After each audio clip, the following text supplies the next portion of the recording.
Hello and welcome to Day 7 of the Overwatch World Cup 2023 EMEC All-9 Qualifiers. I'm Jim Basco, that's Epitomes, and that's CB, and we are privileged to bring you all of the action today. Of course, for the later half of the day, I'll be joined by ZP and Hex, but we're starting the day off strong with the Star Squad. Epitomes, CB, how are y'all feeling coming into Day 7 here?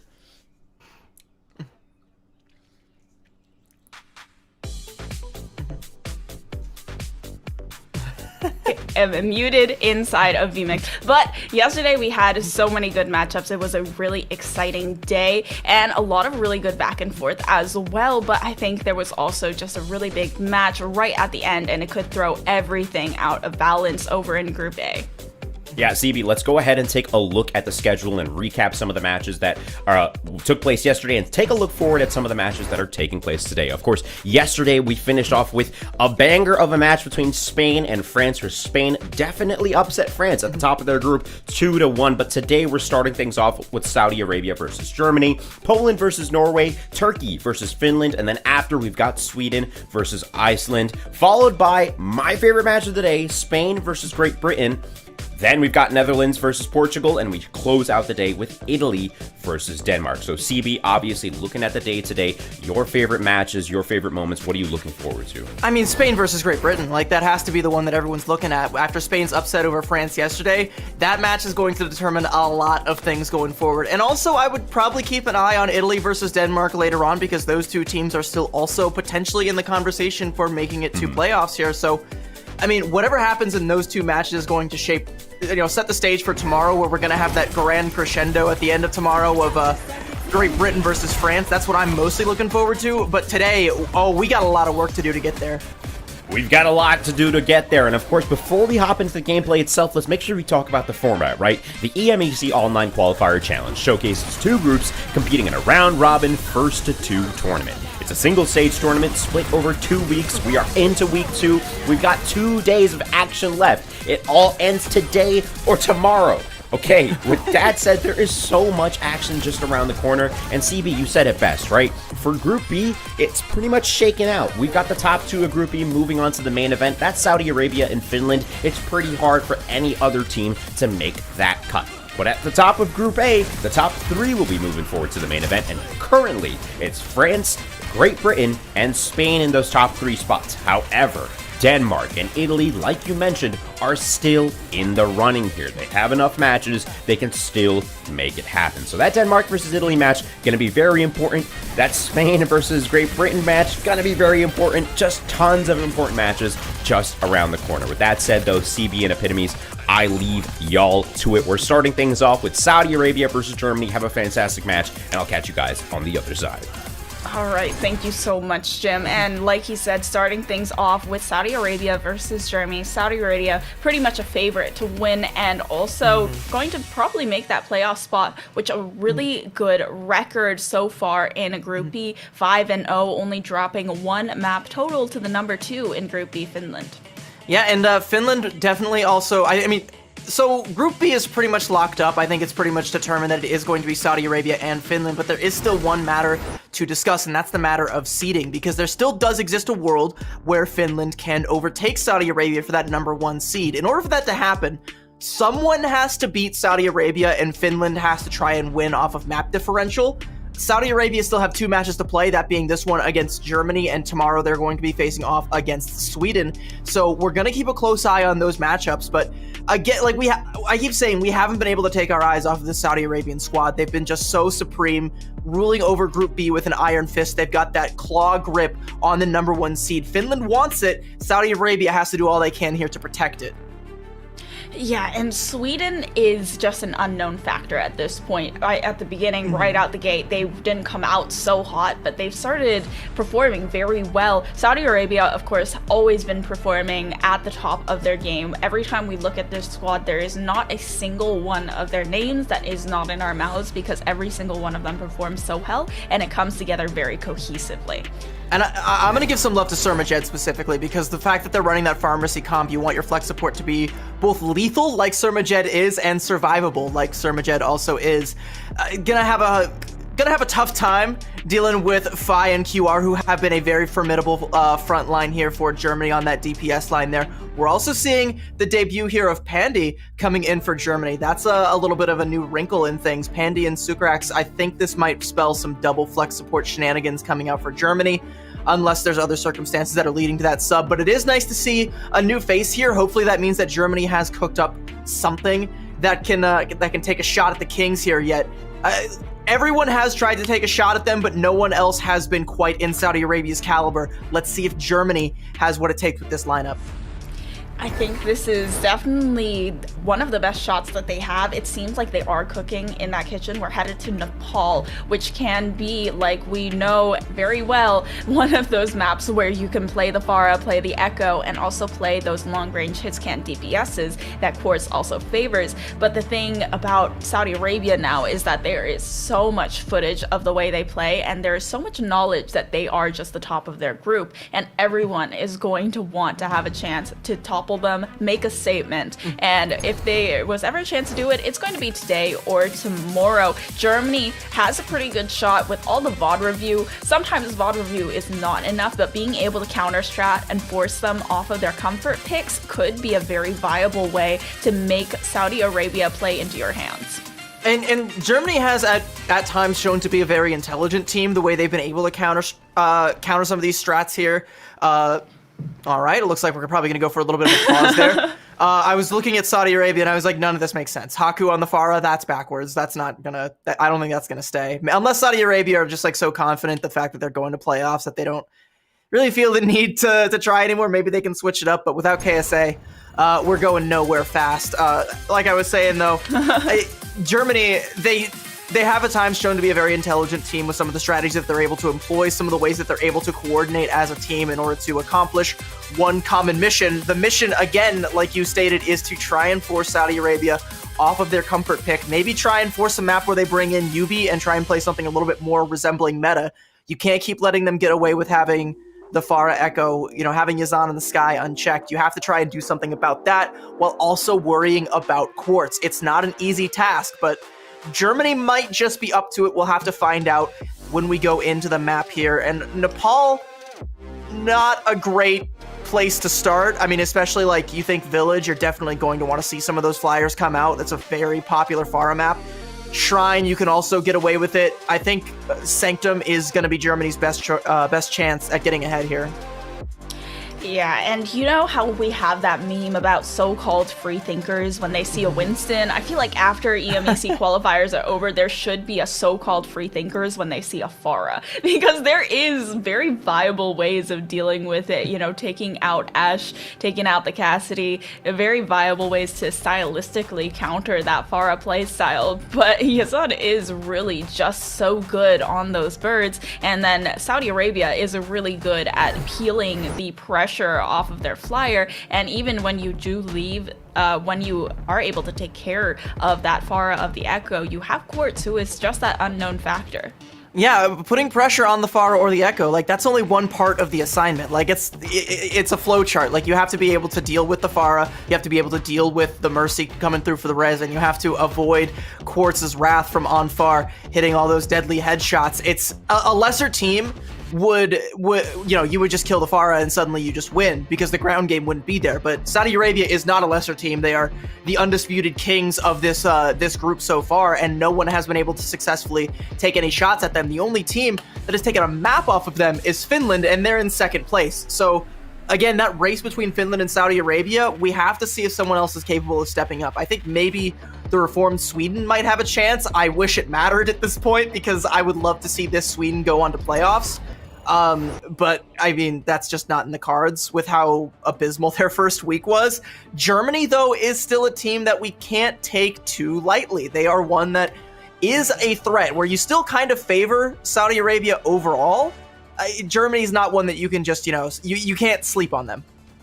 Yeah, Germany is solidly middle of the pack as well, right alongside Sweden with just one more map there. And Germany is a very smart, adaptable squad. We've seen them adapt in the past very well, and I think that they do have a shot of maybe taking maybe a single map off of Saudi Arabia, but even a single map would be huge for that round differential and could make the group a little bit more competitive as well. Okay, this is an interesting strategy here. They're going to have Pandy on the Zenyatta. I imagine the strat here is to put the Discord Orb onto Yazan and make it so that QR can have fewer shots to try and pressure Yazan, put a little bit more punishment down there, and if need be, swap it over to KSA, try and win a little bit more pressure on the tank battle. The Zenyatta gives options. We haven't seen a lot of our little Omnic friend, and we're not going to be seeing much more of him if Quartz has anything to say about it, but it's at least a solid thought process. It just doesn't pan out in this first fight. Yeah, immediately Yazan also knocking Alex off of that map. Fi not able to find too much here right at the beginning, and that Cassidy being taken out by Quartz to attempt to counter a little bit of that Fi, so Yazan can kind of worry about raining down damage on the ground. And it's like everything that Germany is playing right now is kind of to counter Yazan when you really take a look at it. Like you have the hit scan soldier, you have an Echo to kind of duel her out. You've got the Discord Orb, you've got Baptiste with the hit scan to pump in the damage. They kind of just want to grief Yazan here. But if they're not able to find anything for their money there, then they're just kind of wasting time. QR nearly falling to a little bit of a duel there from Yazan, but still able to, still kicking, still sticking around. Meanwhile, Alex trying to find a way in on the point, nearly gets melted out of the mech there. I mean, Germany still trying to find their footing.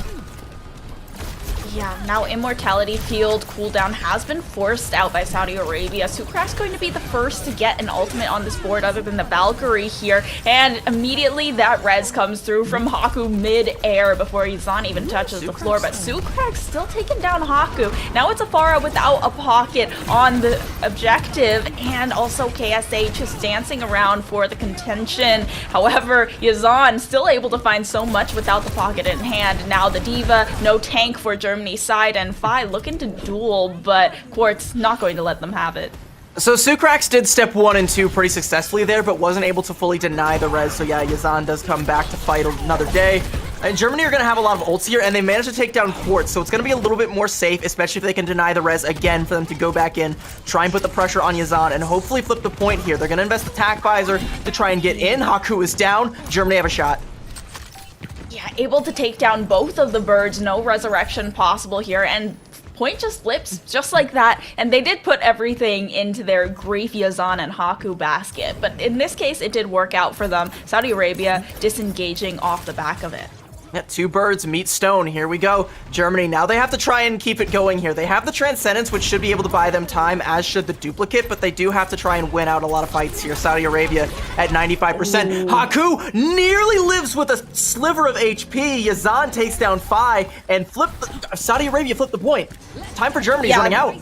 There was just no contention from Germany there either. They were really looking to take down Haku and then Yazan in succession, and then once that failed, it seemed that they really needed to back off. After that, Barrage comes through and the defense matrix goes out. QR is able to take down Yazan though. Haku goes for the res, Pandy finds Haku, but Yazan is back in the sky. Oh, Pandy can't do much against that. Yazan right up in the face with the rocket blaster. Now overtime being activated by Fi dancing around the point. Immortality Field comes through to save Fi and give them a little bit of extra HP. Quartz comes in on the Tracer though, looking for the fight. The point does flip over to Germany's side, but QR is being thoroughly harassed by Quartz. Fi, however, after taking up the Tracer, has been able to find the tank of Saudi Arabia. Germany still holding on to that point for a few seconds longer, and QR managed to successfully get away from Quartz's harassment. Yazan, however, is going to have some revenge for his teammate after being chased, and now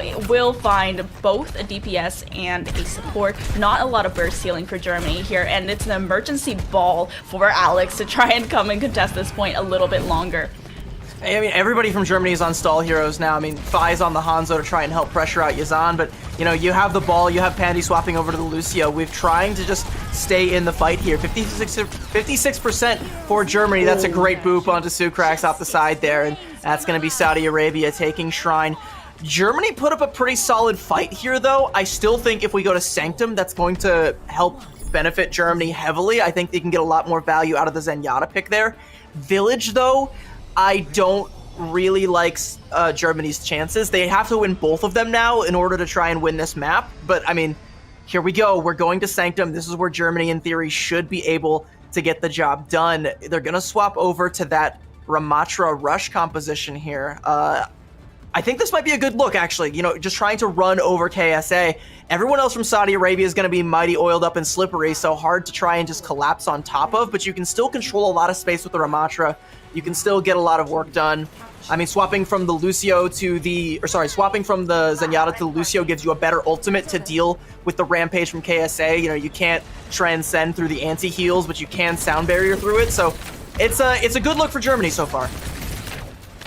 Yeah, Germany looking to get that first touch on the point as well. Quartz, however, is going to be harassing Pandy's backline, putting down a lot of damage onto this Lucio. They're able to survive for a second, but Pandy, or Yazan, getting a lot of damage down from above, and they haven't even considered it just yet. Yazan already finding the Ramatra tank down from Germany. No chance of a touch, and it's already a regroup. Germany, however, they've shown a lot more adaptability than we've seen from a lot of other squads thus far when going up against Saudi Arabia, who usually just tend to stick with those meta picks. And the adaptability is something that I really like from Germany, but sometimes, like, at some point it has to actually like come up in their favor, and it just hasn't so far. They've lost Alex again very early on. Yazan is still able to fly here, and as much as I do like Germany's comp in theory, in practice it might not be so good because they're going to be trying to close distance and play up close, but I mean, you're not really making use of the long sight lines over the pit here. That's a great way to start things out, taking down Yazan, but QR goes way too deep to do that. The res is going to be there. They aren't making a great use of the longer sight lines to try and punish Yazan. They're getting punished every time they try to go in, with Quartz harassing their backline and Yazan constantly pumping in rockets from above. That's going to be Fi getting cleaned up as well. And Germany, yeah, they're not able to execute the mission statement of this composition. Germany, they really should be abusing those long angles, but it feels like Saudi Arabia realizes this, trying really hard to get into their face as well. Saudi Arabia already up to 60% thus far on the objective, and Germany hasn't been able to flip point yet just once. They've really been corralled into these corners, and Yazan is still able to find one on the way down. Sukrak's going out. No burst healing now for Germany. QR does fall soon after. Alex uses the Nemesis form to save off some of the damage and give a little bit of health, and yeah, that sounded like a res from Haku, but I don't believe that he got it off. The Valkyrie has been popped for a little bit of extra sustain for Saudi Arabia, but they actually do disengage off the back of it, at least until Yazan comes back. Now the Annihilation from Alex to save off a little bit of the pressure and try and get the area control, but Quartz, huge pulse bomb onto Alex. Okay, QR, that was a little bit scary, and they're able to flip the point, at least manage to get a bit of percentage and give them some breathing room, but it's still not looking too good. The Kitsune rush from Surma dead, and the rest of Saudi Arabia all getting picks as well by using the Blizzard prematurely, and there just wasn't really anyone to get frozen on the objective. KSA about to go down, but Haku comes in with Surmajet in the resurrection, and now that burst healing is back on the table, capturing from Saudi Arabia and already taking the Diva out of the mech. It is a meltdown of Germany's capture. And there might not even be time for Germany to get a cap here. KSA is just going to go in with the Rampage. QR does take down Surmajet, and there is a contest on the point. QR actually kills two. This is actually going to be Germany flipping it.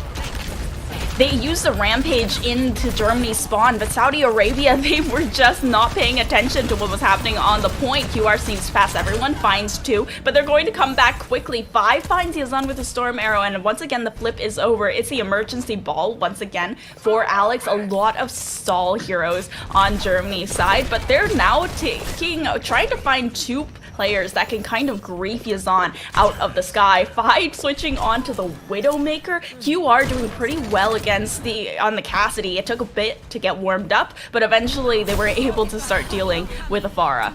I mean, the swap from Fi over to the Widowmaker means Fi's going to be pulled in two directions because Quartz has the Widowmaker as well. Finds the early pick onto QR. Yazan with a 2k barrage. I think this might just be Saudi Arabia taking it. They flip the point. Germany nowhere to be seen. Overtime Wick's going to burn. And Saudi Arabia will take Nepal. Well, I think we did expect Saudi Arabia to be able to win this one out. We were really kind of giving Germany a little bit of hopium because we wanted to see someone who was able to contend with what Saudi Arabia was bringing to this group, but they just weren't able to. And when it comes to you're putting all your eggs into a Grief one-player basket, it could also mean that you're not playing on the heroes that are just comfortable to you. So in exchange for wanting them to play into your hands, then you are also playing into their hands in a sort of roundabout way if you're not playing what you're comfortable on, if you're not playing what you're good at, if that's the meta. You can put all your eggs into whatever basket you want. Saudi Arabia has a lot more baskets than meets the eye. You'll turn into a basket case trying to grief Yazan and forgetting about Quartz and just getting the headshots coming in when you're not looking, or trying to take a duel with Quartz and suddenly he takes your head off and Yazan just kills two with a rocket barrage. Like, you can't... You have to be able to win out on all fronts here, because if even one is able to overpower you, Saudi Arabia still have a way to fight back in. And despite some heroic plays from Germany and some really interesting counterpicking, some strategizing going on from Team Germany, it just doesn't pan out, and so far they're still not able to get their foot in the door. Yeah, first map is going to go to Saudi Arabia. We're going to have another map, and it will be Germany's map pick, so they can try and counterpick a little bit more, try and go back to the drawing board and pick up something that might give them the win here. But, like, Saudi Arabia is just such a strong team. Yeah, Saudi Arabia, time and time again, we've been impressed by what they've been able to show us, and they are just incredibly strong. No team has really been able to contend with anything that they've shown, and even then, it's just... you don't really scrim against the Pharahs. You don't really scrim against someone who only picks Pharah and then the other DPSs on the Widow or the Tracer, and you're like, what is happening here? And it is definitely very impressive, and someone eventually will learn how to counter the Pharah. I am a believer, but that day is not today. I mean, someone eventually probably will, but we're running out of time because Saudi Arabia only have 2 more games to play. They've got this one, and then they've got Sweden. And the best part for them is that they don't even have to worry. Like, they have no pressure. They are pretty much a lock to be going to playoffs. They're only really playing for seeding, so they don't have that much pressure on them. They can just play their game. They don't have to get inside their own heads. The pressure, however, is on for Germany if they want to be the ones to dethrone the Kings. We're going to go to a quick break, and we'll be right back with Germany's map pick. Don't go anywhere.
Welcome back, everyone. We just came back from a tantalizing Nepal from Saudi Arabia to take map 1 of this matchup in Saudi Arabia versus Germany, and we're headed over to wherever we can see Germany potentially winning this one out on their map pick.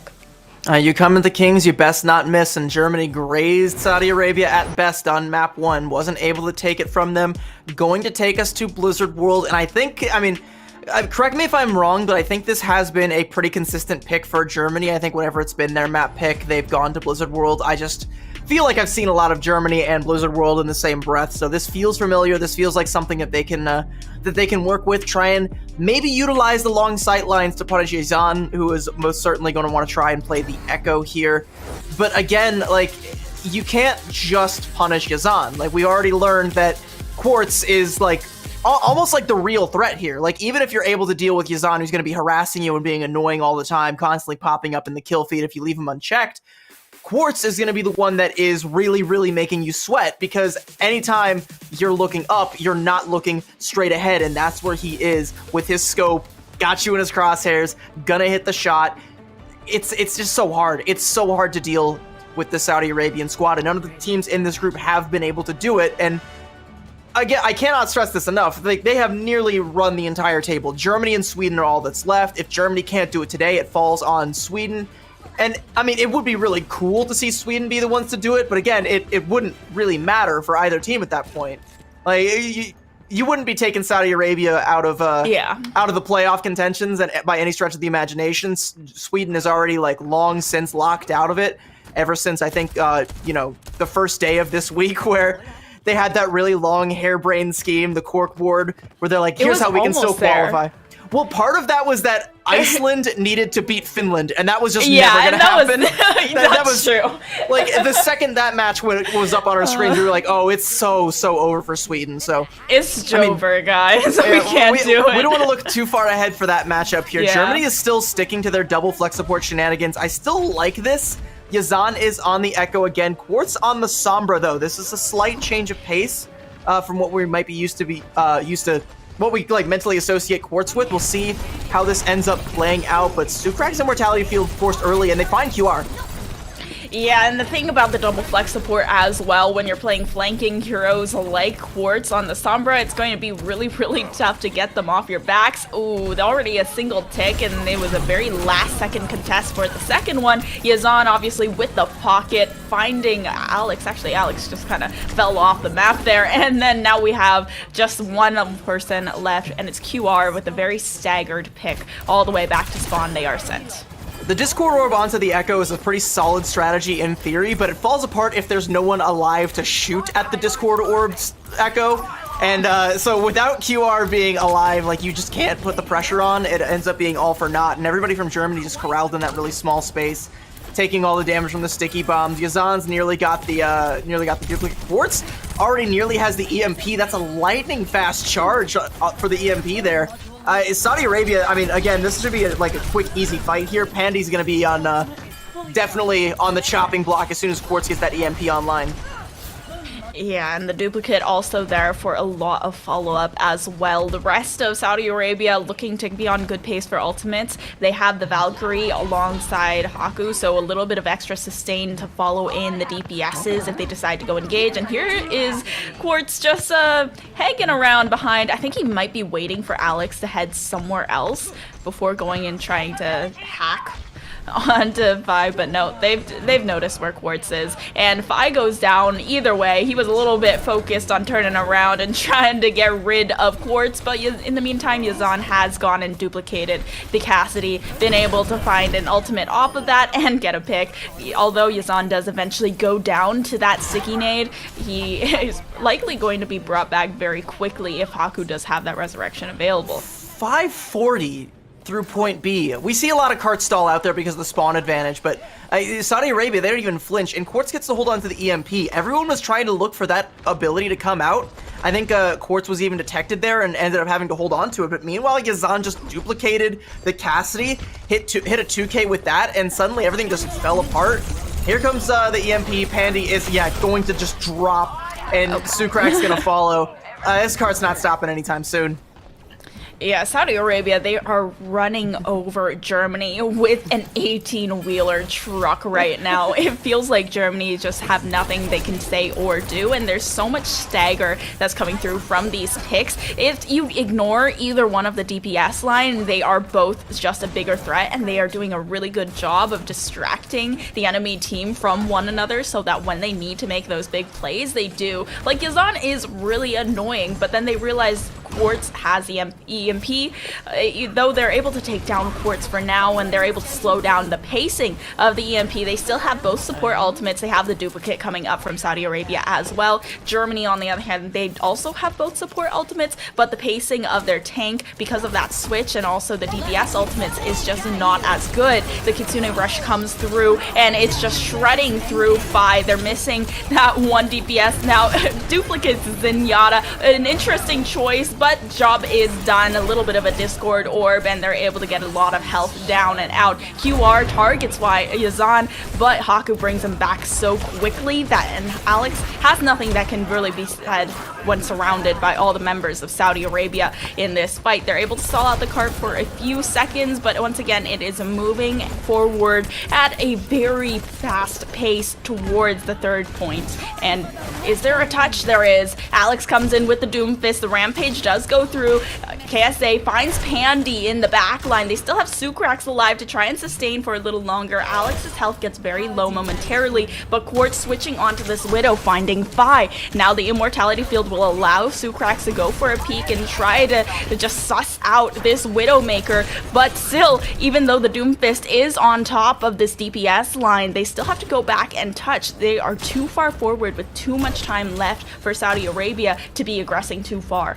I want to give all the props in the world to Sucrax, who seems to be the one who is finding the opening pickoffs for Germany time and time again, which is something you really, really need out of your back line if you're going to have any chance against a squad like Saudi Arabia, because like Germany's DPS have been phenomenal. I say as QR just takes a kunai to the dome from Sermajed, but like you still need something to try and make up that difference. Sucrax has been that, but is it going to be enough? Certainly not if Quartz gets a shot off on him. Yazan going to take down Pandy, Sucrax falls as well, and it's all academic from here. Yeah, it doesn't look like there's going to be a touch at all from Germany. I mean, QR would have to do it, and he's still on the Cassidy. So Saudi Arabia completing round one with 2.5 minutes left in the time bank. It was just so quick on the first capture, and the phase through the theme park was just nothing. There was no resistance at all from Germany. They were staggered that entire time, and they allowed Saudi Arabia's tank to just sit on that payload for the entirety of the phase. There was a little bit of contention over here on the third checkpoint, but other than that, it just felt like Saudi Arabia was in the driver's seat. At 2:38 time bank, though, that's not insurmountable. That's still a pretty respectable, pretty beefy time bank. If Germany's able to force extra innings here and make sure they finish with some time in the bank, they still have a chance at this one, but it's going to be quite the uphill trek. I hope they brought their climbing boots, because they're going to need it. They've been dug into quite the hole here. I still like the double flex support backline for Germany, but it feels like overall as a team, they're kind of playing really scattered, really scared, and really reactive. And there's a lot of times where like the DPS players are getting caught out early. Like Fi on the Widow a couple times was just way too far forward and ended up just getting melted down by Yazan in like the middle of the fight. And like suddenly there's just no one there to pressure Yazan. There's no one there to put any pressure on the enemy Widowmaker. Quartz just has a shooting gallery, and you know, we just kind of continue as we've been going on this whole series there. Quartz trying to go for a cheeky grapple shot. Fine nearly punishes it, but not to be. Germany showing a wrecking ball look here. I'm not sure how effective this is going to be, but I'm here for it. I mean, it's definitely interesting, and you know what they were doing was okay. What do you know? Well, what they were doing was broke, so they're trying to fix it, and they tried to fix it. It didn't work, so it's broke again. Fix it again. Yeah. It seems like the wrecking ball is going to stay for now. Pandy on that Zenyatta getting absolutely domed by Quartz, and Quartz with another shot onto Fi, just on a rampage once again. Sermajed even going really far forward, trying to get that pick onto QR. Haku does go down, but with Sermajed in play, it's going to be really hard to shred any of the members of Saudi Arabia. Not to mention, most of Germany is still just hiding behind the choke point. Yeah, it turns out that Wrecking Ball is a fighting type, super weak to flying type moves. That would be pretty much Yazan's entire moveset. Just entirely melts there. And like Alex can still roll around in the backline, cause a little bit of problems, make everybody turn their heads towards him. But like, look at his health bar right now. Like, he's on death's door, has to try and roll away to get a health pack. There's not enough pressure onto much of anything right now. QR falls once again. Yazan taking down Alex. Maybe it's time for a new type matchup here. It's Sucrax finding the opening pick again, but this is just too scattered all over the place. Yeah, it feels like Yazan is kind of allowed to have free reign whenever they're trying to focus down Quartz or even the back line, because Haku is just attached to Yazan at the hip, and there is not really much that Germany is doing against it. They're running that same composition. Theoretically, their composition should be able to counter the flying type that is Yazan, getting a bunch of frequent flyer points. But okay, QR able to find Yazan after he gets a little bit too cocky, and Quartz also peeking into the scope in Widow. A few mistakes from the DPS line of That's Saudi steps Arabia. 1, 2, and 3. Yep. Should allow them to go all the way up towards that point. Alex is still pressuring the backline, making a lot of space here. It seems like KSA wants to go for the contention, but isn't really too heavy on it. They do use the Kitsune Rush as soon as the DPS come back in, and Yazan duplicates the Baptiste. The Rampage also canceled as well, and immediately Germany taking down that Saudi Arabian tank means that Saudi Arabia has to back off. They're able to get that contest in, and with 3 minutes left to spare, they're able to get that payload out and down into Theme Park. They used every ult there. Like, they didn't have the Valkyrie, but I mean, they used that in the previous fight, but they used the Kitsune Rush, the Rampage, the Sights, and the Duplicate, and they got nothing for it. In fact, they lost the point. And, like, it looked like they were about to full hold Germany there, the way that was going, but a couple early picks, a couple people on the point to try and take up the percentage, and suddenly a bunch of blown ultimates. Germany are still in this. Yeah, it really felt like there was a miscommunication there of whether or not they wanted to go for the touch. Yazan also duplicated a Baptiste as well, and now Alex going to keep that momentum going, taking down Quartz, and it allows Fi to reposition a little bit more forward. Now the Haku coming in with a resurrection onto Quartz, but immediately after that, Fi finds Yazan, and the mines from Alex are going to find Thermajed. So now they only have that Valkyrie Mercy to rely on for the sustain, and that's not enough to keep up KSA. What was that nade? Queen goes down. Was that okay. That nade did a whole U-turn to get out through that there. Is not. I'm just okay. That is interesting. I don't know what that was. This is still old patch, guys. By the way, this is not the newly balanced Cassidy magnetic nade, which is still kind of as bad, but not as egregious as what we just saw. That ability is anything but balanced, but the Wrecking Ball pick is actually starting to bear quite a bit of fruit. I think they've decided that griefing Yazan is not the way forward. You have to grief Quartz, so they go for the Wrecking Ball. Alex is going to go in, try and pester Quartz. You can even see it on your screen right now, trying to harass the Widowmaker. Quartz can't get an angle, is going to die, and now Germany can keep pressing forward. They don't have to worry about those headshots coming through. They are losing in the neutral here over in this Mega Health Pack room, but this is a good pattern that they can keep repeating and try and find something with it. KSA forcing a lot of Germany back. Alex does come back to regroup with the squad and try and get that little bit of pressure off of the backline and that Widowmaker, and it does so, but do lose control of the objective in the process. Quartz switching over to the Tracer, a little bit tired of being pressured out by the tank, and now it's the Kitsune Rush, and off the back of it, a lot of picks swinging towards Saudi Arabia's side. Pandy, however, able to find one, but Quartz that trick on swap onto Tracer, definitely a huge decision from Saudi Arabia, no longer having to be pressured out on those long angles because of the tank. But Yazan, this is a very cheeky flank that we have here.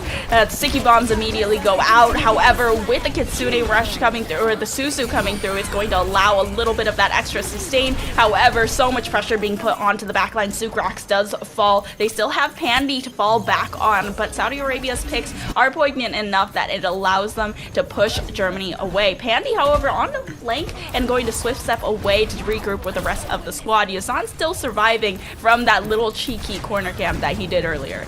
I mean, it ends up being a flashy play, but it is like, he has to invest the duplicate just to stay alive there, and now look at the ult economy of Saudi Arabia. It's in shambles. Everyone is falling now. They only have a pulse bomb when they come back. Germany still have a way forward here. They've managed to get a team wipe. Sir Majed, the only one still alive, still in spawn. Germany are in this. They're still alive. They're about to come up on an Ant Matrix, a Bob, and they have the Deadeye. They can try and zone out here. Quartz, by the way, got forced off the Widowmaker a long time ago. Gonna switch back onto it. So now Saudi Arabia don't even have the pulse bomb. Now they have Suprax, though. They killed him. Okay, well, that's a good start. They still have the double flex supports, though, right? And they have a lot of the sustained burst healing. I mean, Saudi Arabia, they are getting a little bit confident, a little bit cocky as well, and making a lot of mistakes because of it. But they are still in the driver's seat thus far. Germany has been able to force the tempo with this Wrecking Ball, though, and it's forcing Quartz to just get into very bad positions and unable to escape as well. Even though Yazan was taking down, the resurrection from Haku, once again, coming in. They forgot the step 3 of take down Haku as well. Make sure that resurrection does not come through. But Germany, they still have a minute left over to potentially full cap. They are very close to the end, and Quartz continually getting pressured. However, oh, not this time around. Quartz just ignoring Alex there with Haku at his side to kind of sustain out, and going to take out the backline instead. It's crunch time now. Under a minute now for Germany to try and get the cap here. I mean, they have the ults to try and do it, but QR is going to swap over onto the Sombra. I don't know if there's going to be enough time to build up to an EMP, especially if they have to play slow now, because they just lost Pandy. They can't go in without that Kiriko. They need to try and build like a Kitsune Rush as well. I don't know if Germany's going to be able to finish with time here. If they finish at all, this might be only a drawable situation. Another stagger, though, onto Fi. This is disaster. They need to stabilize. They can't keep letting this happen. If they lose Pandy again, no, it's over. It's over. Germany cannot finish with time now. And they also use the Amp Matrix there, and it's just no ultimates into this next fight, even if they're able to touch. I mean, the Wrecking Ball should be able to focus down and get a little bit of that touch and contention there, but the Wrecking Ball is nowhere to be seen. We have the Kitsune Rush to come through as well. Alex does find Quartz in the backline, but hasn't gone for the touch. It's looking like a really shaky overtime. It's going to be a dicey situation for Germany. They're able to continually touch with the Wrecking Ball, but now the duplication does come through. Yazan is sticking onto the Baptiste, actually, but the self-destruct does come through from KSA. It does a little bit of zoning, forcing that Wrecking Ball away. Alex doesn't have a lot of support here. They have Pandy to come in with the Suzu and the switch step, but okay. It was just a really messy fight at the end there. They're trying to contest, they're trying to keep Alex alive, and Saudi Arabia, they don't really feel the pressure. They're kind of there, they're kind of also trolling a little bit. They're like, why don't I switch onto the Torbjorn at the end?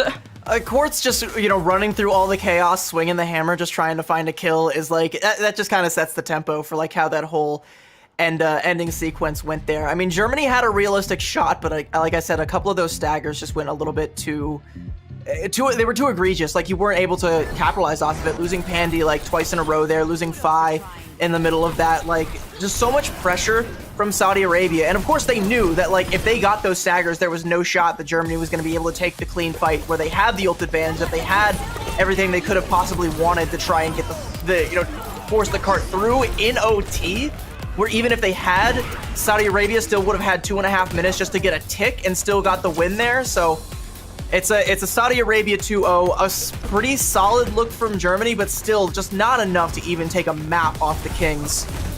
It did feel like they were getting warmed up here, right at the beginning. Towards the end, they started having their comp come together and everything was looking a lot more cohesive than it was at the beginning, and it seemed like they were putting the pieces together and we could see the bigger picture. The puzzle was all fitting, and then it wasn't because of these really, really cheeky plays. But at the same time, Saudi Arabia, they weren't really playing all that seriously. I mean, the pressure is off, like you said. They're pretty much guaranteeing themselves that playoff spot. They're basically playing for seeding, and since Germany isn't really in contention, I don't think they're too worried about this squad at all. And I even said it the other day when we were casting this squad. I don't even think, Saudi Arabia needs to buy a ticket to land there. I think Yazan's got enough frequent flyer miles to get the whole team to BlizzCon for free there. So Another great look for Saudi Arabia. They look as strong, as dominant as ever. Their iron claw grip on the #1 seed deepens just a little bit more. It still might be in contention, though, if Finland has anything to say about it. And there is still one more team that could potentially pull off the upset. All of the hopes and prayers of everyone else in Group B will lie now atop Sweden's shoulders tomorrow. Definitely be on the lookout for that one. That one should be a good one with this new reformed Sweden. But for now, we have to look to our next game today, which is, let me double check. I believe it is. What is the next game? I'm drawing a blank here. Poland versus Norway. Poland versus Norway is going to be our next game. All right. We're going to go ahead and get that one set up for you. We'll be right back after the break. Don't go anywhere.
It's the penultimate day of competition here at the Overwatch World Cup 2023 EMEC Online Qualifiers. I'm your host, Jim Basco. That's Epitomes, that's her cat, and that's CB. And of course, we just watched Saudi Arabia take it really dominantly 2-0 over Germany. Epitomes, lay out some context for the viewers who may just be joining. What did they miss? I mean, Germany is probably one of the only teams that could have potentially knocked the Kings off their throne. I mean, they're the only ones that really have a chance other than Sweden, since they don't really have too many chances left on day 7 out of 8. And now Germany, unfortunately, they could not do too much against Saudi Arabia. They definitely did their VOD review. They definitely knew what comps they wanted to run in order to just try and grief the Saudi Arabian players, and it didn't work out too well until they went ball at the very end, and they were able to not allow Quartz to play the game for maybe 20% of that last checkpoint, but unfortunately they were not able to win it out at the very end. Yeah, it's tough when you're going up against the top of your group, but let's go ahead and take a look at the schedule. Of course, we're just 1 match down. We've got 6 more to go. Next up, we've got Poland versus Norway, which is bound to be great. Turkey versus Finland follows, and then we've got Sweden versus Iceland. Then, the marquee matchup of the day in our book, Spain versus Great Britain, followed by Netherlands versus Portugal, and we wrap out our day with Italy versus Denmark. CB, let's talk about Poland versus Norway, right? Set some context here for the viewers. What are we looking at?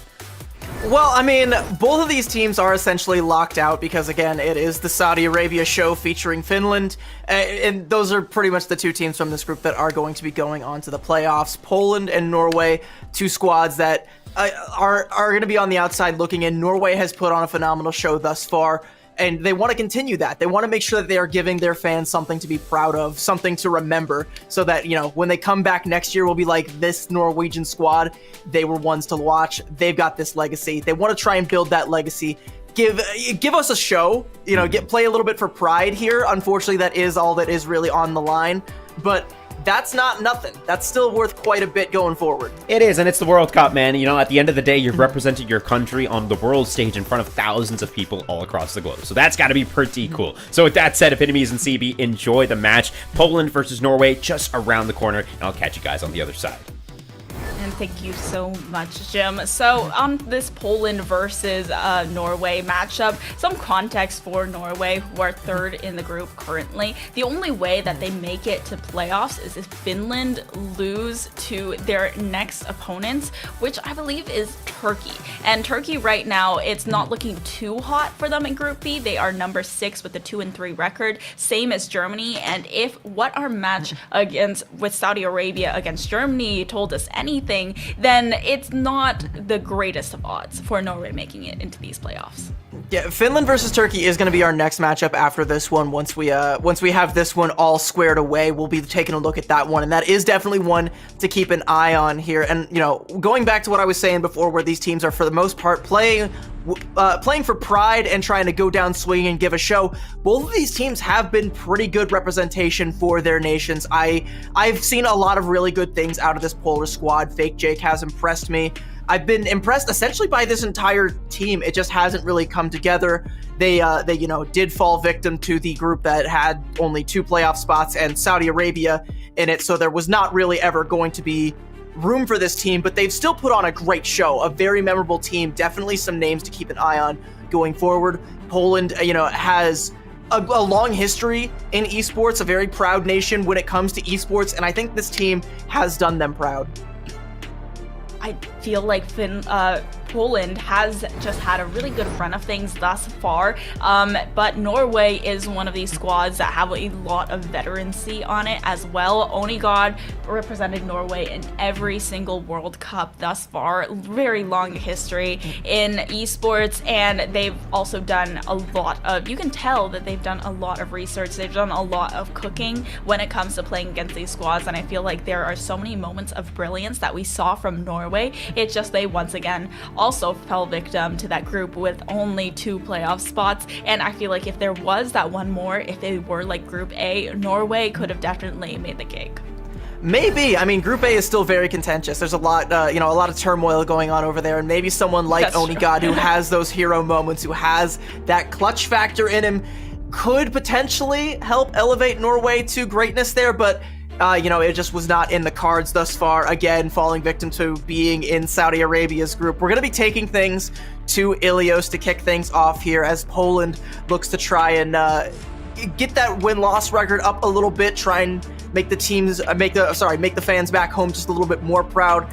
And Norway continues to plead their case for why there probably should have been a third slot, if you ask them, to try and get them to that playoff spot. It's very unlikely that they're going to take it, but hey, you know, going down swinging here, giving a good show, it would be a great way to make the fans remember you.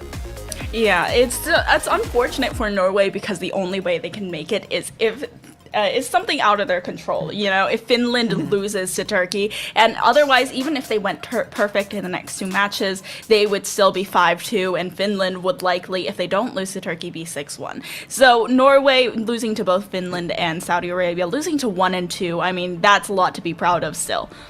Yeah, a solid third place podium finish. I think, yeah, like mathematically speaking, even with the map differential, I think Norway is unfortunately locked out. I mean, well, I'm no math magician, so I don't really know. Crazier things have happened. I would just put my money on it being Saudi Arabia and Finland.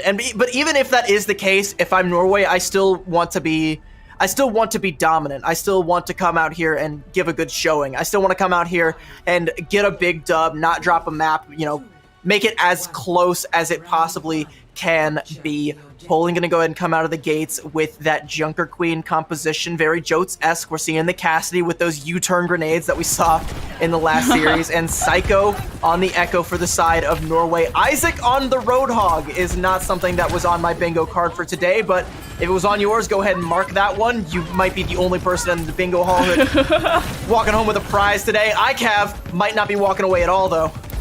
It's giving the Overwatch 1 vibes where they would just try to hook people into the well on this map. But, I mean, now Norway, they're already contesting after that point on locks, but Psycho is really looking for that backline. It's actually Poland that are going to find the first picks, though. ICAV being brought out here. ICAV is a player that I like to highlight a lot, especially on the DPS heroes. Mostly known more in the World Cup here for his Ashe, but now taking out the Cassidy, and it's stylistically very great counter to Norway's Psycho Mimio combo with the Echo Mercy. And Norway is done playing around. No more Hog. Gonna actually switch it over to the Horse. Looking a little more horse than my voice now. Psycho gonna fall early. Norway. Yeah, you can see Isaac's just going like, what was that? Like, now I gotta wait for my team. Ugh, now Poland's gonna keep ticking up the percentage here. They're gonna surpass the 30% threshold about a third of the way home. So, I mean, Poland looking okay thus far. We'll see if Norway is able to find a way in here.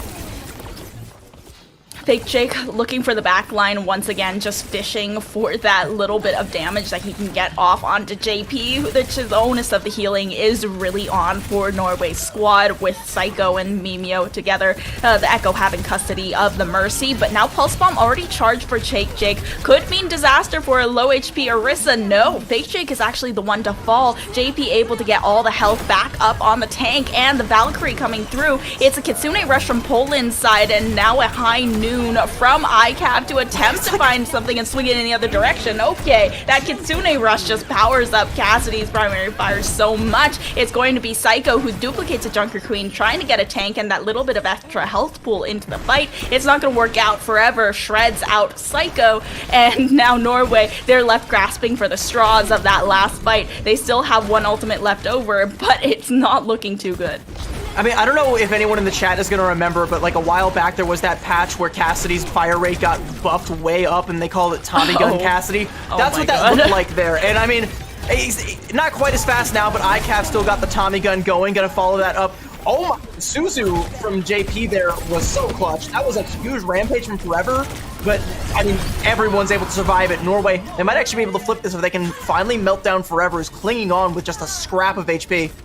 Yeah, Forever was so out of position for so long there, but it's actually Psycho who falls. Mimio could potentially go for the resurrection here, but Fake Jake is allowed to get a lot of damage off, and now the Blizzard from Oni got to do a bit of zoning. Isaac still getting shredded very low, but the Valkyrie from Mimio comes in just in time. Still, Isaac goes down. Resurrection possible. Mimio goes for it and brings the tank back. They could flip point here, still being contested by the Lucio, just riding along the walls. Flipper doing a very good job at making sure that they can try and get some more players on, but Texel a little bit late to the party and just walking out onto the point.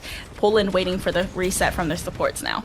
All right, I mean, 99%, it's time for Norway to get a little bit more serious here, and their composition is still looking a little bit more serious, but they do have to expend a lot to try and get that flip. Poland holding on to both DPS ults. Neither ult is that particularly huge one, though. You do want to try and, like, at least get some zoning, get some space out of using the Deadeye, if nothing else. Norway, if they can find some picks here into the Kitsune Rush, they're going to have to watch out for the return of Tommy Gun Cassidy, but they might be able to weather this storm here. Yeah, now the Deadeye from ICAV doesn't find anything, but Flipper is able to get a lot of damage down onto the tank. And now without the tank, they have to use that duplicate once again on Psycho. Looking for the Junker Queen, doesn't get the Rampage off, but it gives enough time for Mimio to resurrect Isaac. Now they have the Kitsune Rush of their own that JP had already used, and it forced Poland back enough and allowed Psycho to just shred down some of that backline. Norway, I mean, that's a successful first hold there. They're up above the 50% threshold. They can keep this one going, and now they have the ult advantage because Poland, like, expended pretty heavily in that one. You know, no more Kitsune Rush, no more Deadeye. They're going to have to work up to another Pulse Bomb. It's really only Forever's Rampage that Norway has to worry about. If they can snuff that out early, potentially even just kill Forever outright right here. Going with the Blizzard, they might be able to hold here. Oh, the Blizzard from Onigod is good, but Onigod gets so low and can't really finish off any of the kills. Isaac will be able to, though, a lot bigger of a health sink that you can put into the horse of the Orisa, and you have the Terra Surge now searching for with the Javelin Spin. Okay, that's a great Javelin onto ICAV, and now Psycho brought back into the fight. Lots of space being created by this tank and just allowing for the Mercy to bring back so many key resurrections as well. Okay, that Rampage was a little bit of a bust from Forever and maybe a little bit too panicked as well. Terra Surge onto Flipper is just going to take down the Lucio, and there's not a lot to be done here. Mimio even takes out the pistol for a second, while IKEV switches on to the Echo and actually takes down Psycho. There's a Kitsune Rush from Texel, but immediately after that Kitsune Rush does go down because the Kiriko, and okay, they're trying to wave them away once again with just that little bit of a hook, but the ball comes back in. Forever on the emergency ball, as we so often see near the end, and unfortunately not able to touch from Flipper or Texel. Hey, look down the well here. There's there goes Poland's hopes and dreams. Norway gonna go ahead and take Ilios well, running it back 99 to 100. It's very close, but it ends up just kind of being the aggression from Norway towards the tail end there that ends up winning out the day. They identify isolated targets. They just, you know, all hold W, int right on top of them, make it so that Poland are never really able to take an advantageous fight again, and Norway are able to, you know, run the table all the way back. As long as they stay serious, Isaac, I said stay serious, go back to the horse. As long as they stay serious, they should be able to just close this one out here on Lighthouse. Poland now actually going to bring out a horse of their own. We'll see who rules the stable yet again. Okay, that's a little bit more serious. From the Hog over onto the Diva. This is going to be an interesting look here from Norway. Also be on the lookout for Onigod with that Ashe to be putting a lot of the pressure on to Fake Jake from here on high.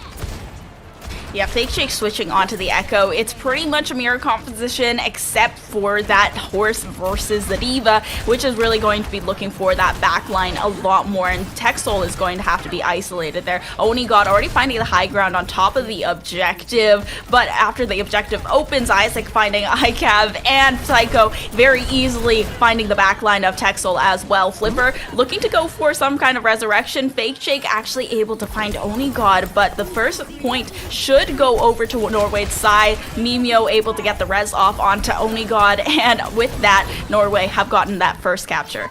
Yeah, Poland actually going to go ahead and make the swap, so now we're in a full-on mirror composition here, so Mimio, it's giving plagiarism. Okay. Yeah, a little bit of swagger jacking from Poland onto Norway here. They do take down Mimio while she's busy typing there, so a slight misplay, I guess.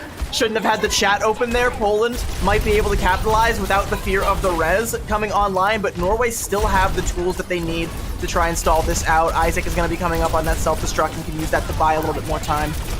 Yeah, that Suzu already came out from Poland as well to try and save Fake Jake. They are able to take Isaac out of the mech, but the self-destruct is forced to be used, and the remech is very quick. Now Psycho finding Forever's own mech and taken down Forever in the process. Isaac just diving onto Texel, and there's not really much that Texel can do. Doesn't have any teammates to swift step to, and Forever is kind of left drifting around in the streets waiting for the rest of Poland to come back. I mean, there was just a very high value self-destruct there. I mean, they're able to get the DMEC onto Forever before the bomb actually goes off, ends up killing the Baby Diva. Isaac's able to get the remech and just chase down the last couple stragglers. Very clean from Norway. They did it with they did that hold with potentially their most expendable ultimate ability, and now Poland is going to have a lot to try and chunk through if they want to get that. But chunking through Onigod and JP, yeah, that's how you start.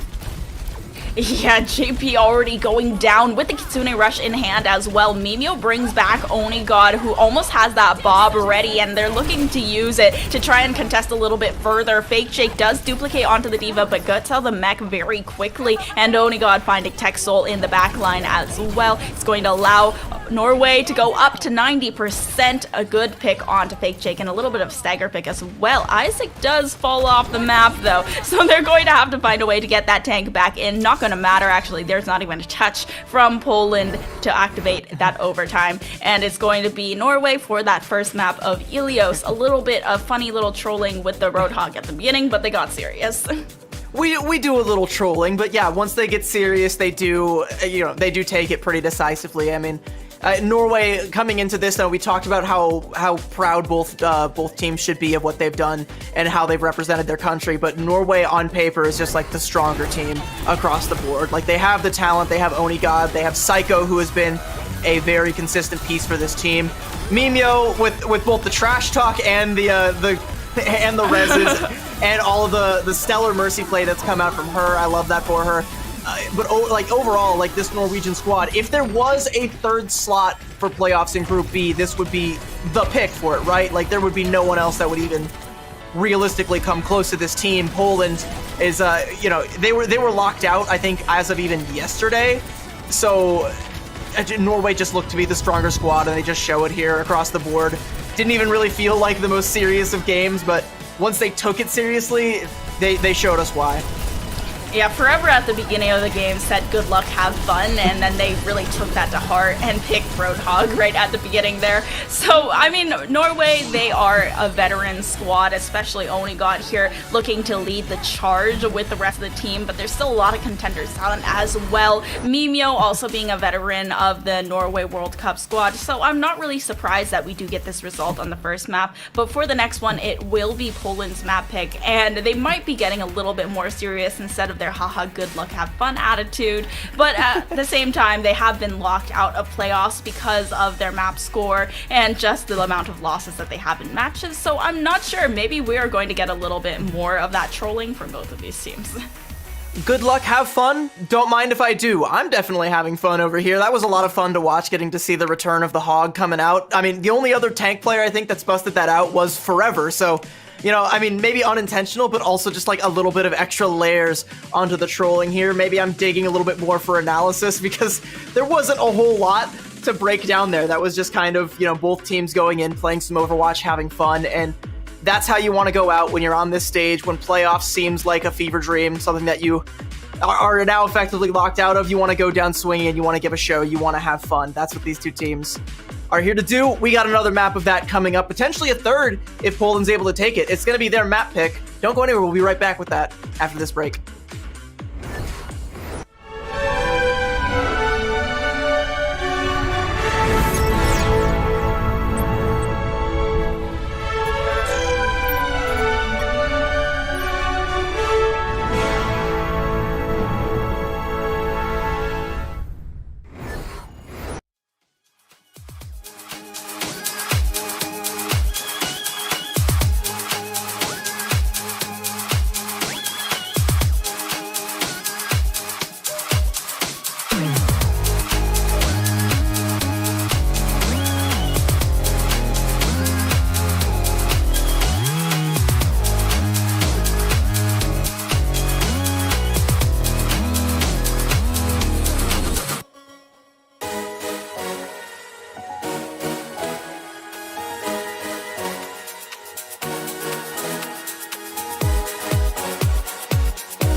Although these teams might be locked out of playoffs, they're still ready to play for map 2 of Poland versus Norway. We saw Norway take it 1-0 over on Ilios, and we will be headed to Poland's map pick now.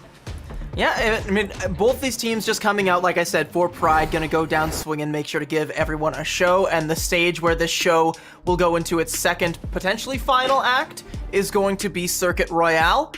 So expect to see a lot of hit scan play coming out, a lot of long range heroes, your Hanzos, your Widows. You might still see some teams trying to lean in towards the Echo to take advantage of some of the wide open skybox, but for the most part, this is where the long range hit scan heroes reign supreme.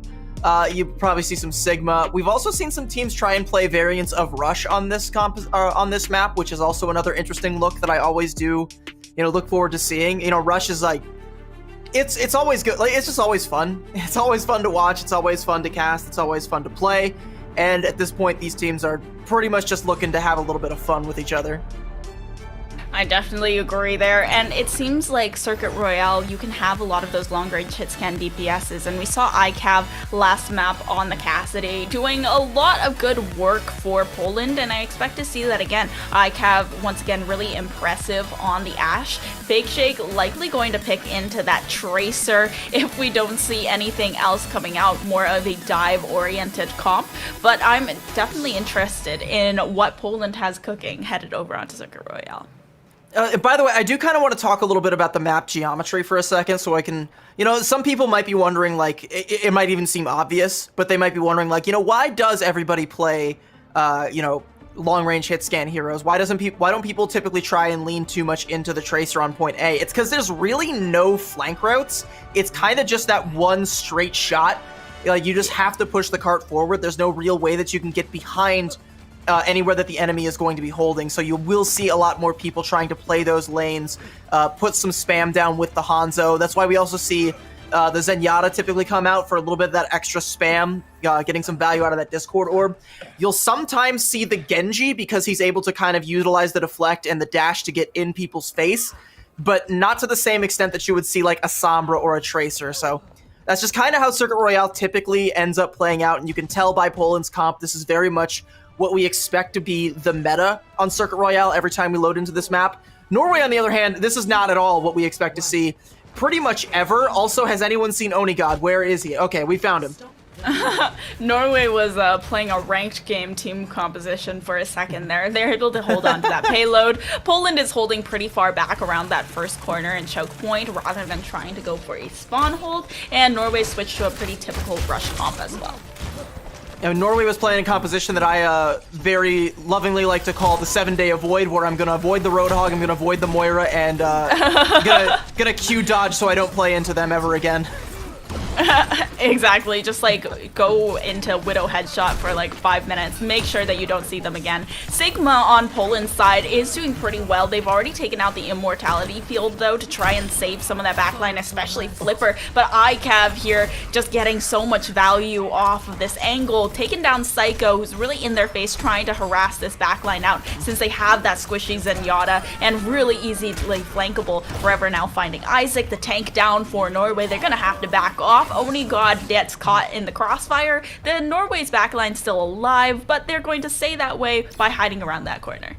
Yeah, and so, like, Poland playing this long-range poke composition, like, it's designed to try and keep Norway at arm's distance, and the comp that Norway was playing before they have now swapped onto a double sniper was all about trying to close distance and trying to get close. It falls flat if you just can't get close, which is why now Norway are going to be playing Poland's game here a little bit with some slight variations. They still have the Ramatra, they still have the Ana.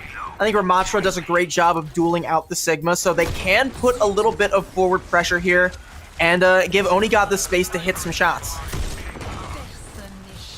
Onigod looking for the head of one of the back line here of Poland. Now going to go ahead with the nano-boosted Annihilation. They're able to only find the immortality field, though. Poland managing to save so much of the squad with only one cooldown. They did use that Amp Matrix to try and shred a little bit further, but Fake Shake also with the Dragon Strike finds the backline of Norway. They've also switched Mimio onto the Zenyatta, and it hasn't really netted them much here just yet. I have completely completely in control of those long angles with the Widowmaker, and Onigod not really able to find the same value just yet.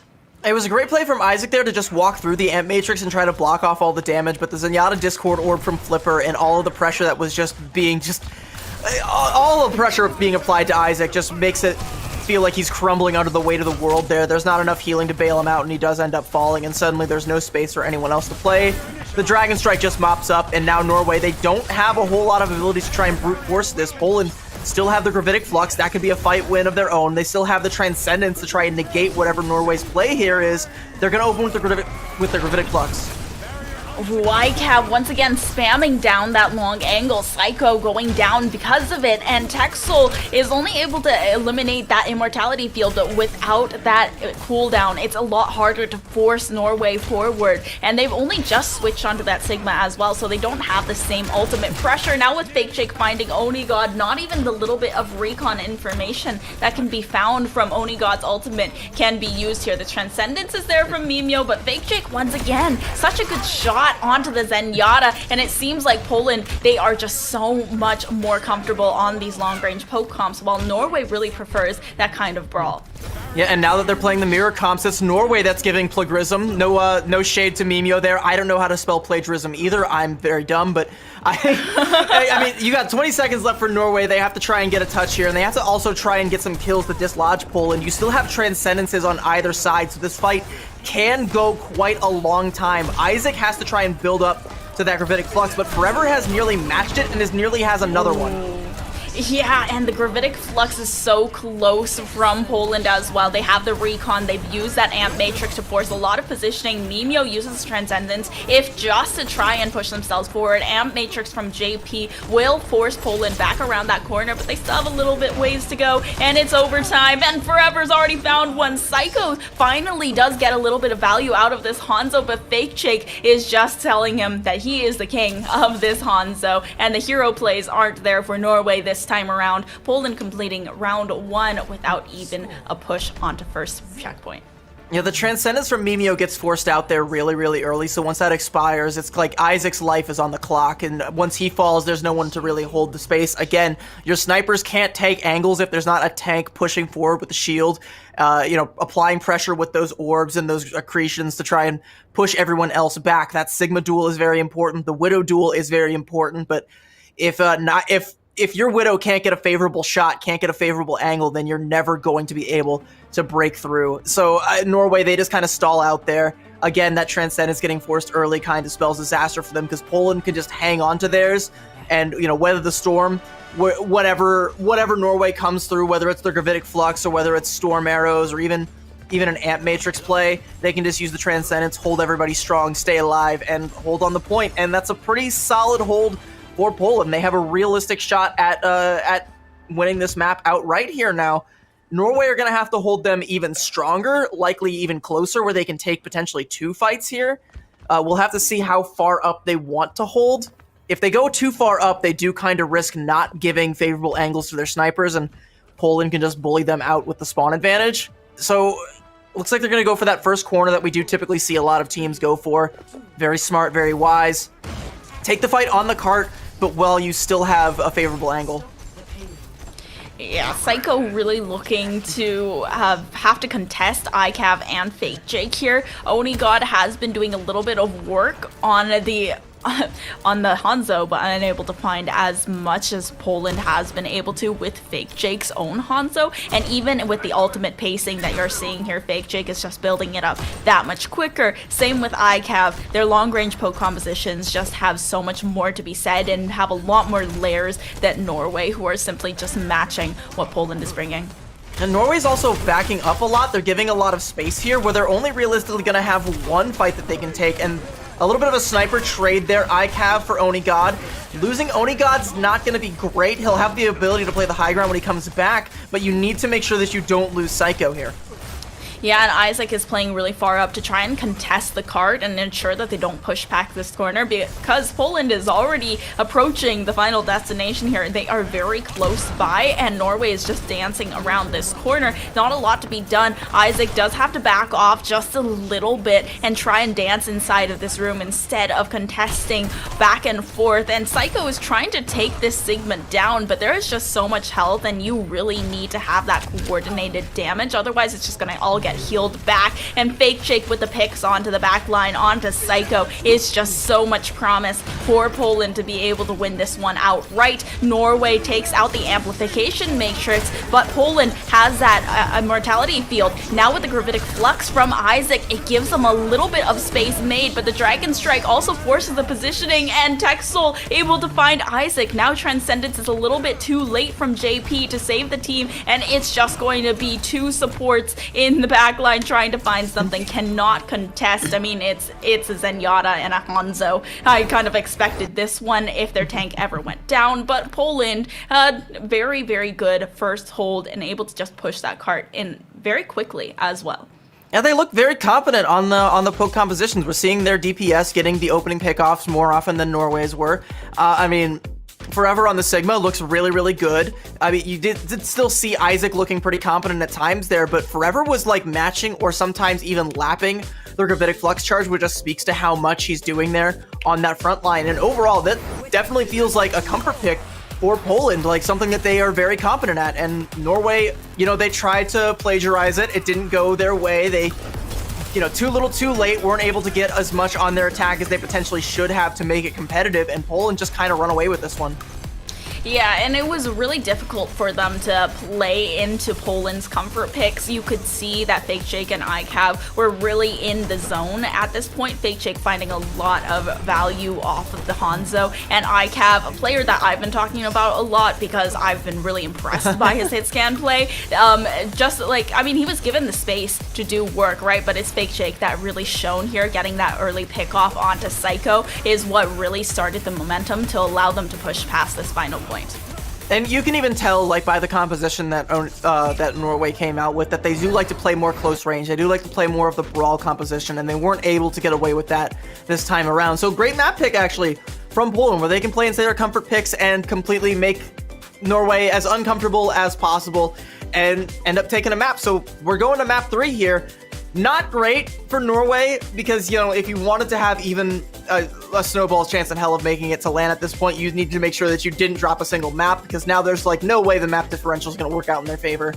I mean, I think they were already mathematically locked out, but even more so after dropping that one. So maybe don't drop the whole series. Go ahead and we'll go ahead and cut to a quick little break here. It's going to be Norway's map pick when we get back. Hopefully they're able to stay in this one. This one's getting interesting. We'll see you in a bit.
Welcome back. Circuit Royale turned out to be a challenge for Norway, the number 3 seed currently in Group B. And looking at a chance at playoffs, Poland might have just been able to lock them out with that map win. Now headed on to Norway's map pick of a push map. It's going to be interesting to see if they're going to be able to close this one out, or if Poland will head to a reverse sweep on Coliseum. It's entirely possible if Norway didn't leave their trolling at the door. They certainly didn't leave it back at Ilios well where it belonged, and they brought it with them in their backpacks to Circuit Royale. Weighed them down pretty heavily. They couldn't pull off the rush comp that they wanted to play, fell victim to the pokey Poland, and now they gotta try and win out on Coliseum. This, I think, though, does kind of favor the rush a little bit more. It's a pretty solid pick as far as the push maps go. So Norway, you know, good map pick. I think this does favor them. You still will have to watch out for some of the long-range hit scans. Have to watch out for some of the Hanzos. ICAB can still definitely be lethal there from far away if you give them a little bit too much space there. But overall, pretty solid map pick. You know, you just have to play this game like you want to win.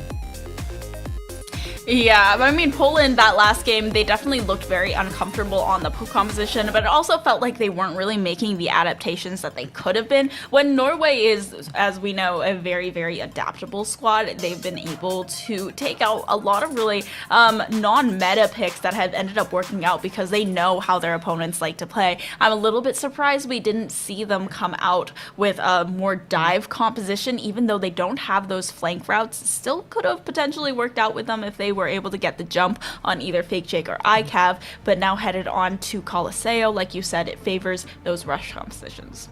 Yeah, so I'm expecting to see a Ramatra mirror coming out from both teams. I'm not sure if that's what we're going to get. We might see some surprises because, hey, these teams have given us a couple of surprises already. Norway looking like they're still full of surprises over there. It's attacker spawns. There's still time to do the right thing, Norway. Switch to that Ramatra rush. I think, you know, Poland's also a little bit off the goop right now. But yeah, like okay. Norway's chances of making land have essentially gone up in smoke. So now they are just playing for pride here. But I mean, realistically, they should have won this whole series, but they haven't quite been able to polish off the Polish. This is their last chance to do so here on Coliseum. We are seeing the rush, but it's the return of the Orisa coming out from Isaac, and Poland sticking with the poke. Yeah, they do have a certain amount of control over the air with Psycho and Mimeo switching back to that Echo. So ICAV is really going to be the one that's going to have to deal with that, while Fake Jake is looking at trying to get the rest of the team down. However, Norway, they are pretty durable in the sense that they have a lot of healing, and Fake Jake and ICAV, in order to do damage, they're really looking for those one-shot potentials. So in order to get Onigod and Psycho out of the fight, and that should open everything up. I feel like Poland's composition is going to be a little bit better suited to the high ground once they give up a little bit of space here, but they don't seem to want to do that, and you can see Norway just inching closer and closer. The Maywall from Onigod comes up. That's going to help them march a little bit further, a little bit closer to the bot, and they're pushing Poland back just with the sheer presence that this Orisa's giving them. They're still also kind of stuck in that little corner there. They're going to turn around and try and take care of the Echo Mercy behind them, but I mean, you know, they're now fighting a war on two fronts. Yeah, it feels like they are getting a little bit split up, and now Isaac finding Fake Jake because of that momentary loss of attention on the front line there, and Psycho should be able to get ICAV out of the fight. ICAV survives for a second longer, but Flipper doesn't. Isaac will also be able to finish off ICAV, and Texel survives with the help of the Immortality Field, but it will not be for long. Actually, a little bit staggered as well from Texel here, and Poland is going to have to switch off the composition they've been so comfortable on, with ICAV switching over to the Ashe instead of the Widow. Losing Texel that late there means that they're not going to be able to get the chance to set up on the high ground, so it's good that they're making some of these swaps. I think the Ashe is a good pick. Flipper gonna swap over to the Lucio, so a little bit more speed, but this comp now feels at least a little bit disjointed. An early Amp Matrix from Texel might give them something, and actually it does. They take down two. Yeah, that M-Matrix able to find both Mimio and Onigod Psycho now without that pocket that he so loves. And now we're going to have that Echo having to retreat back, but not even allowed to. Fake Shake taken down after the duplicate has already been suspended, and now there's not a lot of healing that can be done when JP is being cornered inside of that room. Isaac goes down, JP to follow, and they should be able to push to at least that arch. Yeah, but now here's the problem, because Norway can just play their high ground, and Poland's composition isn't going to be as great at shooting uphill like that. They're not going to be able to get as many Hanzo headshots. They kind of have to rely on, Fake Jake just, a broken clock being right twice a day. They just kind of have to put all of their eggs in that basket. Onigod going to go ahead and pop the Blizzard. Poland have to scatter.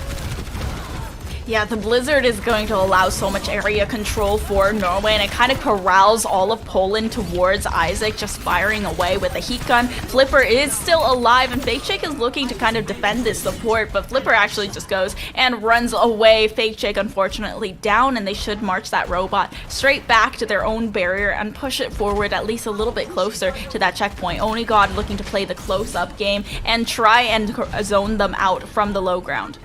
ICAV gonna fall late there. Forever is swapped over onto the Zarya, and I do kind of like this as a way to deal with the Orisa, but the problem is it's still gonna be really difficult to try and maintain space for your DPS. You have long-range hit scan, you have Ashe, you have Hanzo.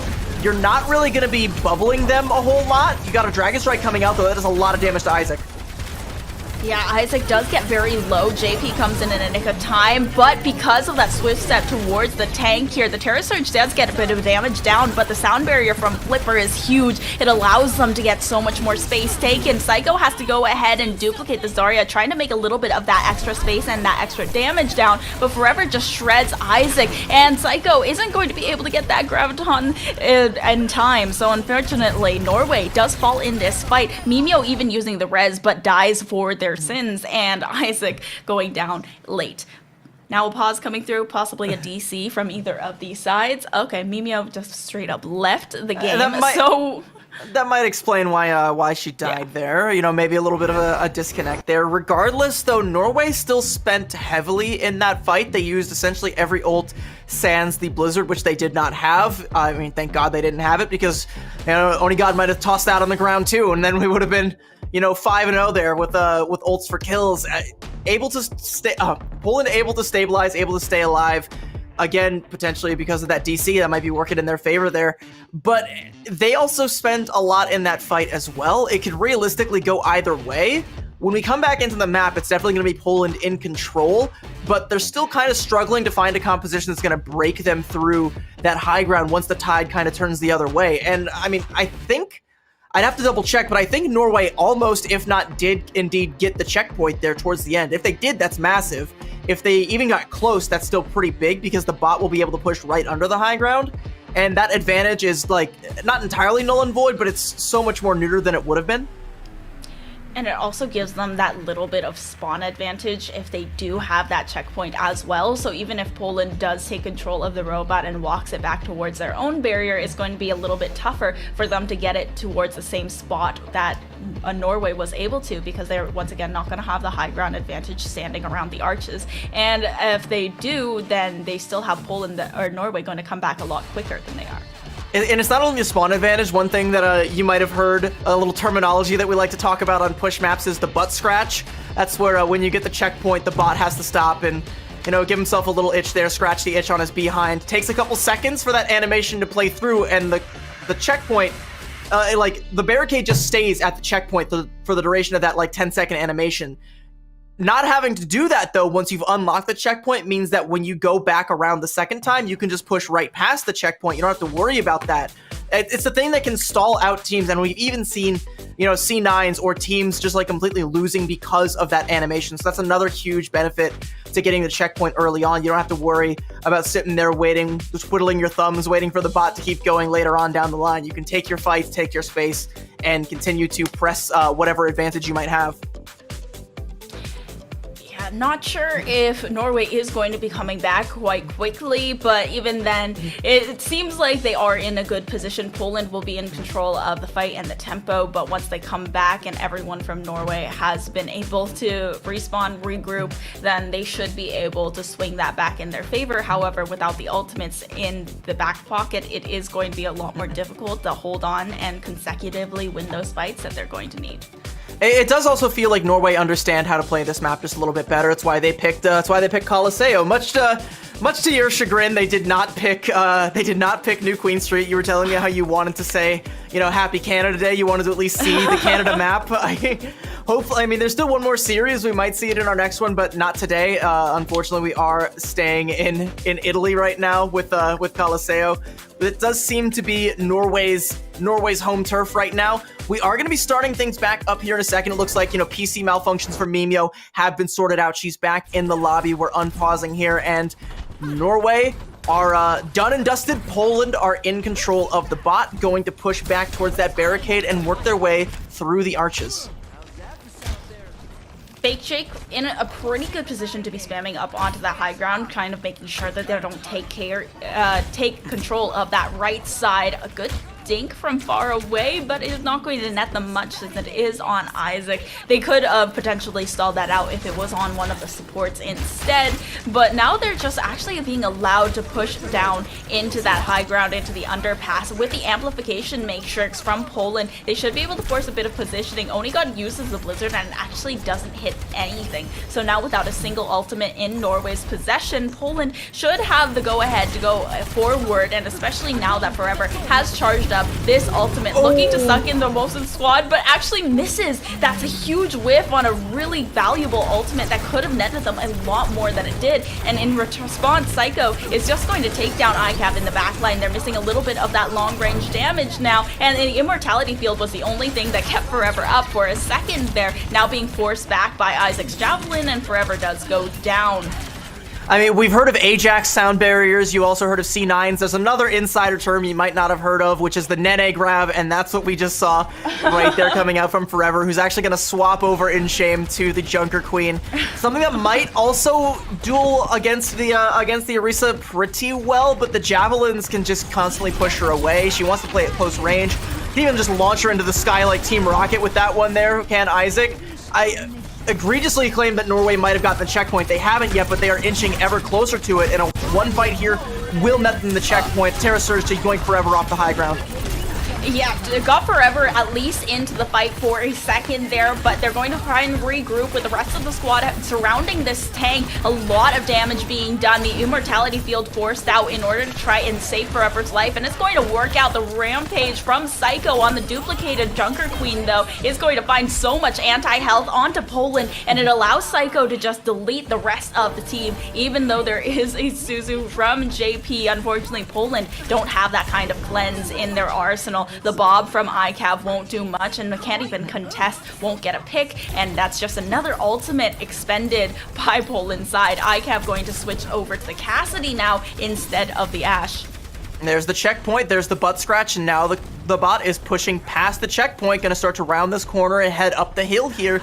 And this is where it's going to get so much more difficult for Poland to try and flip things. Even if they get control of the bot, it's going to be really hard to match this. Amp Matrix to kick things off, though, but they've already lost Fake Jake. It's even.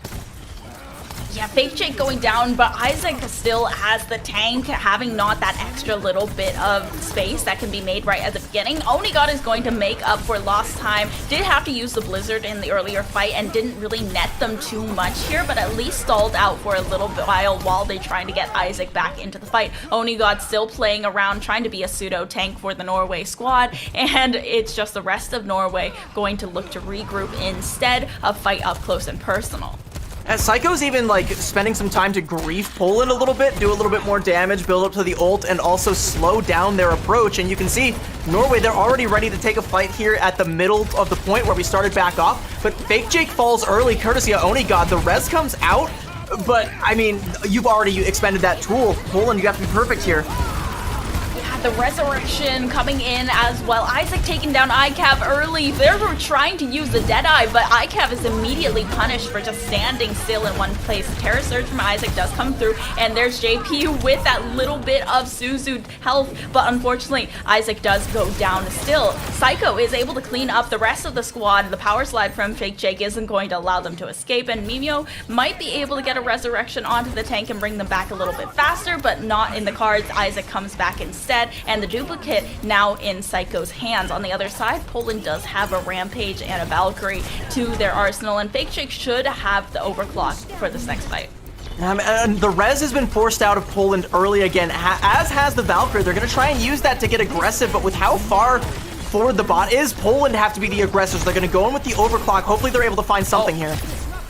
Almost got Only God with that overclock, but it doesn't happen. Now Fake Jake is just out of position in the back, and Psycho's taking a lot of damage here. Isaac going to come back in for the contention. Forever and Isaac just dancing around the corners, while Psycho from above is looking to get that damage into the backline. Immortality Field has already been forced out, and the Rampage only hits Isaac. The rest of the team isn't there to follow up either. Psycho goes for the duplicate and looking for that anti-health in return, but doesn't find anything. Hindered by the cast nade, and they're able to get a little bit of delay, taking that robot back towards their side. Psycho still looking for some kind of flank. Amp Matrix comes through. Texel has previously got a lot of value with it, and Forever is actually going to be able to take down Isaac because of it. Now, though, they're still having that resurrection onto the tank, and it just is so much value from Norway out of a single ability. Now a tank back in the game, and Forever goes down immediately. There's only 15 seconds left. There's going to have to be a touch from Poland, but Forever took the bot further away, so I don't know if anyone's even going to be able to touch now. I think, yeah, no, that's just going to be Norway taking it. I mean, even if the bot had been where it was before, I don't know that there would have been anyone from Poland alive and in position to come in and try and get the touch there, but regardless, that just ends up being Norway in that tail fight. Just taking it, you know, they find the early pick up on Texel. They lose Isaac, but the res comes back through. All the picks come in favor of Norway. And even if Poland had won that fight too, there still would have been that insurmountable amount of meterage that they would have had to try and overcome. All that they had to do, all the time that it had taken to try and dispatch Poland to get rid of them there, would have been time that they just didn't have. We've seen like a last-ditch overtime push, which isn't unheard of on push, but is still not always likely because you have to be entirely perfect from there on out, and Poland just didn't have that room to operate. Norway did a great job snuffing it out once they had that checkpoint. They held on to it with an iron grip and never let go.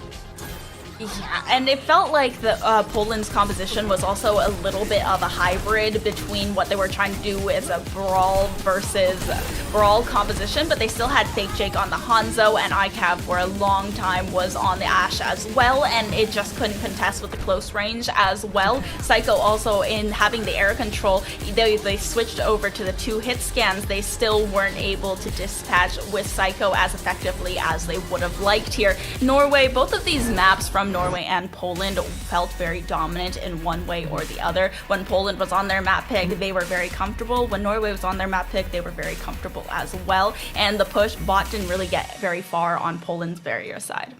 We did learn, though, that Poland has a very strong poke composition. I think that is still something to be proud of. This whole squad has a lot to be proud of. I think they might even still have one more game that they have to play. Yeah, they play against Germany tomorrow as well, so that's going to be, you know, another chance for Poland to show us what they got. But, you know, both of these teams out of contention for playoffs, but still very much so in contention for our hearts, and they showed us a lot to love today. We'll be right back after a quick break. We're going to bring one of the members of Team Norway along for a quick little interview with Jim. Don't go anywhere. We'll be right back after the break with that. We'll see you soon.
Welcome back from the break, everyone. It's the Overwatch World Cup 2023 EMEC Online Qualifiers. I'm Jim Basco. That's Epitomes. That's CB. And we just watched Norway taking over Poland in a close game, 2-1. Epitomes, break it down for us. What did we just watch for the viewers that might just be returning? So on that very first match, we had Norway take it at first, but then at second map, Poland went to their map pick, a Circuit Royale, showed their absolute prowess on those poke compositions, and they were able to take that map in a very dominant fashion as well. But when it came back to push, Norway was on their home turf. They were able to play the brawl compositions that they prefer, and they were able to end it with 2-1 as a match score. Yeah, Norway did a fantastic job, and I think Poland taking a map there was a little surprising, right? CBA came pretty dominantly as well.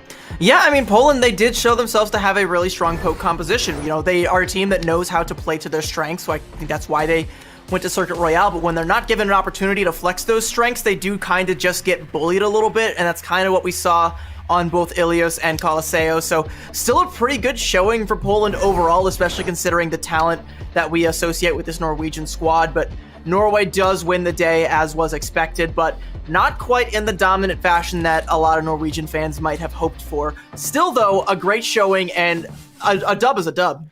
That's the thing, a great showing, still a dub is a dub, and of course Group B, like we were talking about, has mostly settled in. So with that said, we've actually got an interview with JP, the support line from Norway, so Epitomes TV, I'll be right back as we hop on with JP here. Yo, how you doing, man? Congratulations on the victory versus Poland. How are you feeling?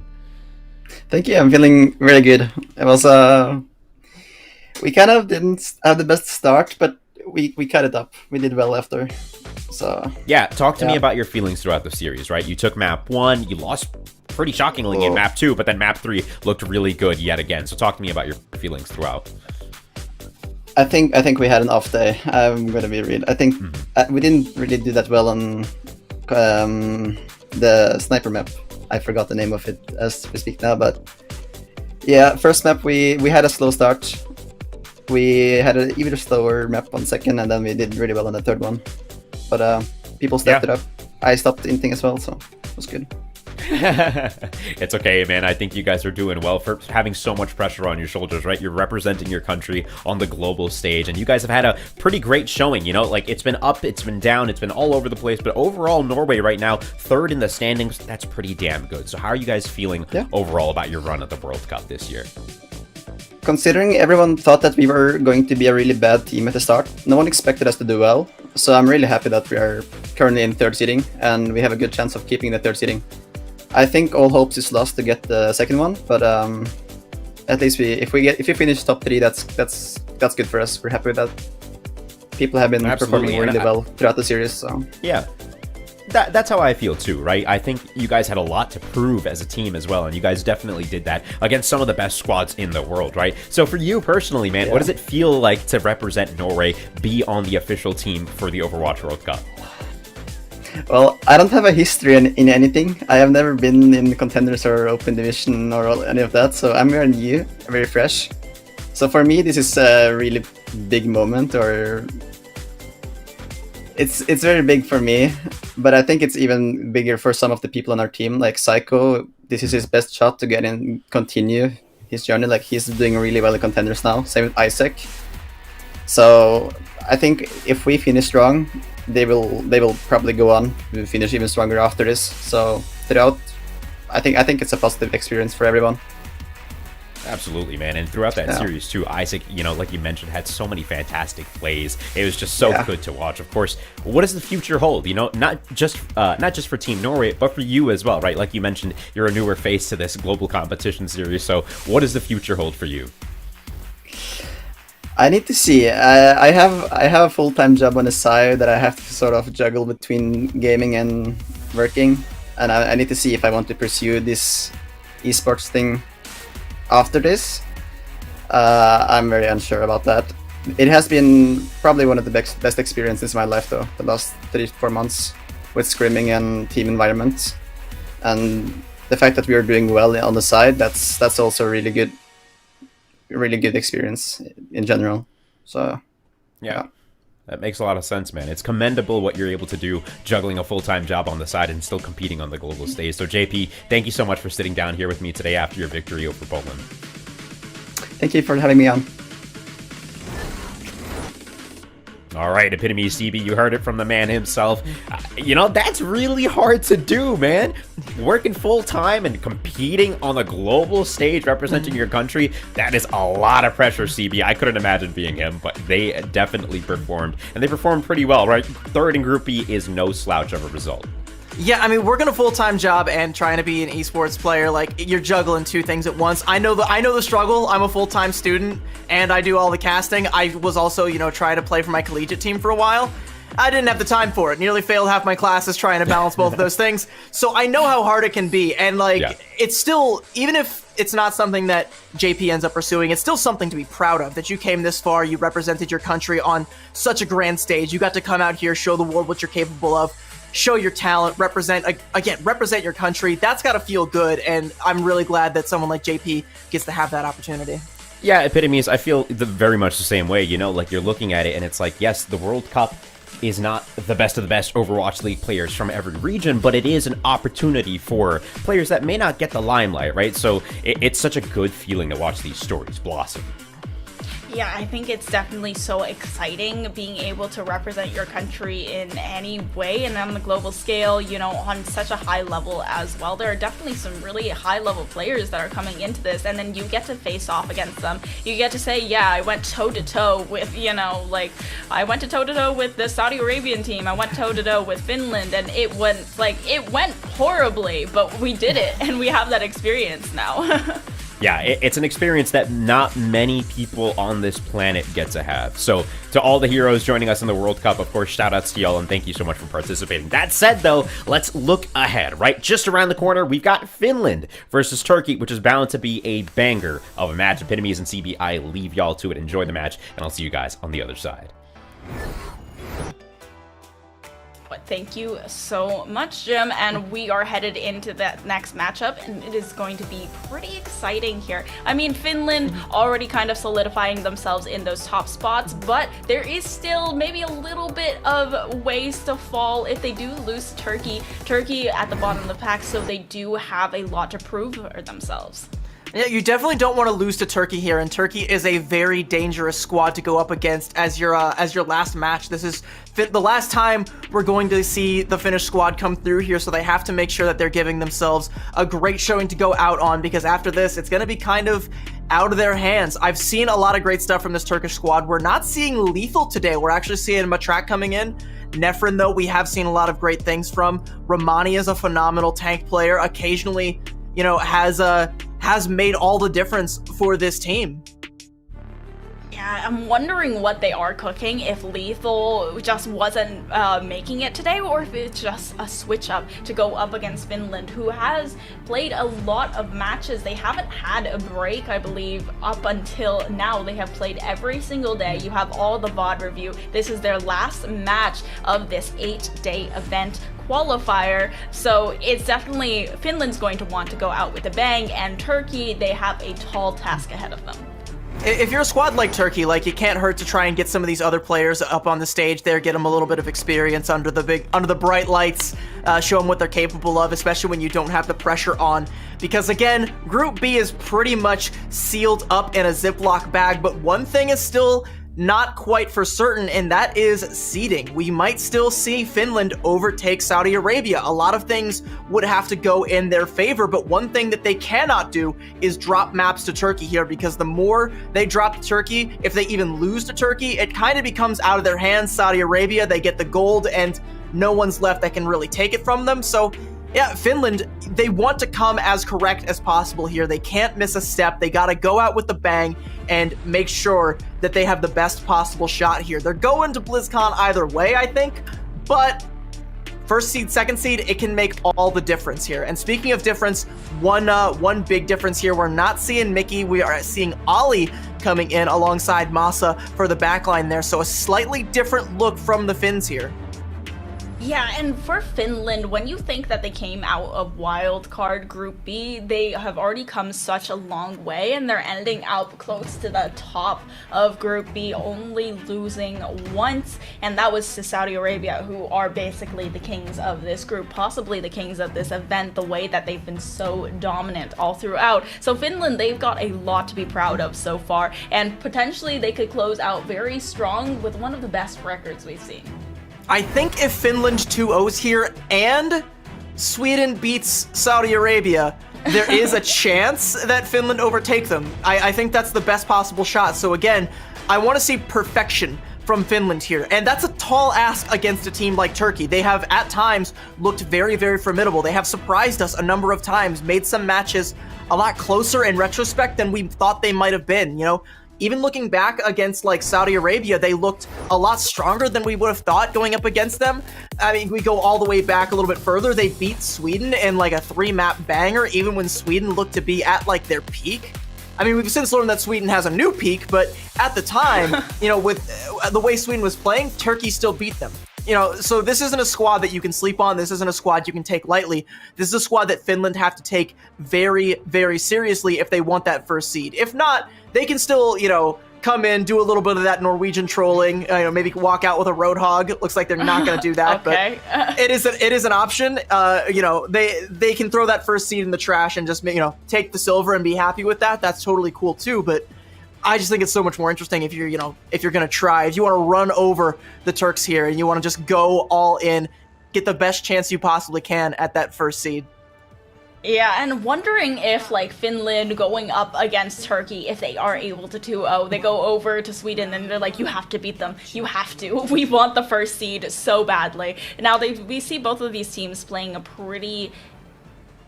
Roadhog. I was about to say typical, and then I stared at Romani and I was like, what is that? Yeah, you know, you were gonna say typical, and then you saw the Roadhog. That threw a wrench in the equation, and it might throw one in the equation for Finland as well if they're not careful. If you know, Romani lands a big hook here, but Roadhog is not in the best of states right now. Vestola very low HP, has to get the Nemesis form pushed out early. I mean, this is already looking pretty okay for Turkey. Yeah, Romani gets a lot of heal from the Take a Breather as well, getting a little bit more health at the beginning too. Okay, forcing out the Ice Block from Cloud though, and now finding the Immortality Field, another cooldown for Finland to expend, but ooh, Romani just gets shredded by Sana at the back, and there's not much that he can do against that, despite landing 2 pretty good hooks. Just a lack of one-shot ability from Romani on that Roadhog. It's a little bit of a struggle. Yeah, sometimes you go fishing and you don't really catch anything. Sometimes you do catch something and it's made with an ice block and you can't really shoot through that. Romani gets potentially the worst hook you possibly can in that situation. And Finland capped the point even before he got that hook. So now they're going to have to try and get this hog close enough to land a hook. Masa is just being a terror in the backline, so they're not even going to be able to get through this archway safely. I mean, Finland are looking really strong so far. Yeah, Finland already up to 40%. They have a good ult build-up. Ollie almost at the Amp Matrix, and they already just used a Deadeye. But Sana going down, that's a great shot from Matrak using the Icicle. And yeah, with the Kitsune Rush to force them forward onto that point. If they're able to get another ultimate up, this could be huge. Matrak still taking control of the high ground. They're using the Amp Matrix to force a bit of that positioning, and now using the Beat in order to try and get that overhealth up. Cloud, however, now with the Blizzard, it doesn't really find anyone inside the vicinity of the ultimate. Instead, going to use the ice block and now try and isolate using that that ice wall. The Romani still alive, still kicking, and now going to have to use the Hog ultimate, going whole Hog in order to force them off of that point. The contention is no longer there, but the annihilation comes through just in a nick of time. Vestola getting a lot of damage off, and Sana now finding that backline. Romani doesn't have any of that burst healing left over. Farouk gets very, very low, survives for a second longer, but Vestola is really looking to still get that backline out and make sure it takes longer for them to regroup. 95% now for Finland. The annihilation from Vestola there was so well timed. There is actually going to be a contest that comes out from Farouk and a desperation Doomfist swap from Romani, but Finland are very much so in the driver's seat as long as they can navigate the blizzard that comes out from Matrak. Yeah, Vistola is still getting a lot of damage down onto Romani, and Romani just doesn't really have that survivability. Still being contested, though. Muzo is able to just climb up and down here, using that Suzu to try and contest a little bit longer. Is the touch going to be there from Turkey? It looks like it will not. Finland take it 100-0 on first round. I mean, and that's just Finland just playing the composition to near perfection there. I was trying to call out how the annihilation from Vistola was perfectly timed, because Turkey, with that Roadhog, they have a reasonable counter to that ability. If you just whole hog the annihilating Ramatra away from everybody, the annihilation will eventually expire. You won't get a whole lot for it. But Vistola pops it when there's only about a second left in the whole hog ultimate, so that pretty much just becomes null and void. He can just walk forward, no threat, just dealing all the damage, forcing everybody from Turkey back, and able to take the point there, repel all comers. The blizzard from Matrock there was actually a pretty solid way in for Turkey towards the end, but it just didn't get them enough. Too little, too late. 100-0 for Finland. Speaking of Finland, we're seeing Sauna making a very interesting swap here onto the Bastion. I feel like Romani is about to have a bad time.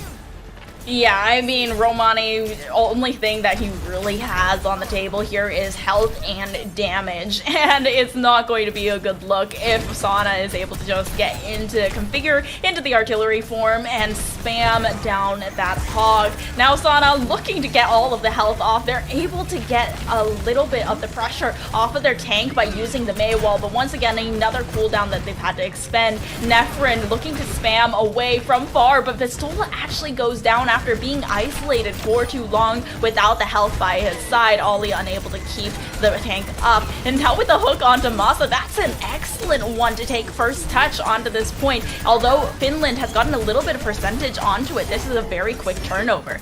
Okay. I mean, Turkey are going to take this, but Romani does fall towards the tail end there. I saw several really good Maywalls coming out from Matrock to help keep Romani alive, but once it gets split and Finland have too much pressure, they can just go ahead and charge right through, melt everyone down like butter with this Bastion, flip the point right back, and Turkey is only going to walk away with a scant 12% to Finland's 15 and counting.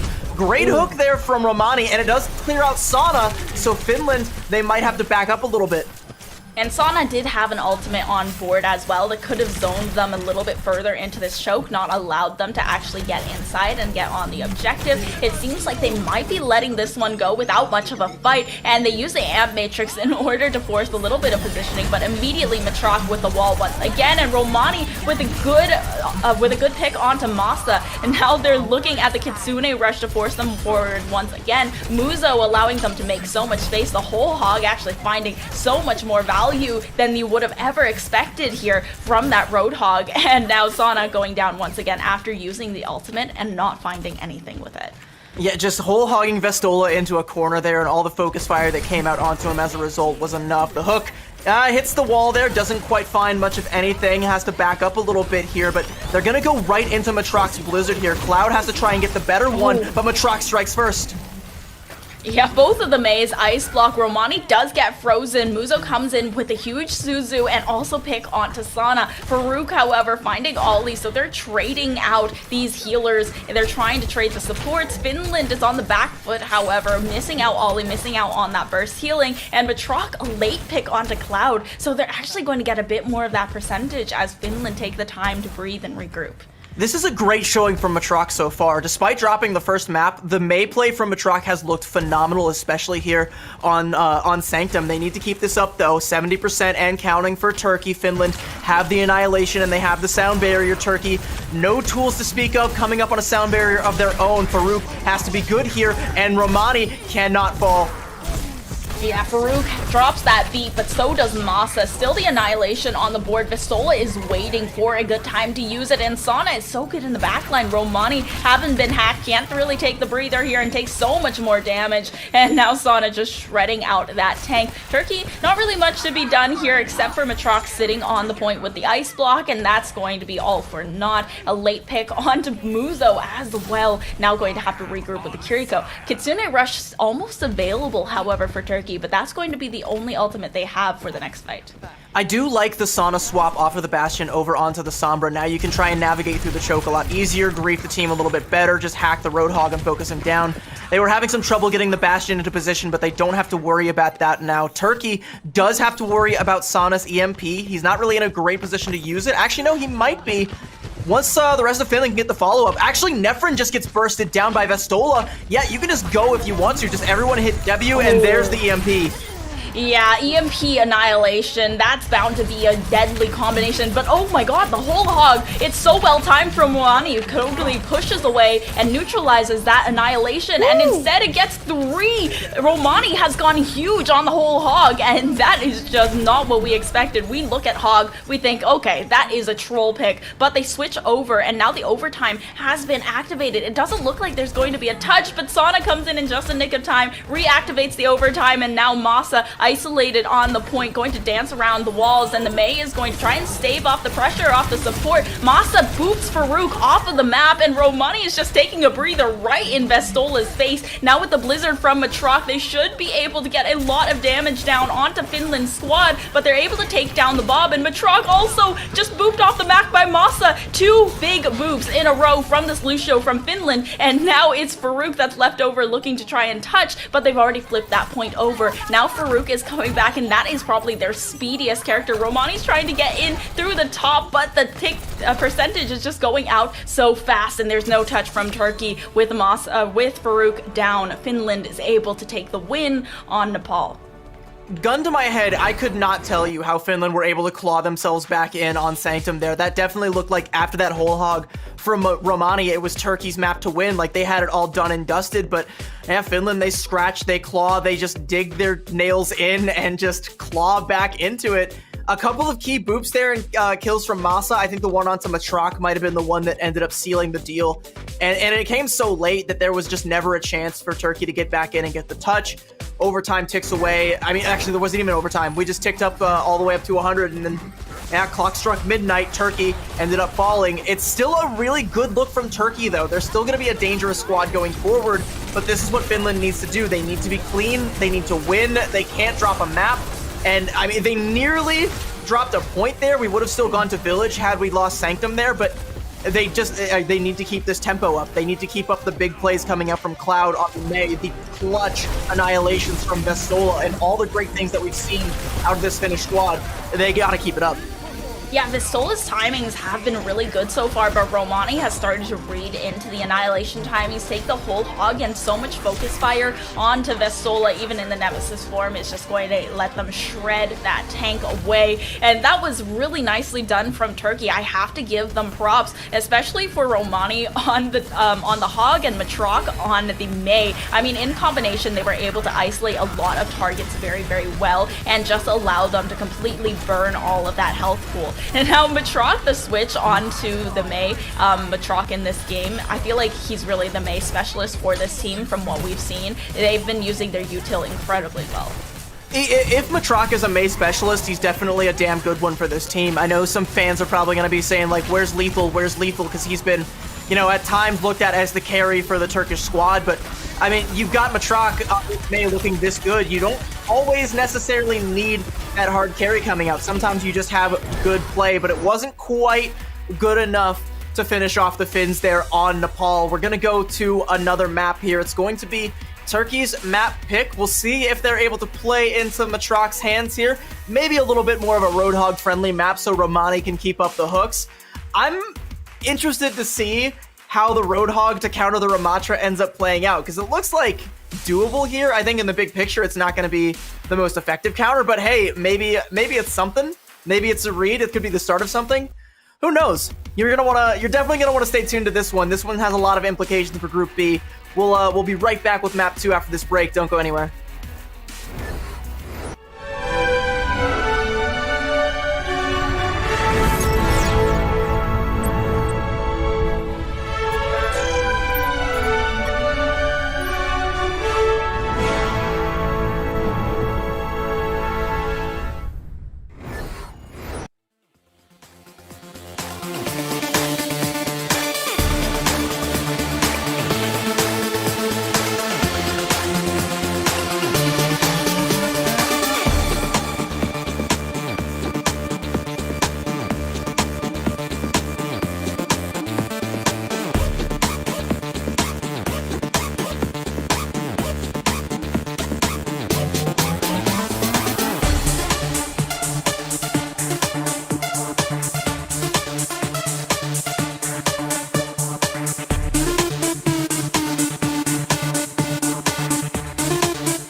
Welcome back. We just saw a tantalizing map from Map None on Nepal, and Turkey has taken out some strategies that we have never seen before. So we gotta know what they're cooking up for Map 2 and what kind of strategies that are gonna add the flavor to this matchup.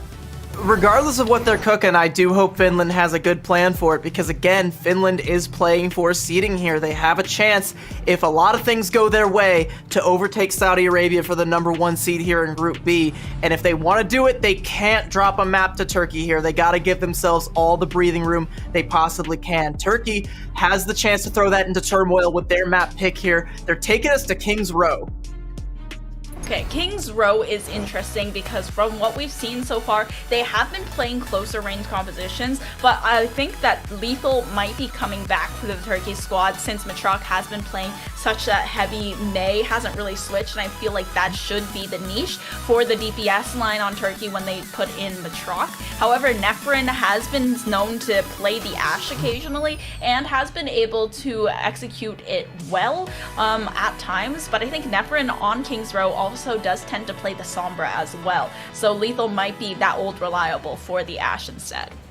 I do want to see more of Matrock, though, and it looks like we are actually going to see Matrock and Nefrin stay in. And, I mean, Matrock is a name that I hadn't heard before, but if this May performance keeps up, or even if he's able to show us a different look that is also really strong, is definitely going to be someone to pay attention to going forward. You know, one of those players that could potentially use these last couple of days to really, you know, make a name for himself here. So I'm looking forward to seeing that. Turkey is showing us some great stuff here. I mean, they're not showing us great stuff in the attacker spawn room. I mean, Roadhog was one thing.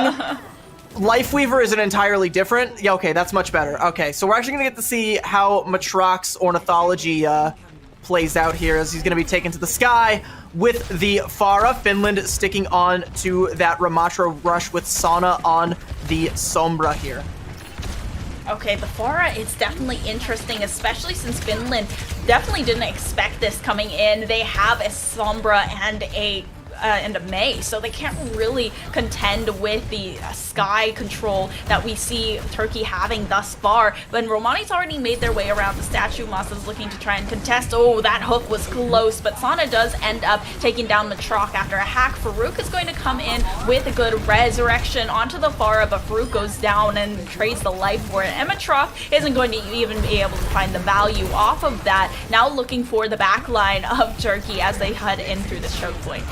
Yeah, I mean, Matrock gonna go ahead and swap to a different bird. It looks like Twitter's not the only bird down right now. Turkey, they're still looking for something. I mean, Muzo's almost got that Kitsune rush. They might be able to play in with that, but Ali, if he's able to live through it, can pop the Amp Matrix here, is gonna do just that, and Romani can't stick around for that. Yeah, the Amp Matrix, they're going to have to go ahead and disengage and kite a little bit further back. Farouk going down right after Matrock does. Not a lot of places to go. Okay, Ollie able to find Nefrin, but they trade their tank for that. Romani, however, without the DPS line, can't really push forward, so he's going to go ahead and back off a little bit more as well.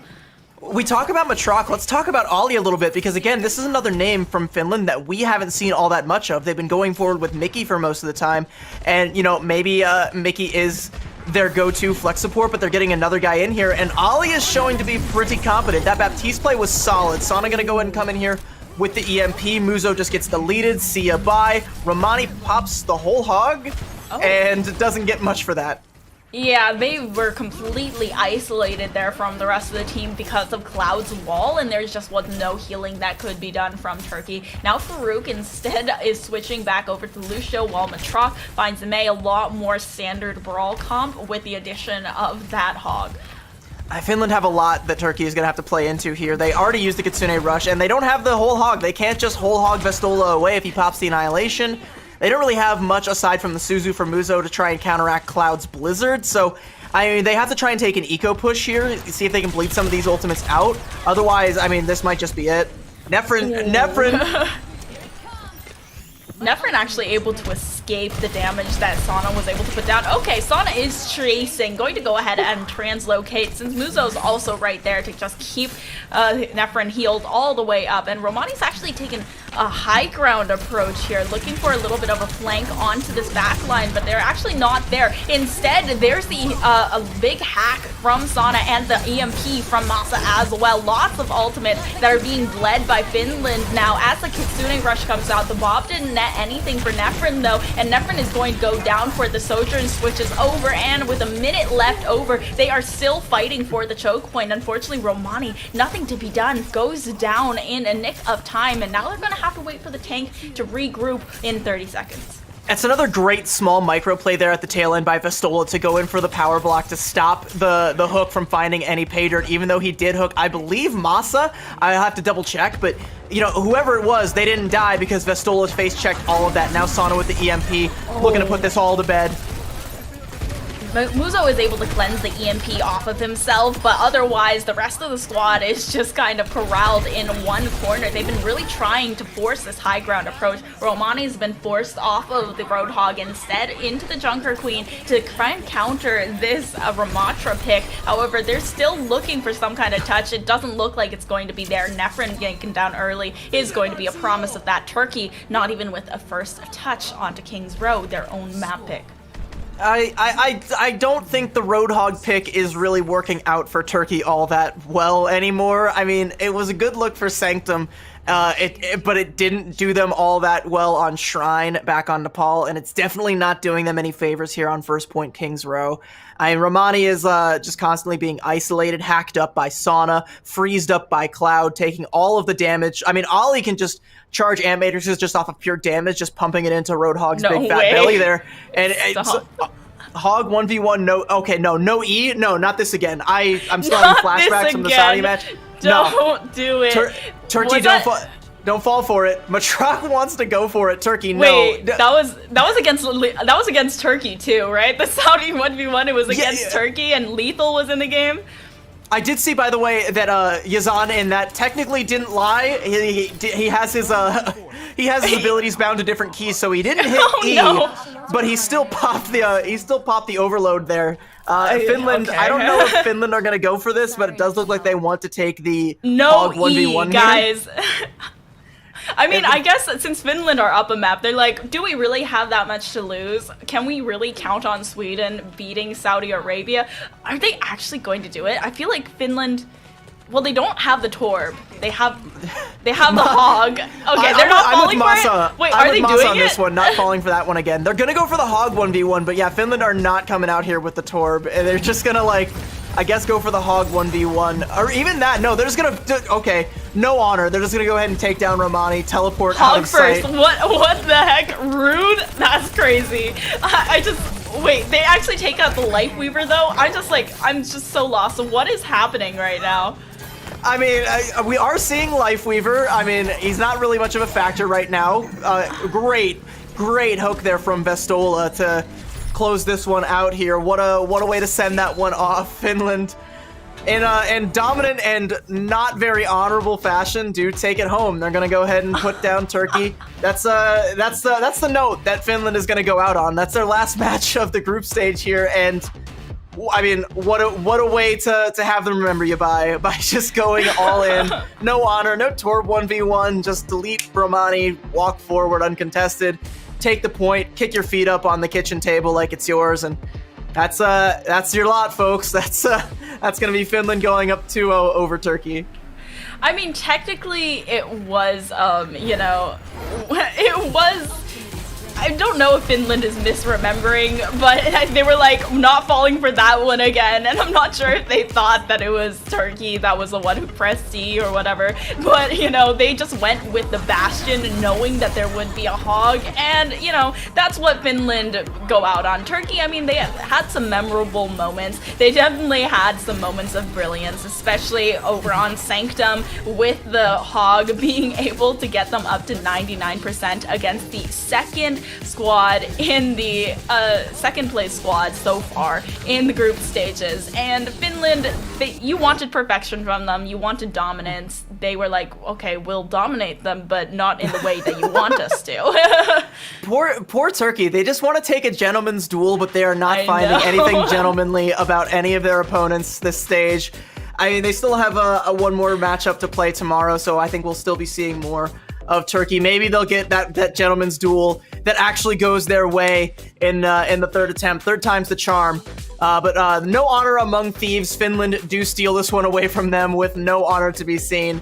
But they did set themselves up for success. Finland still have a chance at overtaking Saudi Arabia, taking that first seed. We're gonna have to keep a close eye tomorrow on that Saudi Arabia versus Sweden matchup there. And I mean, that's pretty much what's gonna seal it up for Group B. At this point, though, Saudi Arabia and Finland are almost definitely going to be your duo that's going to be representing the EMEC Group B region. We still have some Group A action to come today. That group, again, as contentious as it is, still all over the place. We still have to see the story of Spain unfold. Italy and Denmark can also be a banger with a lot of implications going forward if Italy's able to pull off an upset. We'll have to see all of that and more. ZP and Hex will be back here after the break to walk you through all of that and more right after this break. Thank you for having us. We'll see you guys all tomorrow.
Welcome back to the 2023 Overwatch World Cup EMEC qualifiers. I'm Jim Basco. I'm joined now by ZP and Hex. We just watched Finland take it over Turkey, and an unfortunate ending to that match left us all in shambles, but that's, of course, okay. We are on day 7 of the competition here. We're into week number 2. Before anything, let's pull up that schedule and talk about the matches that already happened and the matches that are still to come. ZP, highlights of the day so far for you?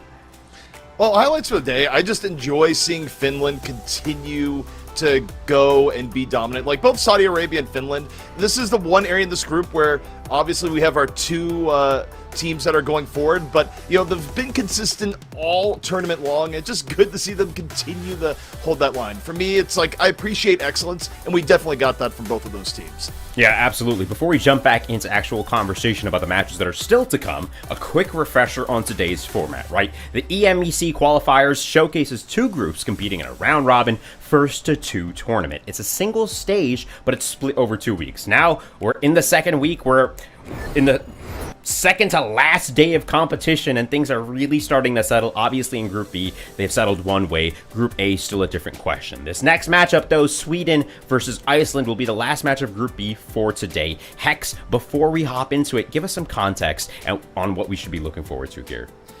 Well, I mean, Iceland has, had a rough go of it. They had a really tough early schedule, and finally pulling off some wins there. And I guess always the thing is like, what could have been for Sweden? Like this should have been a much more competitive group, but they came out really, really, slow, and it was kind of rough. But so like now Sweden has picked it up, and I think if you're Sweden, like you don't want to be the team that like ends up losing to Iceland. So like they've gotten some momentum going forward. Iceland has picked up something going too as well, but like there's some matches as we get to the end of things that aren't going to matter as much, but They matter to these teams. They matter to these players. So I would imagine that Sweden's going to come out and give it their best. Yeah, absolutely. Something that I loved out of yesterday that we got from the Belgium versus the Netherlands match too is that even though we knew those matches didn't really amount for much, the rivalry between the two teams was awesome to watch, and I love the trash talking afterwards. So it's always good, and of course we're playing on the world stage here, so experience to be garnered for all the players, to say the least. ZP and Hex, so I leave y'all with the match, Sweden versus Iceland, just around the corner. Enjoy it, and I'll catch you guys on the other side. Yeah, and kind of as mentioned here, Hex, we've now hit the point of the tournament, at least for these two teams, that you're not playing to qualify deeper. Like your tournament run is going to end here, but there's something about pride, particularly for Sweden, where you kind of want to smooth things out for history here, and you look back and you go, oh well, okay, they didn't lose that much, did they? They went 4-3. 4-3 looks better than what it had. Like Sweden lost their first 3 matches, right? They had played Norway, Finland, and then Turkey, but they're on a 2-game win streak, and they beat Poland, they beat Germany. I mean, largely a lot of it is because THEIMPACTPLAY has come in and played tank for this team instead of Lulsage. It's been a lot of Orisa for THEIMPACTPLAY, and also it's pretty much just been a switch to like let the DPS carry, let Sparker play Ashe.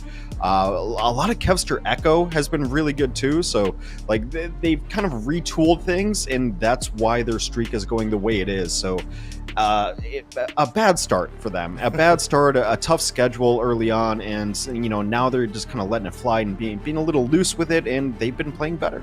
Yeah, I think also part of it, I don't think it's entirely just a tank swap, though that is certainly a big part of it. I also just think there is definitely a learning curve, at least for Kevster, and okay, you're not playing with the normal OWL level supports that you usually have behind you. Your support line is a little bit more inexperienced, and as a DPS, that means you have to rein in just how aggressive you go, because you're not going to be getting the instant healing that you do at the Overwatch League level necessarily with the squad. But the adjustments have been made, and Sweden's looked a lot better. But you shift gears here, you look at Iceland and the players that they've had going, they do have a bright spot in the sense that they did finally get a W on the board, not going fully without wins in the tournament, but something tells me Sweden might be taking map 1 here, Hex, and then we'll be going right back to Watch Point Gibraltar.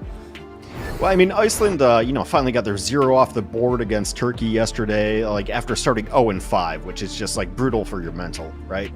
So Finzi played their best match yesterday, I thought, like on Gibraltar. Like Finzi really, really took control of that map.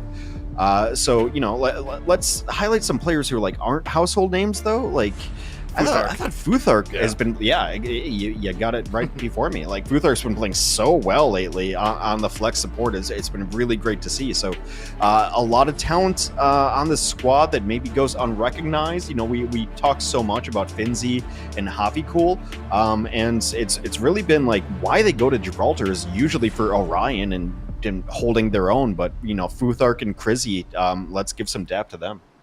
Yeah, and looking at that, Futhark has been consistently impressive, even in some of the worst losses that Iceland has had in this group. Futhark has usually looked good. Like, Futhark is the one player on Iceland where no matter what is going on, you can kind of rely on Futhark to have several good plays. And, you know, obviously Overwatch is a team game, and, you know, Iceland has had troubles on the whole, but it's always good when you can look at a team and be like, okay, well, we know that this one player is always going to contribute. But now we look towards Nepal, Sweden versus Iceland. We'll see how this one pans out. You know, sometimes Hex teams will get silly when you've gotten to this point in the tournament. They go, oh, we can play whatever, we're not advancing. Something tells me Sweden, you know, based on the THEIMPACTPLAY interview yesterday, they're going to be bringing their all to bear here. Just, again, even up the scoreline a little bit for the history books. Yeah, you want Liquipedia to look good at the end of the day, right? You don't want it to look like a 0-6 or whatever. So Theo's generally been playing a lot of Orisa. You know, it's okay-ish on this map, totally fine. Like, you know, you generally want to like play in the point, but you know, we'll see what they run here. Sparker on the Sim, Kevster on the Pharah. And it looks like they're going to roll with that, too. So Iceland is playing, like, pure rush, and Sweden is going to rock something a little bit different. Also, I feel like one thing that's happened is teams have gotten to this point. The teams have gotten a whole lot chattier. Where, yeah. A lot of text chat. Yeah, I feel like that's a part of the teams playing a little bit looser because, hey, look, the pressure off. And speaking of pressure, Kevster applying a whole lot of it from the air, coming in on the Pharah. Gonna be looking here to the side, a little bit more rockets. Iceland find themselves really pinned in. Krizzy getting very, very low early, and Orion caught by THEIMPACTPLAY. Kevster just gotta clean up the rest from the back. That's a really cool angle. A lot of times you see like Pharahs just chill out and like hang out on the ledge over top of Village, but like coming out on the backside and being the hammer to the anvil that THEIMPACTPLAY was on the point is so cool. Yeah, I'd also say rotation-wise, it's probably why you don't see a lot of teams go to where Iceland went there and will usually go straight to the point because it's just dangerous, especially if a Pharah just comes around from the other side. But Iceland now going to have to find a way in, and they have to run the Pharah obstacle course here, Hex. Yeah. Well, they're going to make a switch, too. Orion's going to go to the McCree, or, excuse me, the one. Cassidy. Cassidy here, and it's just not worked out for teams regardless. Kevster does go down, but not if you're taking his pound of flesh. Yeah, and also it's clean enough that the res is going to be contested on top of it, and yeah, I mean, and again, to me, this just comes down to the Pharah obstacle course, right? Where the best part about playing Pharah on this stage is what Kevster gets to do right now, where Iceland just has to run and duck for cover to even contest on the point with the comp that, you know, can't really fight the Pharah as well, even with the Cassidy. We haven't seen really good anti-Pharah comps really come out. Like, your best bet is really to try to win it on the ground and try to do your best there, but so far, like, if you really want to fight the Pharah, you have to run, like, a D.Va and a Cass at the same time and really focus it down. And then you have to deny res. Cole coming out here from Krizzy. Iceland does get to the point and get a quick recap. They lost Orion so early, though, that, you know, this is Sweden's fight to lose at this point. THEIMPACTPLAY roll around here on the Orisa. Could use the ultimate again, but, you know, I feel like Sweden's playing this a little bit too loose here. That Orisa ultimate could have went on way earlier. Instead, Sweden ends up down a few players. Kevster back into it, finds Orion. Transcendence, or rather Annihilation, out for Iceland. And, yeah, I mean, Sweden, they could have burned ults a little bit earlier there, but they felt, nah, we don't need to. As it turns out, Hex, they needed to. But Futhark goes down, and Sweden, they get to apply pressure a little bit quicker here. Kevster is still holding on to the barrage. And you have to think Kevster's going to go the other way, drop the barrage. Barrage comes in, gets the ice block out, looking for Finzi, needs a little bit more. THEIMPACTPLAY fish out, and it's not super quick, but Sweden should retake the point. Yeah, I mean, it kind of is one of the differences between, like, good teams and not so good teams, like mediocre teams. Theo should have been dead there, like, a minute ago. Theo was, like, 1v4, and they never chased them down. And so Sweden's able to bide their time, get back, and regroup, but they had the tank, like, alone and scared. They should have had Theo right there, but they didn't. They didn't chase it down, so Iceland just never has really the aggressive push that you need to do to win maps. Ryan, come out here with the Deadeye looking for anything. Gonna get hacked in the middle of it and definitely pressured, nearly going down in turn. Iceland, though, prioritizing getting on the point. Very close to the recapture. Orion under pressure. This time falls. Theomatic right on top of it. Sweden up 5v4. Orisa ult comes on in, deals with Futhark. And that should be the round here for Sweden. Yeah, Skyle picks up a 2-piece at the end on the Kiriko, and easy peasy. A lot of it is just, you know, we've looked at this, and it's target calling, shot calling. Like, you know, you have to pick the tank there in that situation. They had it in Iceland. Just I think the lack of aggression for Iceland is why you see the 1-5 record. Yeah.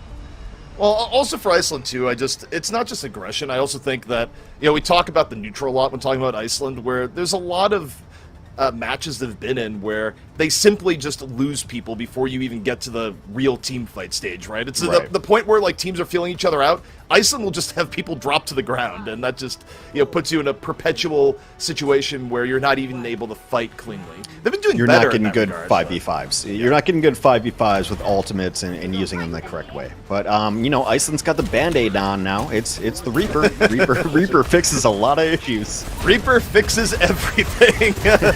You know, half meme, half truth. Finzi getting very low early on. Immortality field forced out, and Finzi can't get away. Kevster chases it down.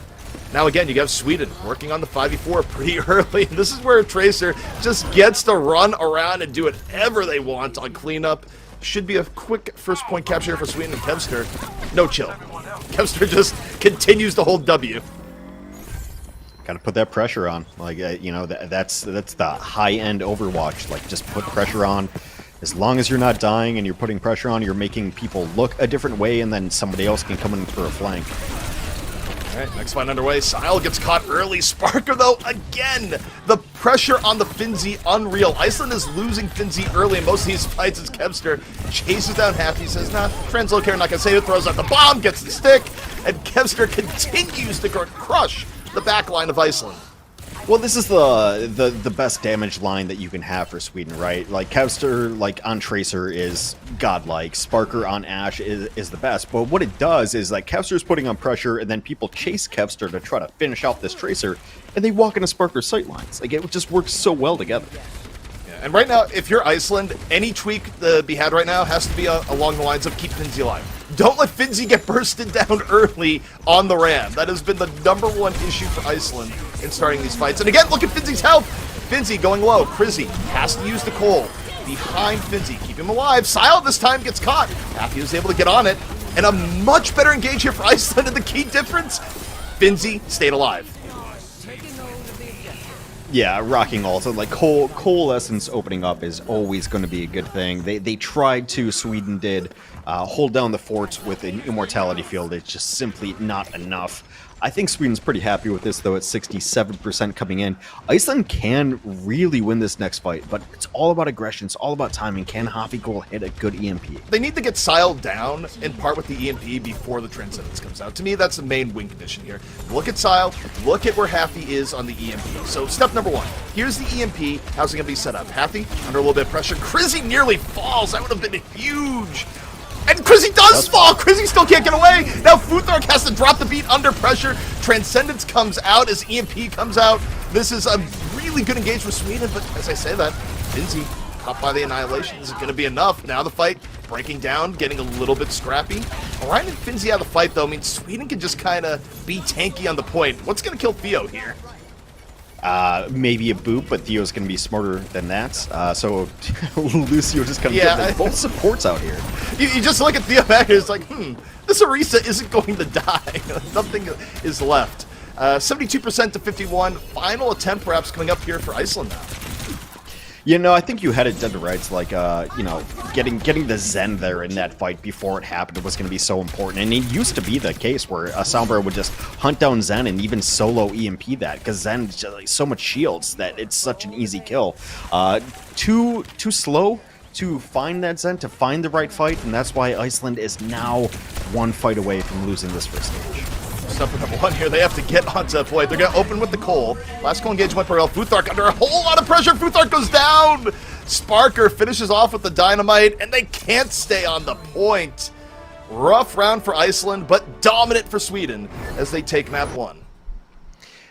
They're just able to play their best heroes right now. I mean, you get Kevster on Tracer, you get Sparker on Ashe, and it just looks better, right? And there's so much pressure that Kevster can put on, and I think Kevster is playing like in an interesting way where it's not necessarily about like getting kills, it's just about being annoying. And like as a Tracer, like that's your job, is to be annoying. Like I think a lot of people think as Tracers like, oh, I gotta kill, I gotta trade in the backline. No, just stay alive. Just stay alive and be the constant gnats in somebody's ear. Yeah, I mean, being alive, far better than doing a little bit more damage and dying in most cases. Sometimes you get a good trade, it's worth, but nothing better than actually just surviving in many cases. And you know, there was a point here where Iceland was able to get onto the point, and Sweden might have held onto their ults a little bit too long in round 1, but on the whole, there was a mechanical difference throughout, and the second round to me was just really dictated by the fact that Finzi was falling really early in these fights. The support line wasn't keeping alive, there was really good focus fire from Sweden, and then you lose your tank, and Kevster just kind of goes to the back and does whatever he wants. Sweden's undefeated with THEIMPACTPLAY on this Orisa. Like they really enjoy playing around it. It's been super interesting. Not to cast any shade on Lulsich at all, but like generally just like a switch has made this Swedish team look very different. They are undefeated so far with THEIMPACTPLAY on tank. Yeah, and you know, to be fair, you look at strength of schedule and all the rest, it's not entirely one-to-one, to put it mildly. But yeah, you cannot deny the improvement in Sweden's gameplay. They look good here to start out their day. 1-0 over Iceland. Will Iceland find a way through to make this match a little bit more competitive, or will Sweden continue to exert dominance? We'll see in just a few.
Sweden continuing their resurgence against Iceland here in the Overwatch World Cup. Again, leaving many Swedish fans to wonder, where was the Sweden back on day one? But you know what, Hex? Better late than never. Is it, though? I mean, it would have been better earlier than late, True. I guess. So Iceland will have map pick here. They've generally gone to maps that have like long range hit scan. Yeah, that makes a ton of sense. So the last time they had a map pick was to Gibraltar, and they were able to pull it off against Turkey, I believe. So yeah, this has been their map choice. This was like actually the first map win was Gibraltar, so Iceland going to Gibraltar makes a ton of sense. Gonna be, you know, a little bit difficult against the likes of Sweden's damage line, but this is where they feel comfortable, and yeah, maybe they can pull one off here. Yeah, I mean, Iceland did look much better on Gibraltar than any other map, although you think about the match we saw yesterday with how Turkey decided to play it. They definitely, I feel like the tank difference between Revenant and Finzi was something that probably won't appear here in the Sweden. I have more faith in THEIMPACTPLAY as a tank that it's going to be a closer tank-v-tank matchup. I don't think we're going to be seeing Finzi just, you know, run around and get 3 kills every team fight, because there's not a lot of contest. I'll speak a little bit out of school. You were not thrilled with Revenant's Winston play on you know, Gibraltar. It did not work out great, and I think if you watch the match that you would agree with ZP right there.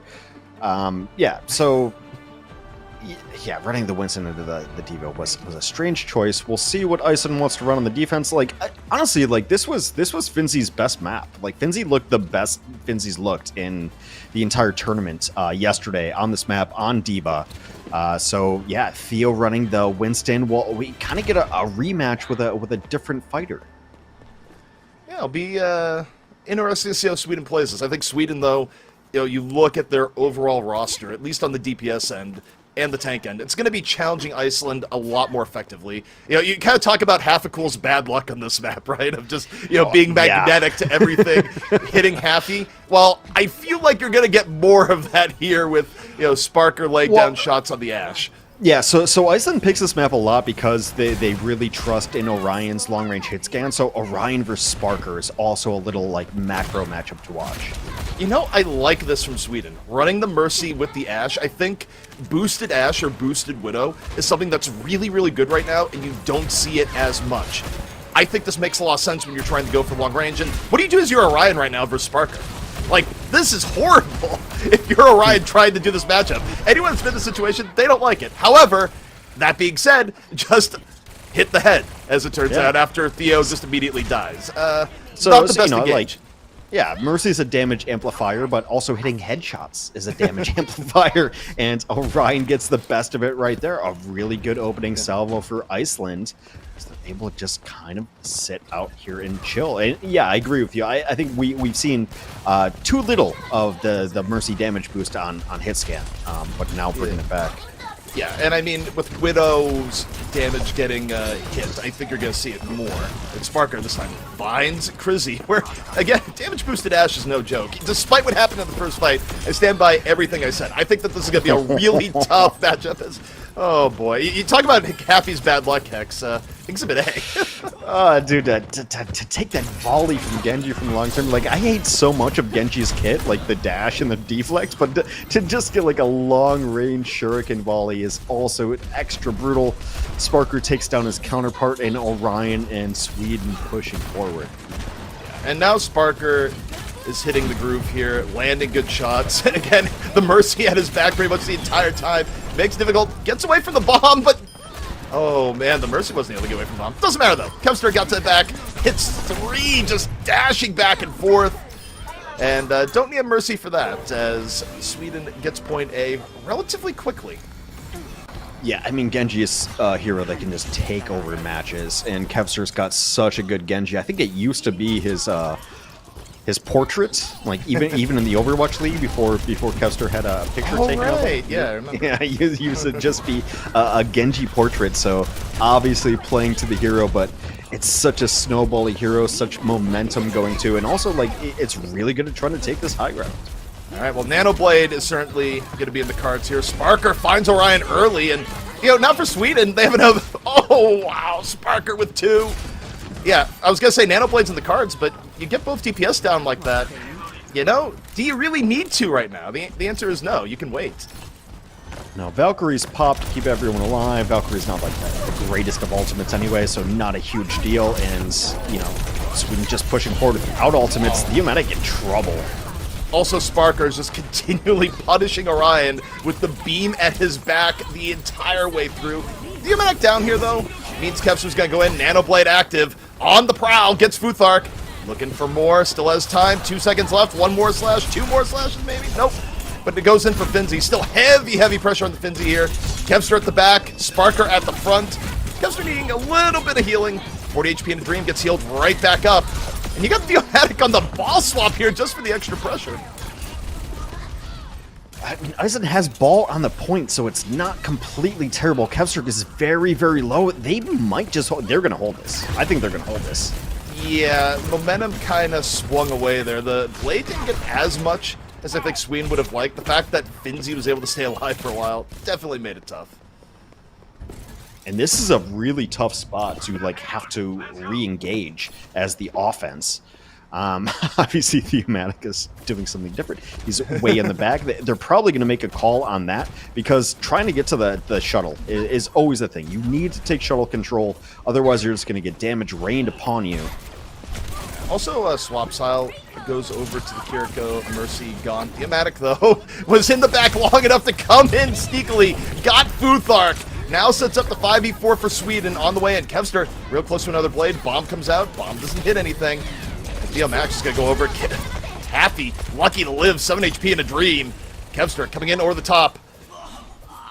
Is it going to be enough? Taffy came back in. Finishes off Theo. And Iceland being surprisingly durable here, Hex. Like, Sweden's lost enough that it's reset time. Yeah, they have to go back. You can't fight this with 3.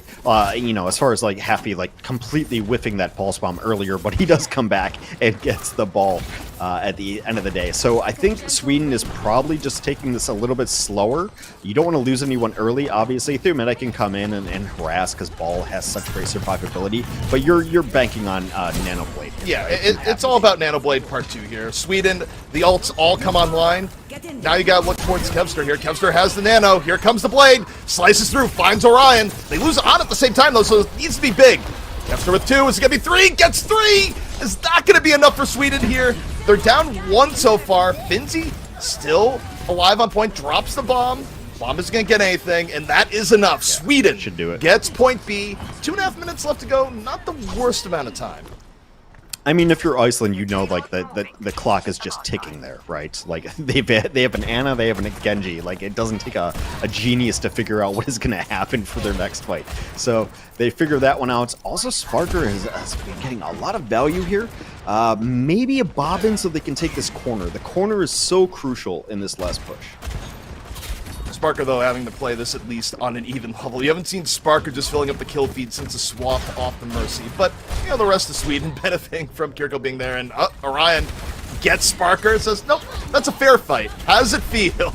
No res available, no beam at your back. So, good exchange there from Orion. 1:50 left to go. And Sweden has to slow play this a bit here, Hex. Maybe Kevster finds something, but no. Kevster only finds a spawn room. That's what Kevster finds. Caster curse right there. Yeah, Sweden has to back up here. I agree with your sentiment that they should be slow playing, largely because like I think like your next fight should again be a Nanoblade, so kind of take it a little bit more passively. There's not a great engagement otherwise. I mean, Bob can engage maybe, but your best play is Nanoblade. That's what you're playing for. Yeah, it's Nanoblade or Sparker gets a pick, and then you just go aggressive because you have the fight. Like, those are the two things you're looking for here in Sweden. Half the cooldown. Pulse bomb ready. Pressure into the back. Takes down Sparker with the aid of Finzi.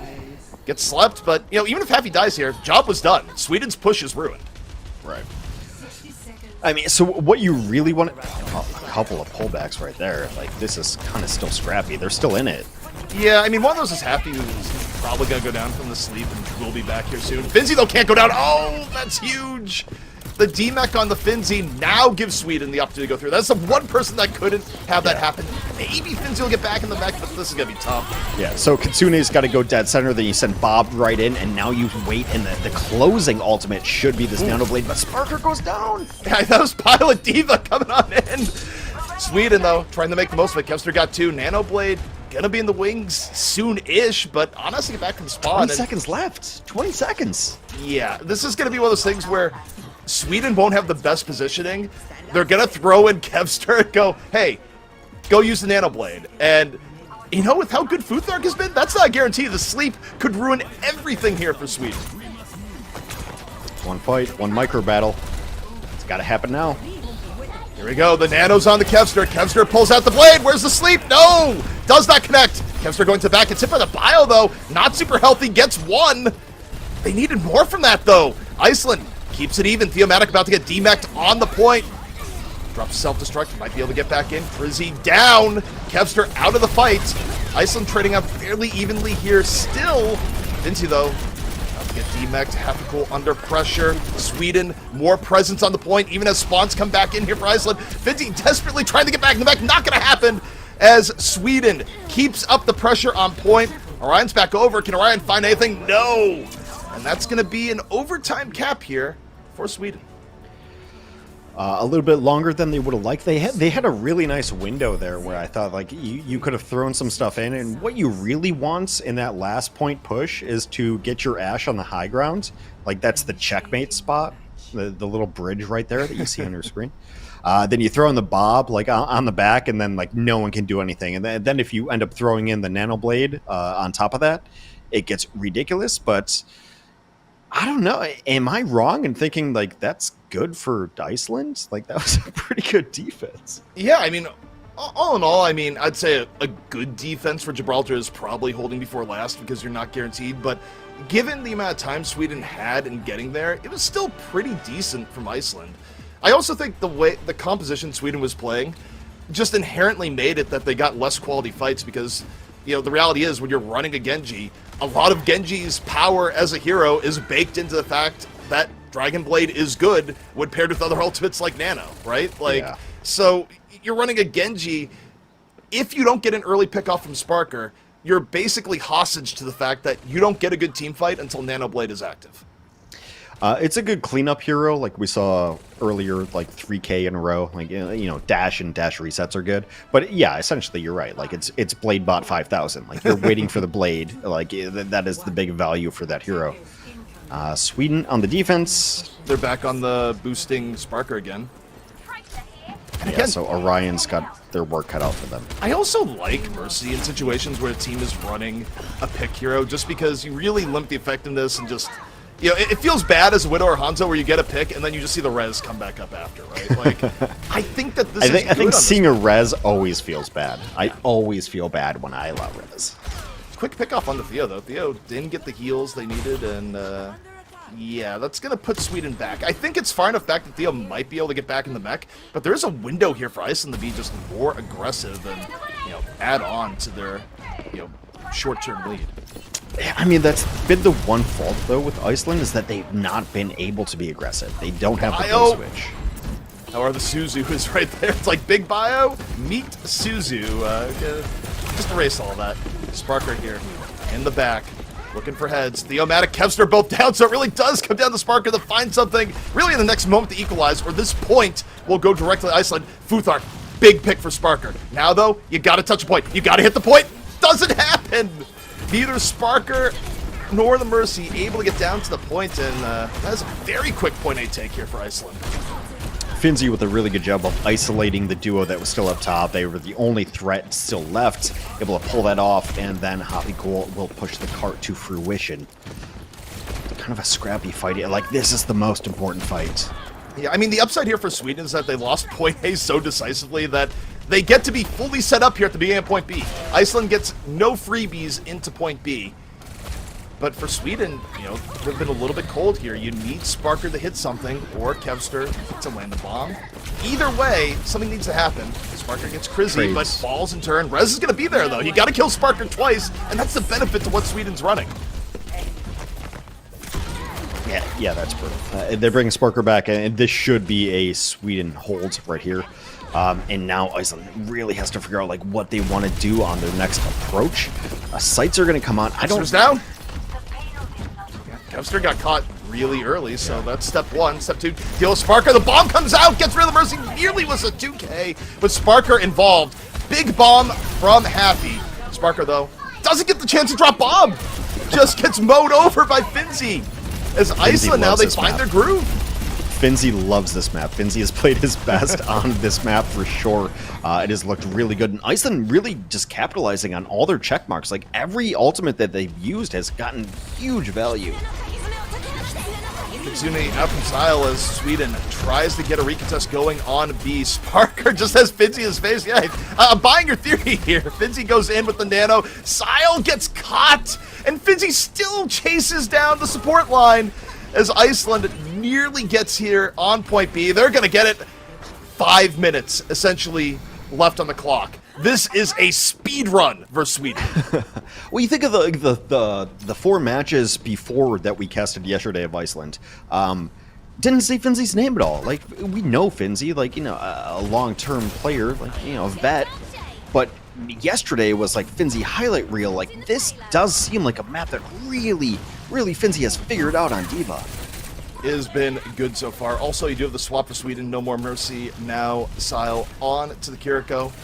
Sparker, again, going to have to play on an equal playing field. Happy under heavy pressure, going for Sparker. Sparker super low. Is Happy able to finish it? Happy gets it and forces out the panic bomb at the same time. 2 down for Sweden as Iceland keeps the pressure up. Really strong stuff, THEIMPACTPLAY. Gonna EMEC here, and Sweden is looking trained on Ulterior X. There's no light at the end of the tunnel. It's nothing but Iceland just dominating. Totally correct. They just burned through all of their economy right there, and even making some switches. They got no value out of their ultimates. They tried to bust everything. That is a huge pick, though. Skyle with just the kill onto Finzi. Enormous. Oh! My goodness, that is momentum, and that's however, Kevster dashing around the resets, giving a little bit of stability for Sweden at the end. That's tough, though. Iceland only needs one more fight. 3.5 minutes left to go. They can play this slow and do a little bit of banking here, Hex, and still win. Relatively even trades, but those trades are always going to be in favor of the defense just based on the spawn.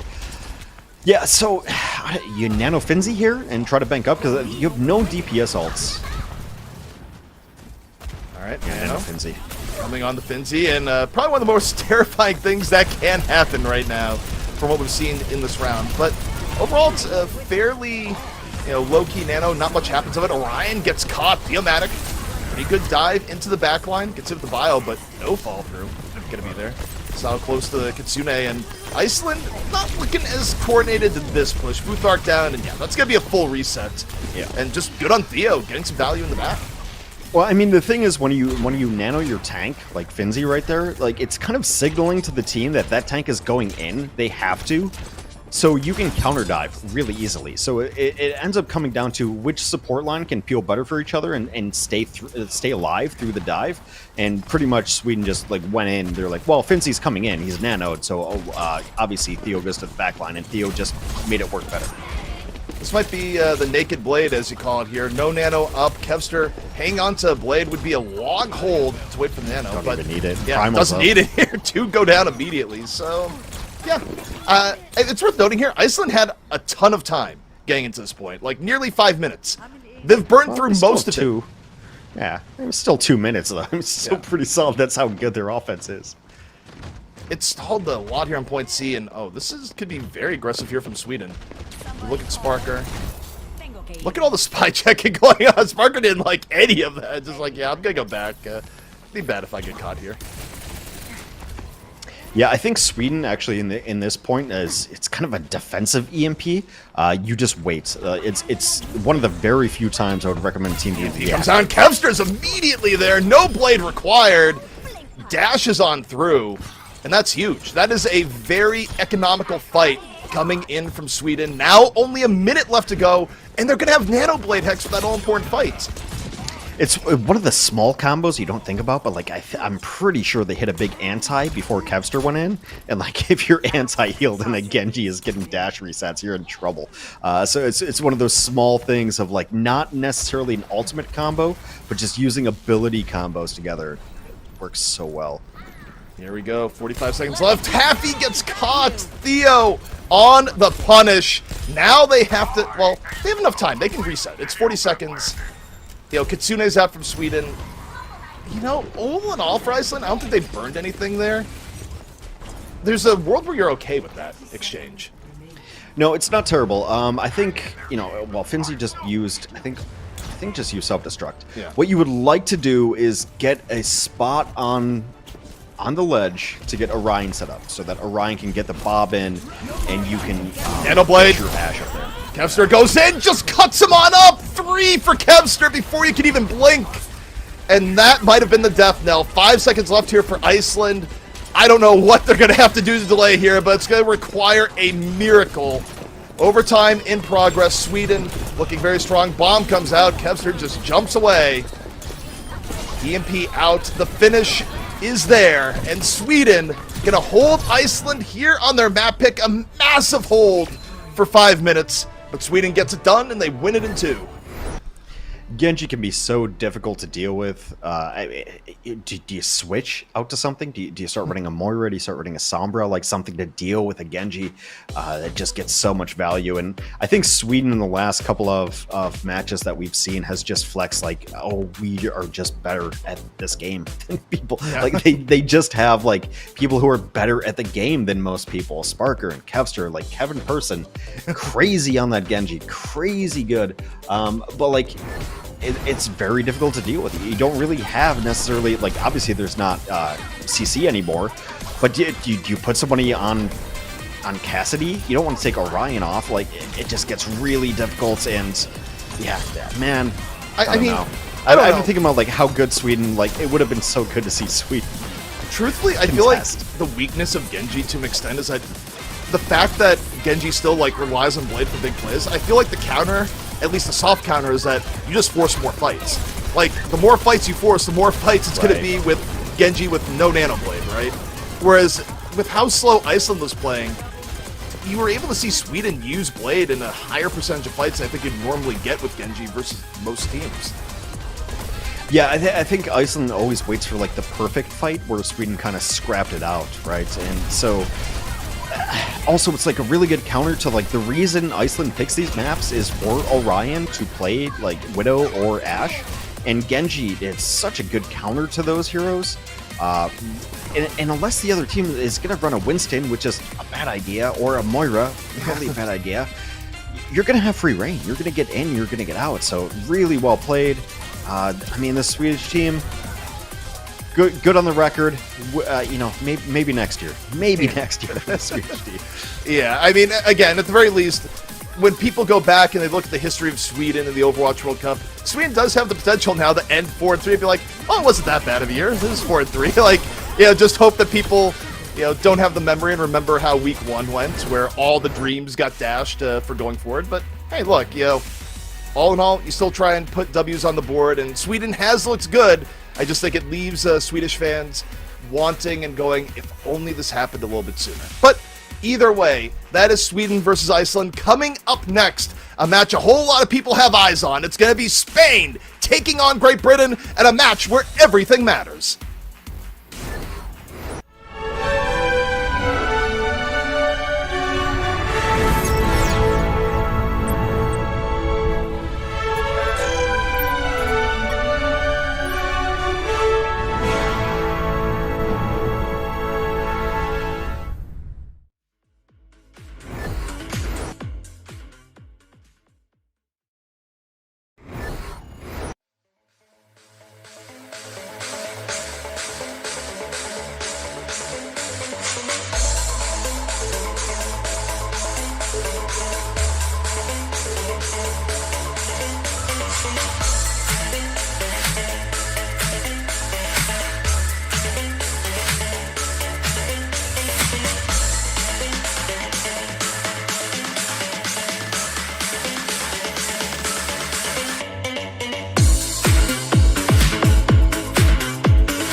competitors from all over the world have battled through trials to prove themselves as the best of the best.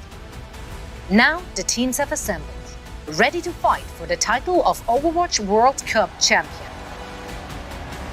It wouldn't be the Overwatch World Cup without an epic in-person conclusion at the place where it all began, BlizzCon. Which team will emerge victorious and become the first World Cup champions of Overwatch 2? Tune in to find out. Learn more at overwatchworldcup.com.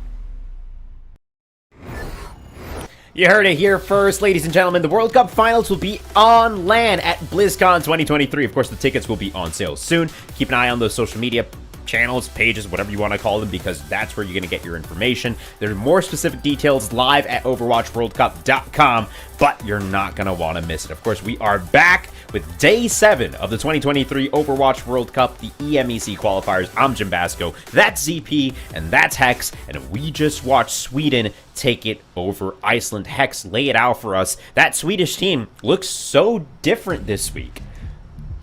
I mean, they're a good team. There's a lot of talent on that team. Like, you have Kevster, you have Sparker. Like, the overwhelming mechanical difference. But also, like, the tank switch has been really, really interesting for that squad. It's undefeated with Theo. So yeah, but yeah, it's just really difficult to play against Kevster. I don't know what else to tell you, Jim. Yeah, I wish I had something deeper for you. Kevster's a really, really good player. That Nano Blade is insane, getting 3 kills in the blink of an eye. Let's go ahead and take a look at the schedule so we can cover some of the matches that have already happened and take a look ahead. Of course, we started our day today with Saudi Arabia in a quick 2-0 over Germany, Norway close 2-1 over Poland, Finland 2-0 over Turkey, and we just finished off with Sweden 2-0 over Iceland. Now, though, we are flipping back on up to Group A, where there is still a lot to be decided. There are 3 spots at the top of Group A that'll determine who will make it forward. Spain right now edges on the border of that, with Great Britain in second, France sitting on top. France, the only team that taken them down was Spain, and now we've got them up against Great Britain. Both these teams are tied right now, 4-1 in their game scores. So this map is going to be extremely important. ZP, lay out some context here before we hop into the game. Yeah, I think the context you have to understand is that regardless of which region of the Overwatch World Cup you've been watching thus far, Spain is the most interesting story across every single region right now. It is a team that no one really expected to be playing anywhere near as good as they have been coming in. They've gotten several major upsets and have been part of an upset against them where they lost to a team that people saw as weaker in Italy. So they've had really high highs, really low lows, but as a result, they have introduced nothing but pure chaos into this group, and they've set the stage for a bunch of very, very interesting matches as we round up the rest of the week. And this is step 1 here, right? Spain versus Great Britain is going to be a massive match in terms of impact on the standings and seeing who can get to BlizzCon later in the year. Yeah, with the tone set, the tension palpable, I leave y'all to it. ZP and Hex, Spain and Great Britain just around the corner. And I'll catch you guys on the flip side. All right, so we're heading into it, Hex, and what more can you say? I'd be repeating myself if I just talked about it again, but I mean, this is the match. Yeah. This is the match.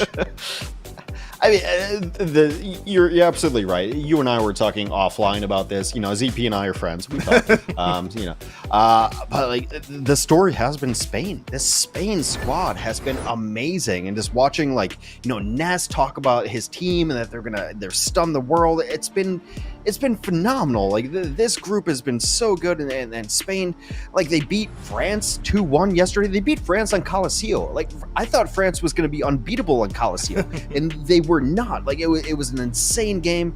I mean, they should be undefeated. This Spain team should be undefeated, but they lost to Italy, where they got out-reapered, which is another conversation you and I have had. Yeah, I mean, I feel like right now, if you're Christopher and you're looking at this and you're thinking, how can I just bring out some real coaching and some real EU action to Spain? You just bring out the Reaper, man, because clearly that is the one hero that Spain has troubles playing and has troubles playing against based on their match versus Italy. Because if you play the Spain team on the meta, they are really, really good at the meta, particularly with their DPS coordination between Lauren and Hera. It's actually really important for Spain. Well, obviously, it's really important for Spain to win this map. But like they've dropped maps, so their map differential's not great, and also Denmark is still like lurking in the background. Denmark's going to play in our last match of the day, so like Denmark is there. Like, there's been a lot of 2-1s for Spain, so their map differential's not great. But yeah, I mean, this is the story. This is the team. When we first watched this team play, like we watched Helve like tactically crouch on teams. We watched Hira play like sick Widowmaker. The support line's so good. Lauren has put up so much good work. I mean, yeah, this is the story. I kind of want to buy a Spain jersey. Not gonna lie. Yeah, I think this is the team you look at. It, you know, they kind of capture the energy for me, Hex, of previous OWWC like sweethearts, right? Like Thailand in 2016, where it's like I just love watching this team play. But you look at the competition they're up against here. Great Britain is a strong team. Kai came in and has lived up to the hype and then some, where, you know, players like Kevster might have had a slow start. Kai really hasn't. Kai has been lights out. You have known quantities like Astro. Maimon has looked really good, and Jakaru, you know, feast or famine, but oftentimes just making Winston look incredible. This team has been stacked. It's going to be, you know, the talent test today for Spain. I think it's their biggest talent test. Great Britain is a rock-solid squad. They can run anything. They have versatility. And then, you know, on occasion, you're just going to get rocked by Funny Astro. Somehow, the Lucio's going to kill you. So, yeah, I'm so stoked for this matchup. I think you made a good point about Jakaru. Like, just... I don't think they deserved the ire that was thrown their way, like in the map that the Great Britain lost. Like, I don't think that was a tank fault right there, but also Maimon, like making a name for sure. I mean, to me, I feel like you talk about matchups within matchups here. I'm very curious to see just the Maimon versus Hira matchup that's going to be going on, where Hira has been dynamic, has been lights out, has been very, very good on Tracer. But no matter how good you are on a hero like Tracer, one of the best counters in the game is another Tracer playing at that level. Also the fact that Funny Astro really is a pretty aggro support in these situations, right? Like, you're going to be at times where it's like, it's Tracer v Tracer, and whoa, where'd that Lucio just come from? I'm dead. Like, there's multiple threats on this Great Britain team to challenge just how aggressive Spain can be. Yeah, it's something no one really talks about, but a good Lucio is a nightmare for a Tracer. Absolute nightmare. Can't shoot them. They keep healing and like surprisingly large damage output. We're going to kick it off on Lijiang Tower. I'm interested to see if either of these teams wants to start running a Pharah Mercy. The one thing, the one knock I will put on Spain is they pretty much only run the same comp. They don't run a lot of different stuff. I think that is their Achilles heel here, is that the one thing about Spain, as you say, I don't think they're a very adaptable team from what we've seen so far, given the fact that, you know, they run what they're good at, and wow, they're incredible. And then you just drag them down to the depths and you go, no, we're going to turn this into a Reaper game, and it just feels like Spain's head explodes and they lose like control of what they're trying to do. So we'll see how Great Britain wants to play this and what is in their back pocket, but you know, I feel like the way Great Britain is going to approach this, they're still going to play their game, which means Spain will get to play what they're comfortable on, and should make for a fun game. Well, Spain right now, we'll see if they end up switching. I wouldn't mind the Junkrat. I really wouldn't, especially like this stage is really good for it. We've seen like Norway run Junkrat too. No, gonna be some switches here, so it looks like Spain's going to go full rush on. All right, here we go. And you talk about things that Great Britain used to run in the past. You know, you run this a few years back, there's not a chance they're not running a Reinhardt here, but times do change. It's going to be Ryan v. Winston. Kai fishing for some early picks here on the Hanzo. Spain has to respect this. Yeah, it's going to be slow going overall, as Great Britain is going to take the top spot as well. So the moment Spain goes on, they're going to get jumped on. All right. Point unlocked, Spain goes in. Kai under a bit of pressure, and you have to look at Jakaru here. I feel like if you're Spain, you focus Jakaru down early. It's Kai that's, you know, finding himself on the end of the pressure here so far. Now, going for more shots in Hanzo, nothing landing here just yet. Bionade on to Hira. Jakaru, heavy focus, is Jakaru gonna get away? He does, just barely. But that's gonna be the story here. And oh, the dive on the Kai! Teleporter says hello! Kai, nice little evasive move there. Use the wall climb, but just gets knocked on out. the teleporter to get rid of the problem, and while all this has been going on, Spain got first control of the point. What a rope-a-dope. Like, they're just chilling. They're just like, oh, we're just hanging out. We're going to try to take center here. No big deal, no problem. And all of a sudden, teleporter across the map, and they clean it up. Kai just looks at that as like... team. I really do. I really love the Spain team. I feel like Kai just looked at it as like, that ain't right. Like, uh-oh. This is a problem. Yeah, actually, it's more of a Ralph Wiggum. I'm in danger. Go banana.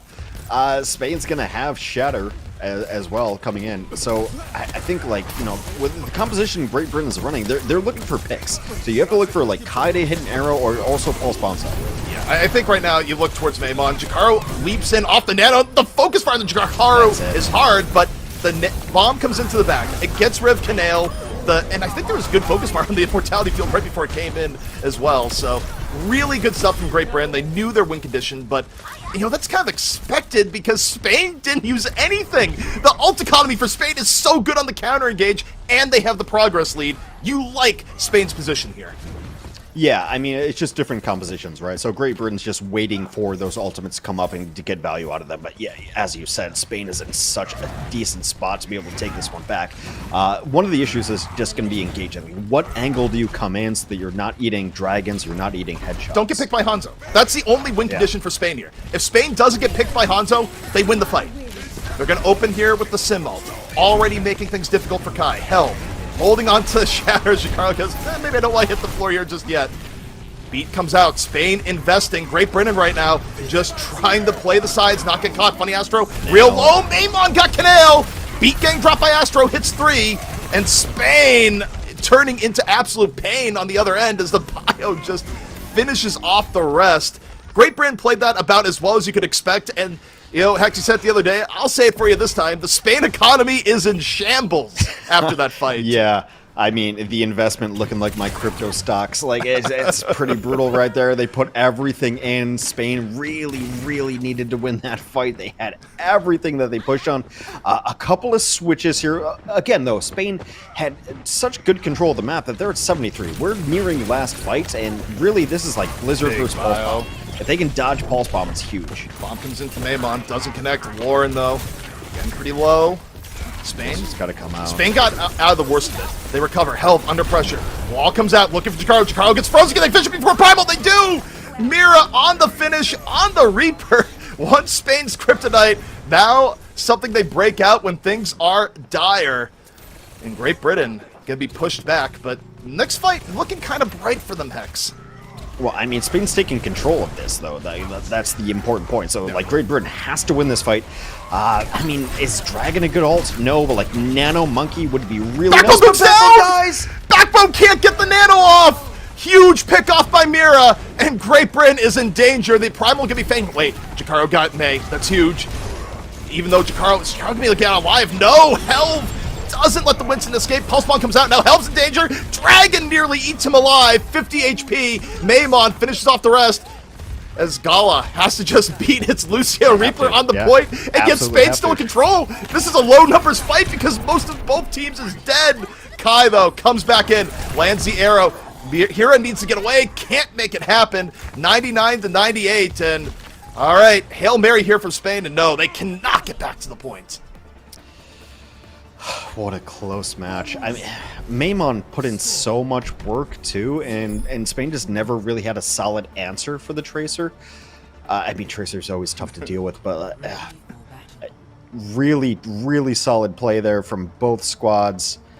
And I think we're gonna see a clash of styles throughout this entire series. I think Spain is gonna play different stuff, and Great Britain is just gonna rely on, you know, Kai and Maimon going nuts. Yeah, like Great Britain should not have won the last fight. Like Backbone getting killed there was brutal. That should not have happened, and then they were still able to. Well, I think that wasn't even the biggest robbery from Great Britain. The greatest robbery was the fight that Spain came in with all the ults in the world. Great Britain was drained, and Spain still didn't win, and it wasn't even a Hanzo pick.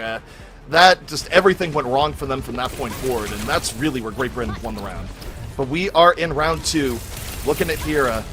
Under a bit of pressure, Jakaro just going in, but you know, Jakaro has to be careful here. Spain has been very keen on just laying into Winston early, and Astro goes aggressive, gets punished for it. 5v4 here for Spain. Spain overall looking pretty healthy. Everything they need for a quick first capture, and they're not stopping. Yeah. Well, Spain on the Reaper, man, too. Like, also, like, what are you going to do as Jakaro? Like, you can't really dive this composition with a Reaper. Like, who you even diving? Who's your target to dive on Spain? Yeah. One of the supports that can leave.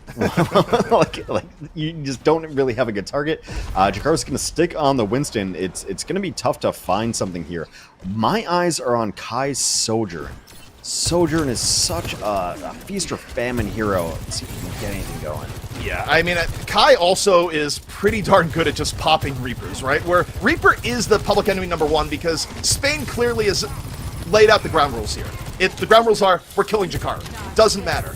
Now, the upside, if Kai can find the railgun shot on the Lauren, well, Jakaro's probably not going to die in the fight. So that's what I'm looking at here. Jakaro, though, under pressure early. Lauren laying in shots as Kai charges in the back. Jakaro very, very low. Able to get away. Spain, though, looking healthier. Spain still in control of the point. And here comes the leap in from the back. Help! Forcing the issue. Kai looking. Bomb connects on the Helve. And Nano on the Jakaro. Gets him healthy again. Big advantage here from Great Britain as they get to just walk onto the point. Yeah, and really decent economy there too, just to be able to use the nano and go in. Like you could see them timing it out. They were really waiting for that nano, and that would charge them so quickly. I think Spain's doing a nice job of ticking it out here a little bit though. Like, get your percentage while you can. Yeah, I mean, 69%. It's a super good start. Nice. Yeah. Low-hanging fruit, but Neymon I know. punishes Hera. I wasn't happy about it. Yeah, no, I mean, it's it's like, it just had to. But Lauren, out of the fight, Spain needs to go for the full reset. But, I mean, look at Spain. They're in a great spot for the next fight. We'll see if Great Britain can just, again, hold strong after a tough start. Well, I think Spain, waits for the initiative. You open with Cole, right? We say open with Cole so often because it just works out really well. You just have to get some space for your team. That you don't want to fight into Coalescence. There's Cole. Yeah, also look at Jakaro's health. Jakaru, public enemy #1, gets low, gets Gala before ending up flying away from the fight. Big for Spain. Or rather, big for Great Britain, as now they don't have the beat. They have to get something on the other end. Death Boss from Lauren gets Kai. So somewhat evened up, but, with Canale out of the fight, Spain, you look at the health of health. He's going to die soon. Maymon proves that correct. Now Maymon going in, has the bomb. I think if you're Great Britain, you'd like to save it. I mean, there's no reason to use it at all right now. So Great Britain's going to take control of this. It's very rarely that you say safe Pulse Bomb. Pulse Bomb is one of those. I also thought I just saw an opportunity he could pop that one in right there. Yeah, but Great Britain really nice catching the dive that has happened. Super early beat. Spain just wants the initiative. They beat, they go in. Kai, meanwhile, has the nano overclock, and it is a disaster as Kai just crushes. Incredible execution off the overclock, and now Great Britain one fight away from taking map 1. Yeah, my favorite hero is that Kai guy. Just, hits 3 right there. You can't replace mechanical skill.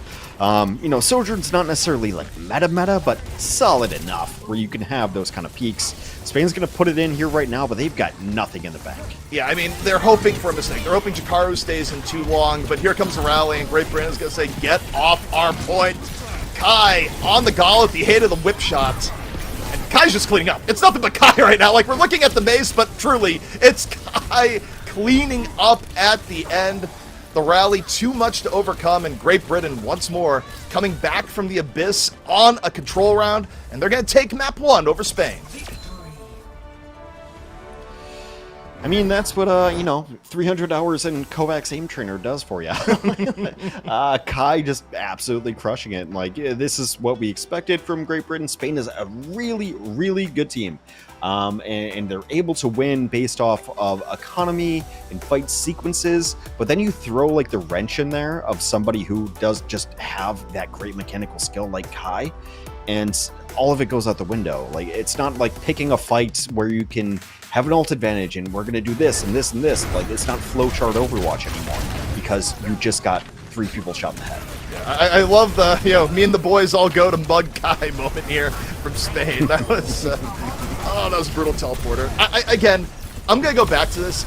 I feel like the number one thing that haunts Spain, if they end up losing this match because of this map, it's the moment on round 1 where they had all the ults in the world and they let Great Britain win the fight. It just, that's the one thing that you can't give extra chances at a team like Great Britain like that. They won't let you back in the game. So, I thought you were going to take a larger view from it. I thought you were going to say Italy again. Like, every time you'd message me on Discord, it's like, can you believe they lost to Italy? I mean, Italy played well in that, but also, Reaper threw Spain for quite a loop. Although it's kind of funny in taking attributes from those that have caught you off guard. Spain ran Reaper of their own, and it was a good strategy, but you have to give credit to Jakaru for just realizing, hey, everyone's going for me. I'm going to play more conservative. And Jakaru did a great job of avoiding first steps, especially on the second round. Yeah, so when someone picks your hard counter, you don't necessarily have to switch, but you do have to switch how you play, right? So, like, if you're playing D.Va and someone picks Zarya, you don't have to switch. You just have to switch, like, how you're going to play. So when someone picks Reaper and you're playing Winston, you just kind of avoid it and you play differently. And I think that's a great point, ZP. Like, Jakaru played around that Reaper, not jumping into it. It's not necessarily like I have to switch because this person picked, paper while I have rock. Like, I will just play rock differently. And it's a phenomenal play. And I think Denmark is looking at this match with, like, very, very strong interest. Yeah, Denmark, very big interest in Spain. Not winning, as it turns out, but Spain, this is a team we have seen bounce back over and over again. Great Britain, though, a strong showing to kick off the match. Does Spain have what it takes to make this another 3-map series, or will Great Britain establish dominance? Join us in just a few as we find out.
Great Britain taking the first map over Spain. And Hex, I can think back to old political statements here in describing what happened to Spain, and for me, it's the economy, stupid.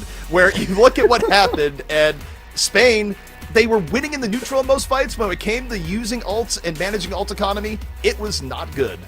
I was so worried. Like, you're talking about old political statements when thinking about Great Britain and Spain, and I'm like, no, we're not going that old. We're just going to, like, there's a lot you can neutral dive political into here. campaigns. Yeah, not too far in the past. No, absolutely. Like the Spain team is really good when they get the fight that they want, and when they can figure it out, and like their coordination has been so good. But yeah, you're absolutely right to point out that one single fight where they threw 4 ultimates, I believe, into it and got nothing out of it. But a lot of that is like just really good disengage from Great Britain too.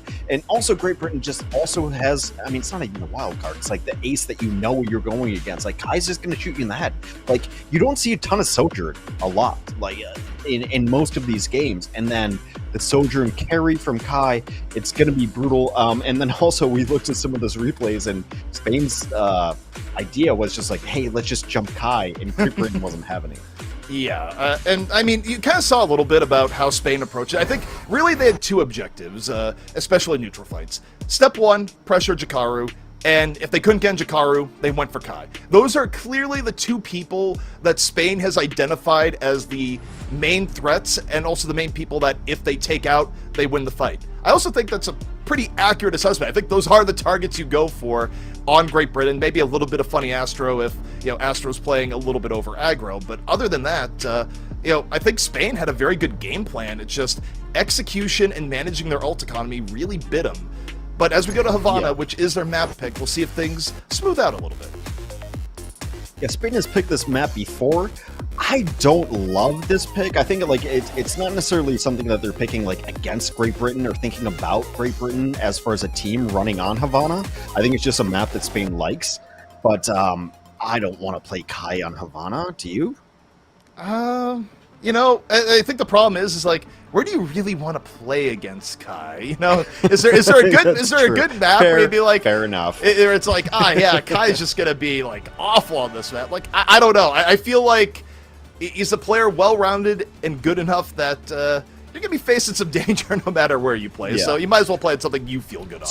So I think Spain took this because I think they're going to spawn camp, right? So like we've seen this from teams before that you definitely just try to get the spawn camp going, and you buy yourself a minute, maybe 2 minutes, depending on how successful your spawn camp is.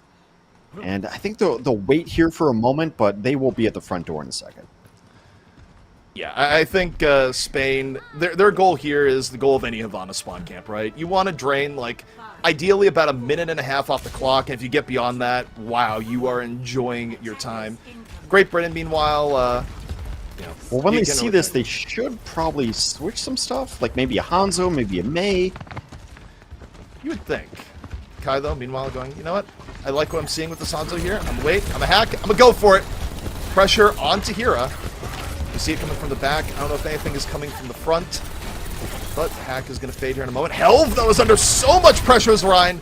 Canale keeping Helv alive, but the bio forces out the immortality nade, and it's too much. Helv is down. A great bio by Backbone to really seal the deal. I don't think I've seen a team break a spawn camp without the heroes I mentioned, right? Like, they broke this with, Spy Dive. That's crazy. I thought they were going to wait and, just let Kai, really charge up the ultimate and wait for an EMP, but what a great break by Great Britain. I've never seen that. I've never seen that composition break a spawn camp. Yeah, and this is really bad for Spain. Not only do they not get the time they were looking for, but the ult economy side of things gets really, really tough. Great Britain's going to have a really big power point here sooner rather than later. The best thing that can happen for Spain is Hira just finds a head. Any head will do. Ideally on the supports, but gets Maimon. That's big. Step number 1 for Spain. Lauren, though, down. Very winnable here for Great Britain, but you look at Jakaru running. Can't outrun the arrow. And Hira coming in big for Spain when they need it most. Still not quite over just yet. They're going to clean up Backbone, though, so that should be over. And now this is where you want to fight. You want to fight in the corner. I don't know. Hold on. I think, is that the most disrespectful melee in the game, the palm strike? It's pretty up there. Yeah. Either way, though, Hira just gave Spain a breath of fresh air. They burn another minute off the clock. They're able to get a little bit more equal on ultimates. There's going to be a moment here where Great Britain is just going to nano Jakaru and go to town, right, and hope Kai builds EMP. But if Spain can withstand that, they have a great chance of a point A. Well, yeah, it is all about the withstanding it, so maybe Gala has to play a little bit passive and try to get to the beat, because that's going to be a really important ultimate. Nano's in. Jakaru, immediately on dive, and Kai gets punished! Kai got caught by Helv, there won't be an EMP! And Great Britain's invested a lot here. Primal and Nano, Jakaru just gets crunched! Oh, that is an enormous play for Spain.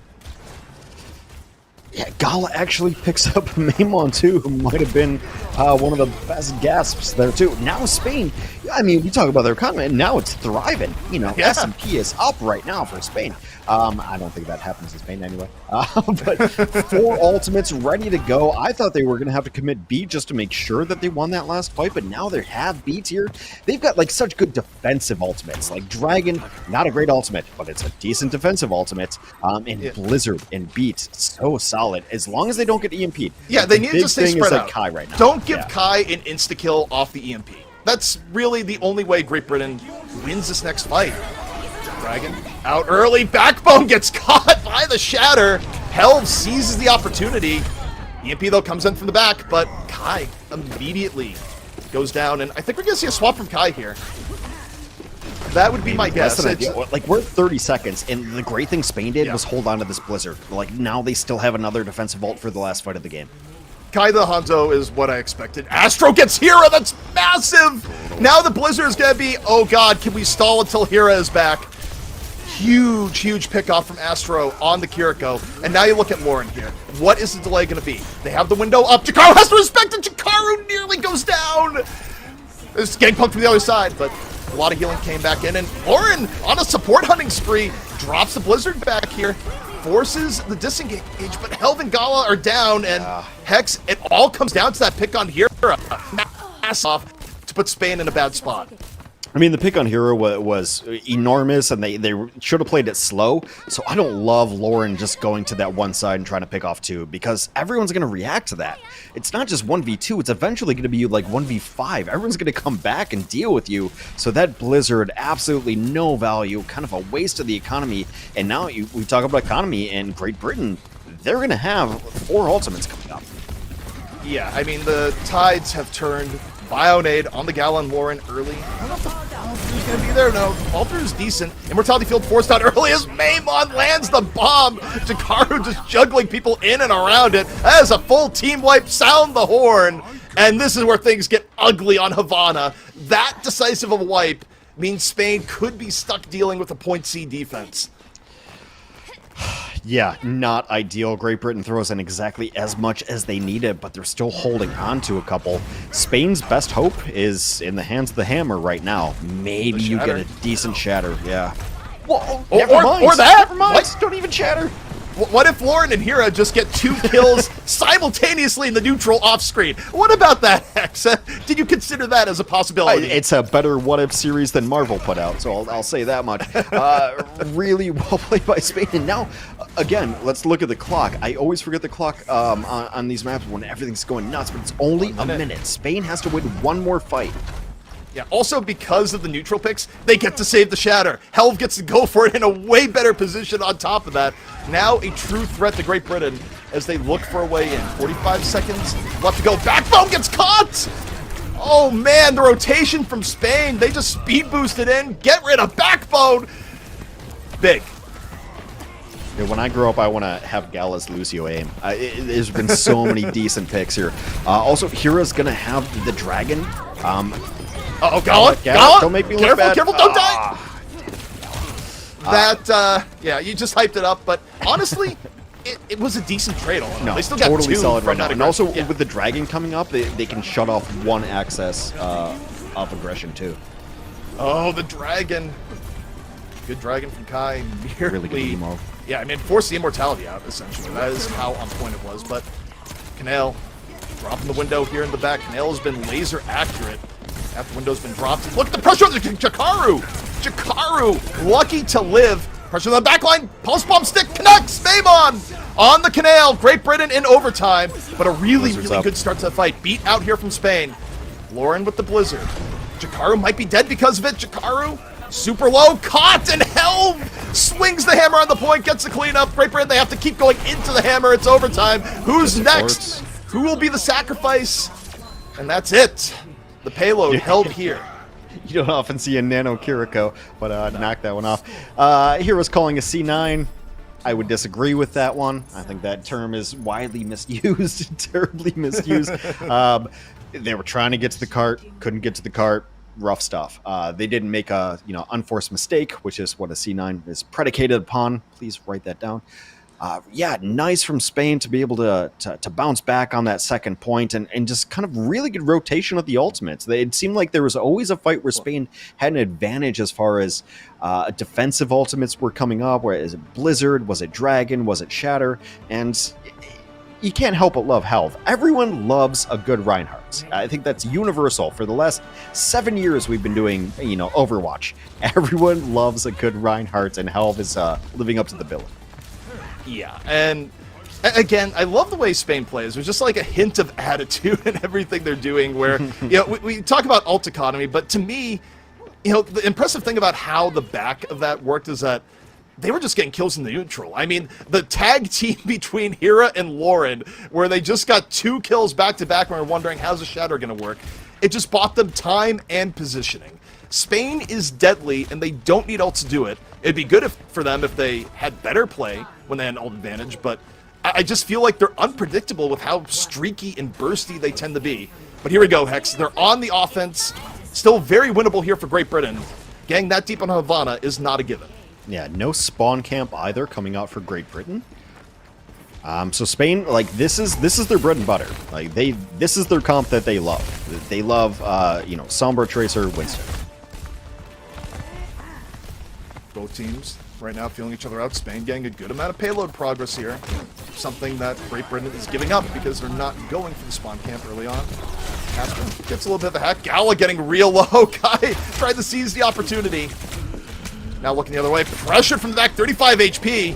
Hira nearly grabbing it. Instead, Hira takes Astro. Astro had a get down Mr. President moment. Did not live to tell the tale. And Lauren gets Kai from the back as Spain, again, having a great neutral fight. Yeah, I mean, I don't think we've talked enough about Lauren because we're so in love with Hira, which we should be because it's Tracer and it's great play. Lauren has got so much value out of the Sombra. Every time they play it, it has been insanity. I mean, Spain, every one of these players is making a case, but the Sombra Tracer Lauren dive slept. does not work if your Sombra's not good enough. Lauren goes down. Big play by Backbone.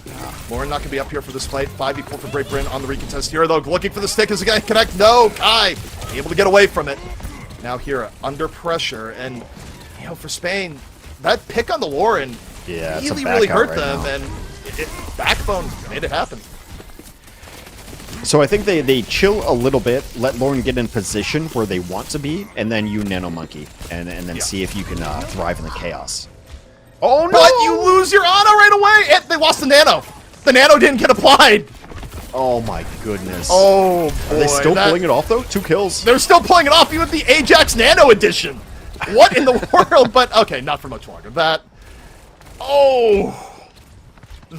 is one of the most painful turn of events I've seen.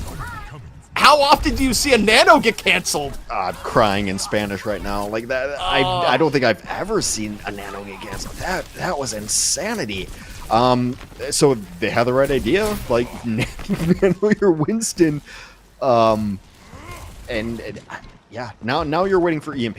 EMP comes in, and then maybe Kitsune on the cards, but EMP is the first and foremost. Well, oh my god, that was a mugging! Backbone just got crunched in the back. The coordination between Hira and Lauren, unreal. And that is how you get back into the game, Hex, after a bad series of ultimates. My word. I'm pretty sure Hira and Lauren are the same person. This is like a Cho'Gall situation happening right now. They're like crazy coordination. That was just, that was like something out of the Mighty Ducks for the Bash Brothers, just, put you against the ice. Oh, dear. 3 Here we minutes. Yeah, 3 minutes. You know, plenty of meters to go. Spain is looking pretty solid right now. This is kind of a fire and forget it pulse bomb. Find anything and go for it. Find anything, maybe forget it. Hira, pulse bomb ready to go, and it might just be going to the Winston when the Nano's done. Nano about to fade. Hira looking for that Winston. Sees him at the back. Gonna turn around. Is it going for the Winston? I feel like it's the Ana up top looks better, but yeah, there is a brief moment, but still not bad for Spain. Able to disengage from the Nano. Nice hack. Jakaru. Bomb in the back from Maymon, though. Hits Canale. Both teams down 1, but the healing for Spain is going to be rough if they can't get another kill soon. You're going to see the impact of it. Great Britain getting low. Jakaru can get problem before dying here. 99% looking like it, and probably gets to save it as well. yeah. You got to reset that, but like the nice thing for Spain is that they will have Nano coming up. But I mean, Great Britain, you know, as enthralled as I am with Spain, which I am, not lying.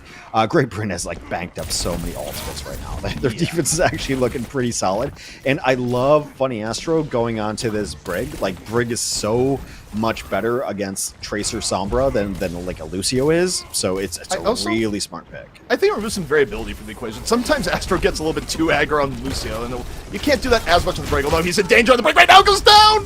The Biomaid into the jump. Sorry, Astro, for the curse. Dragon Strike over and out. Great Britain now in danger. Kai, though, evens the odds. Falls to health, but that's big to get Hira out of the fight. Makes it way more winnable for Backbone and Maymon. And Great Britain avoids the worst of it. Okay, so 90 seconds remaining. Spain has everything they want online, like the core of their composition, the core of their gameplay, the core of their story is Sombra, Tracer, Winston.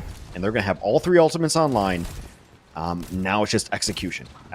And Great Britain has to know this. They must have, they have to be spread out. They're going to go for the assassination of Backbone again. That is the play here for Spain. They want to EMP, get Backbone out early. EMP comes out. Is Backbone going to live? Astro, there on the peel. Lives enough to nano Astro as Maymon gets Gala. They were prepared for the dive on the Backbone. They had the answer. 1 minute left for Spain, and this fight so far looking very good for Great Britain. Yeah, just really intelligent play. You called it out. Like, they know they're coming for Backbone. Immediately, it's the best target to go for in that dive, and the peel is there 100%. And, you know, the Brig pickup has been so critical. Spain's last best hopes actually rest on this pulse bomb. Jakaru, no rougher spot, might have to burn Prowl. No, not just yet, but they've looked to Hira. When Spain is in trouble, they look to Hira for the big play. Jakaru's so low, living on life and death as Kai gets Canale. 23 seconds left, no Ana for Spain. This might be the worst timeline for them finishing out the map. You can't really go in without the Ana right now. And all that pressure on Jakaru amounts to not a whole lot. Is Astro goes for the rally. Great Britain's going for the stagger. They get Gala. Smart rally, smart decision. Spain now in the position of looking for the miracle to get the win over Great Britain. Kai punishes hell. Denmark is cheering right now here, Hex, as Hira goes down. Great Britain holding strong. Sleep on the Jakaru at the end. The counter C9 call from Great Britain as they take Havana and the series. Yeah, a lot of it is so much of just like kind of game sense and understanding. Like understanding like this is the one target they're going to go for. This is what they do in their dive. Who is our one dive target? You know, we look at it all the time. We're like, who are you going to dive? Like, who's that?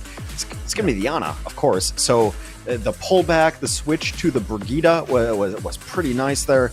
Great Britain, like we talked about Spain, which we should have. Like they're the story. It's an amazing story what Spain is pull off, but Great Britain just, you know, stiff upper lip, quietly pulls it off 2-0, kind of made it look easy. Like there's so much talent on this Great Britain squad that it's easy to overlook any one person. Obviously Kai is going to be a big story. Maymon making a name in the World Cup.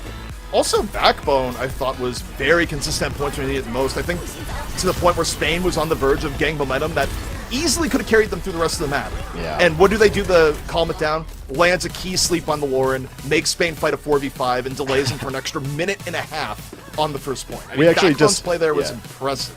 We actually just saw the moment like I really didn't like from Spain, from Lauren, like going aggressive with the Blizzard when I thought they could have just chilled out on it. Like that kind of flipped the momentum that needed to happen for Spain. But yeah, I mean, this Great Britain squad is as good as can be. I think they'd be undefeated if they hadn't lost to Denmark earlier. So, you know, Denmark's still in it. Denmark will be, at the end of the day, this Spain team, having lost to Italy, is now looking more brutal and brutal. Like, this revisionist history that we have to do with the World Cup is tough. Yeah, because I think, I don't know if this puts Spain out. I have to look at the math, but certainly if they didn't lose to Italy, Spain could have absorbed this one and they would be fine. But that loss to Italy is the thing that's going to come back and just live rent-free in the minds of the Spanish fan base. Well, three come out of A, so you'd expect, like, France, Great Britain, and now, like, in my mind anyway, some mathematician and statistician will figure this out more than I will, but it's like Denmark and Spain for that last spot is what I think. Yeah, which makes the Italy versus Denmark match later today important, because even though you think, you know, Denmark will probably win, Italy has already shown upset potential, right? As Spain has very well learned. So nothing comes free here in the Overwatch World Cup, but that was Spain versus Great Britain. Coming up next, it's Netherlands taking on Portugal.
Welcome back to the 2023 Overwatch World Cup. I'm Jim Basco, that's CP, and that's Hex, and we're bringing you the EMEC qualifiers. We just watched Great Britain honestly make pretty light work out of Spain. That second map definitely looked closer than the first, though. ZP, talk to us, lay out some context here.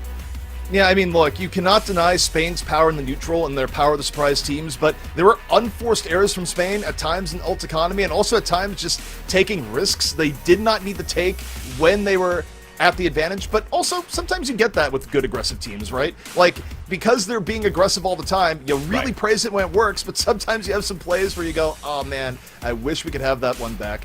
To me, it was still a very entertaining series, but Great Britain really did flex their experience and pedigree at the end.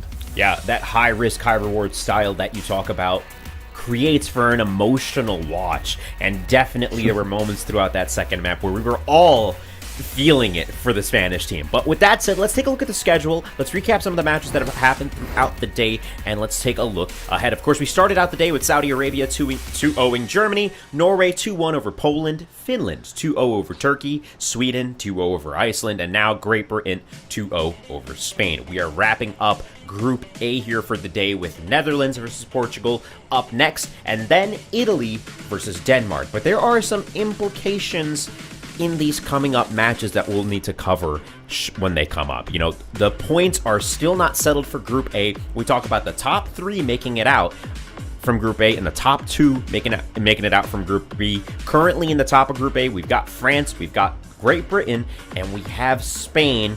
But with Denmark and Italy facing off later in the day, that is all up for grabs. So ZP and Hags, Netherlands and Portugal just around the corner. Enjoy the match, and I'll see you guys afterwards.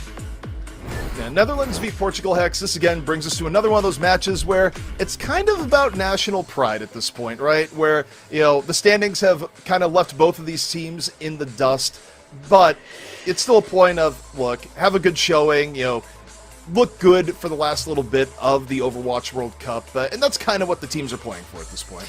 Right. I mean, like, Netherlands is on a 3-game losing streak, you know, but those losses are against Great Britain, France, and Belgium. Like, that's not the saddest 3-game losing streak I've ever seen.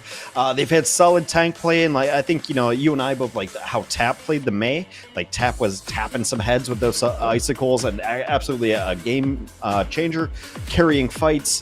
I think their best composition is when they put Donna on the Ramatra and then they get Tap on the May. So I would expect like more of a rush composition as opposed to like a Sombra, Tracer, Dive composition. Of course, the roster comes up and tells me that A10 and Tap both want to play Tracer. That ain't going to happen. So classic cast, classic matchups. You know, double Tracer, double Winston, double Lucia. Let's really throw it back. Oh, the Twinston Tucio Trey. Yeah, we had a lot of names for it back in the day. But yeah, I mean, you know, the Netherlands obviously this match is not for implications of who's going to move on, but you always want to put that better number on the board as far as like archives go, as far as the history of everything goes. And these guys are competitors; they want to win matches. You know, Buddy's played well. There's been moments from this squad that have looked decent. I would expect Don to like play like I really expect Ramatra and May to come out for Netherlands if they want to pull off this match. Yeah. Well, again, I feel like from what we've seen from Tap, if Tap were to only just play May and that's it, I would support that decision based on the level of May play we've seen. But yeah, looking over to the Portugal side of things and things to talk about here for Portugal, you know, there's a few things that bring up their bright spots. I mean, I think there's been moments where Karama has looked pretty decent on the hit scan. You know, Dizzle's had moments on the support. It's been, you know, I think the tough part for Portugal, it's just inconsistent, right? Like, you don't see Portugal put together for a full map of Overwatch. There's just, you know, brief flashes of that was good, followed by, man, they're just not in sync. Well, Portugal's still looking to put a crooked number on the board, which is a baseball term, but they have all zeros on the board. They have yet to win a map, so let's at least start there. I mean, they were working with like a flex DPS on tank, but HK3 is going to come on and play tank now instead of Ego 1. And I guess the best part of Portugal so far actually has been their support lines, really. Like, Dizzle and Rod have had, like, the biggest moments. They've been their best playmakers. Perhaps that will continue. Flamenzo on the Sombra has been inconsistent. When they do get it right, they get it really right. And when they get it wrong, they get it really wrong. Yeah, and, you know, as we've been saying here in the Overwatch World Cup, you know, you never like to see a team go out with nothing on the board. So, there's a mild rooting interest here in being like, it'd be cool to see Portugal get a win here, but I do think it's going to be tough against a Netherlands squad, which, while not playing at quite the level of some of the other teams we've seen in this group, still having their moments and can be a force to be reckoned with. We're going to kick it off on Ilios. I wonder if the tank difference is going to, be a different hero for Portugal. Like I said, they've been running like Ego 1, who was a flex DPS playing tank, and now they're finally bringing in a different player to play the tank for them. So a little bit of a swap up. I mean, hey, tank swaps definitely did Sweden a whole world of good, right? Where sometimes, it's not even about, like, is this player bad, is this player good? The change of scenery, just changing things up can make wonders if things are just stuck. Well, I mean, it's also at the point of the tournament, too, where it's like, you're on the team, you should play. Yeah, that is also you should get fair some play. It's like old Celtics games back in the day where you knew it was... a time where you didn't have as much to play for when Scalabrini entered the games. It referenced that maybe like 5 people got in chat, but I'll make it all maybe 5 people because like I'm into sports and I have no idea what you just said. Like I really have no idea. Scalabrini? Oh man. I'm not that into basketball, so that happens. If you made an NFL reference, I'd probably get it, but not necessarily basketball.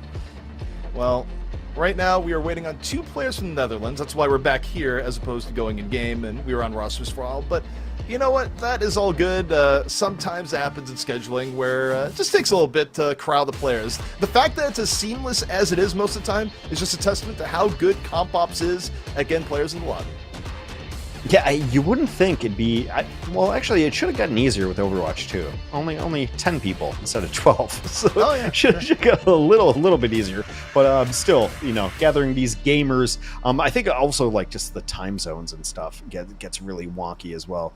Do you remember, while we're filling... I have a good fill story.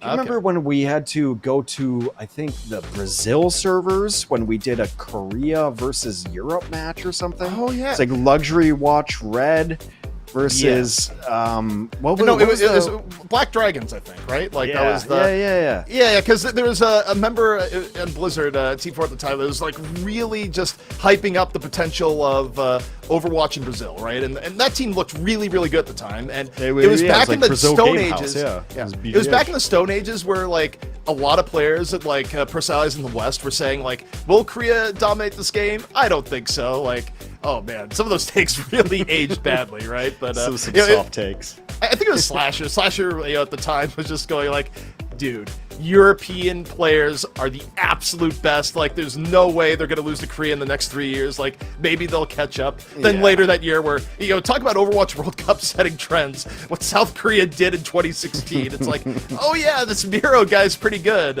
Never quite made it to the Combine, but still... how time flies. Yeah, I mean, that's a Counter-Strike bias. I had my own Team Fortress bias. I'm like, well, clearly Clockwork's going to be the best racer ever in the game. Did not work out necessarily. We are into Ilios. Didn't even get to finish my Phil story, but, that's why we keep them. We keep them in the back pocket for Phil's. That's right. You got some in reserve. If you ever have a position where you need half of a Phil story, we'll get there in the end. Ilios here between the Netherlands and Portugal. I've said it before, like I always root for a team to, at least get a map on the board, so slightly rooting for Portugal. Netherlands has had a rough go of things, like they had a rough schedule early on, and that can just be demoralizing. And we'll see if they can pull one out here against a winless Portugal squad. And Portugal, again, I think the upside here, too, is truly in the mode of the pressure is off now, right? Like, you want to get the win, but you don't have to worry about extra things of, will we go deeper in the tournament or anything like that? No, it's just play whatever you want, play what you're comfortable on, and see if you surprise the other team. That's what we're here on, as we just look at the various sites of Ilios. Should be seeing the players in just a second. Yeah, Lighthouse, beautiful. Statue, beautiful. I think that's a new edition of the game, right? They just put the Junker Queen statue out there. It used to be a different statue. Yeah, well, I was going to say it would have to be, unless people would just be like, what? Junker Queen's been here forever. It's like, no. An homage to the Colossus of Rhodes, I believe. Yeah, I think it was just a generic, like, Greek statue or thereabouts. Yeah. Something like that. Or is it Or more like, that- was it that- like that- Trojan armor type of deal? Like, Yeah, or like maybe the Titan of Bravos, right? If you want to get Game of Thronesy. Yeah, so, somewhere out there, like as we're being uncultured on these issues, you know, Matt, he might not be watching. I feel like Bonte is just like, there's a tingling like people are getting the history wrong. What If is you're one of happening those here? few people who've read a book, let us know. Let us know that you've read a book and that we're wrong. But I'm pretty sure that statue doesn't exist actually. No, there's no Junker Queen statue. Isn't the Colossus of Rhodes like one of the 7 like wonders of the world? That sounds right. I'll go with that, and if it's wrong, I'll just ignore I had any feedback on it at all. But in case you're wondering, we are waiting for the players to load in. There we go. The fly-in is over. The match can officially begin here. As much as I love Ilios, I almost got sick of Ilios there, but here we go. We're about to get in. Yeah, and we'll see what either of these teams looks just off the bat, like very different compositions. I mean, it's a map that a lot of teams have felt very comfortable running a Pharah on. Yeah, and for good reason. I mean, Pharah has always been in vogue on this map. Again, even in metas where you'd go, well, why would you ever run a Pharah? It's just one of those eternal picks in Overwatch where the hero will get played on this point. Doesn't really matter what else is going on in the game. It just shows up. It's like Mei on Nepal. Yeah. So we're going to load into the murder hole. Both teams are going to sim out. We'll see who takes a little bit better a position. I actually kind of love this Ball versus Orisa tank matchup. I'm just I don't think they're going to play against each other very often, but it's an interesting comp. Quick hack coming out here from A10, and the boys rolling up on Dizzle as Dizzle just immediately teleports out of there. Did not like how that was starting at all. A10 almost gets punished, but gets to go forward here. Portugal already getting pressured quite a bit. Don gets a hack, and that's going to be Don's nemesis the entire way through as Flumenzo looking for hacks, but Flumenzo might be looking for the spawn point here soon. Heavy pressure on both DPS Portugal. Tap getting low in turn. Both teams looking for the all-important first pick. Don, a little bit of swinging around here. Good pressure onto the back line, looking for the Brig. Rod FD getting low. HK3 able to get Buddy, though, and Netherlands down 2. Odds of winning this fight quickly slipping away as Portugal just stays consistent. Well, I mean, Netherlands is running kind of this like pit composition, and you saw them go for it early of like trying to dive on somebody and get a kill and win the fight and then sit on the point. Portugal's running like more of a sit on the point composition, mostly because of the Orisa. Like the Orisa just gets to like chill there and be the horse on the point and be fine.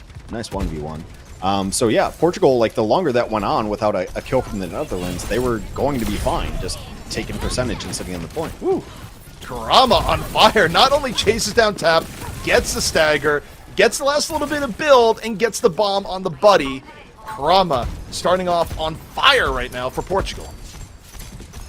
Very nice play from them. Also, now they have the EMP. It's going to be EMP versus EMP here too, right? I know we say it a lot, but it really is like the critical matter of ultimates going forward.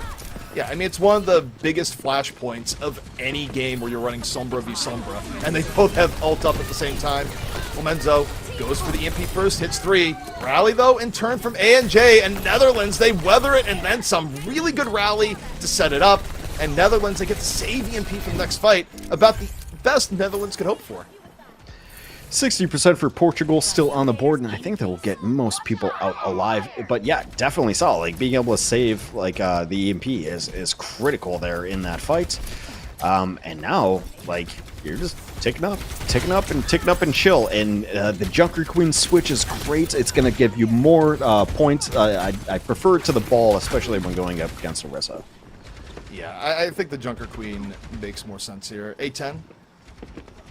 Waiting for the EMP opportunity. Portugal taking a while to go through. Nice hack on the Flumenzo. Nearly results in a pickoff. But Flumenzo far off the point. Pretty low HP.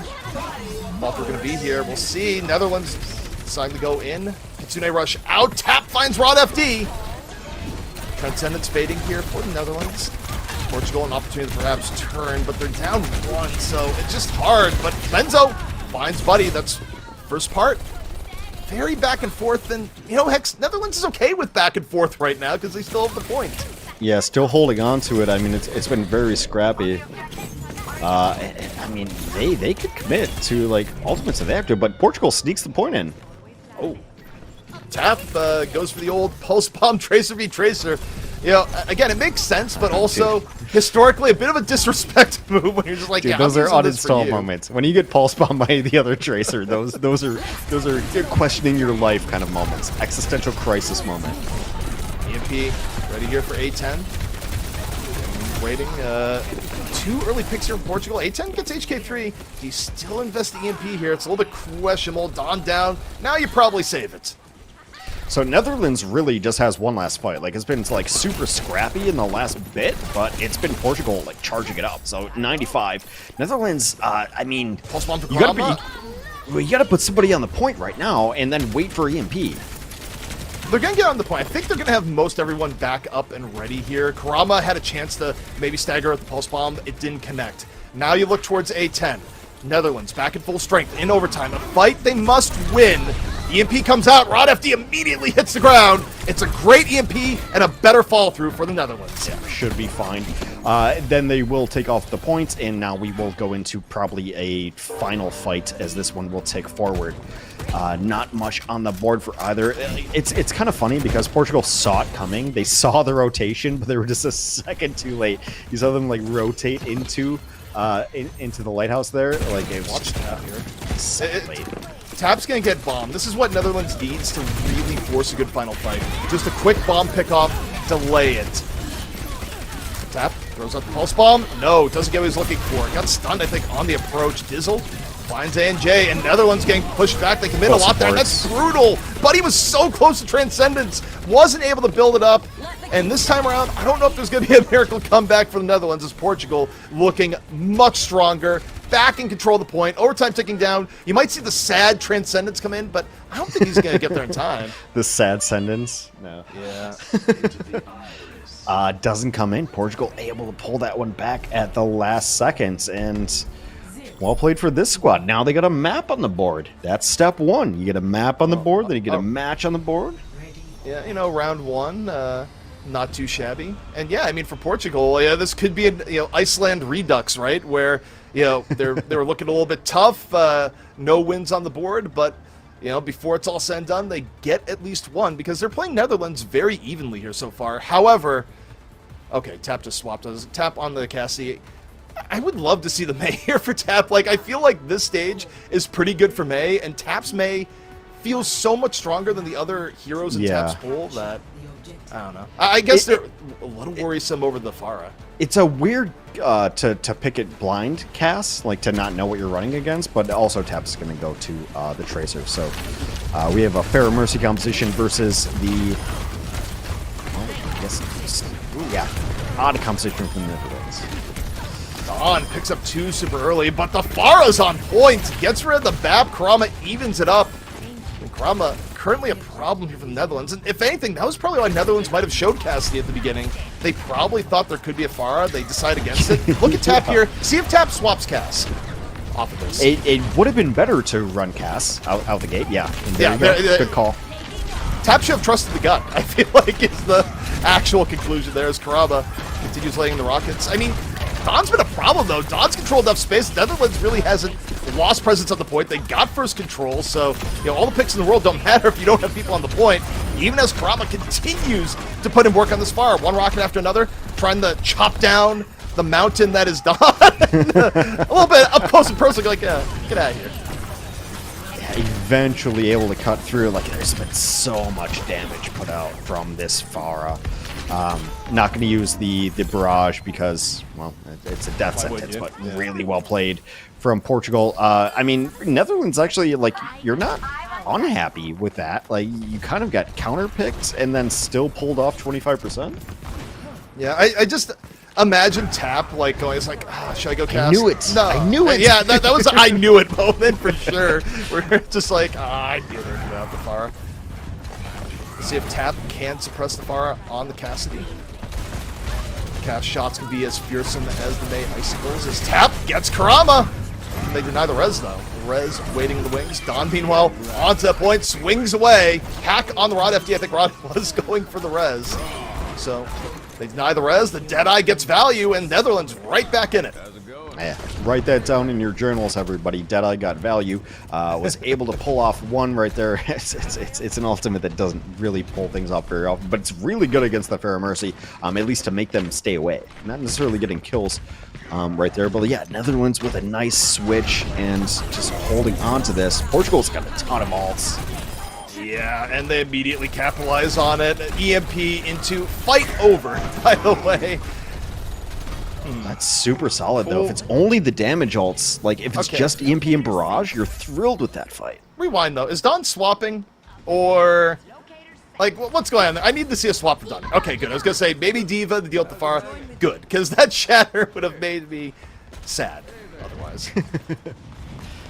It's tough to play Reinhardt against Pharah, right? You're just sitting there either taking damage on your shield or just eating it for your team. All right, buddy. Buddy down. It looks like here's Buddy's point of view, and here's the rocket from above. Very quick pick here for Portugal. Portugal still in control of the point, and you know, losing your Moira that early, that's tough, Hex. It's hard to come back from that one. You're just down far too much healing against the Pharah that has been way too accurate.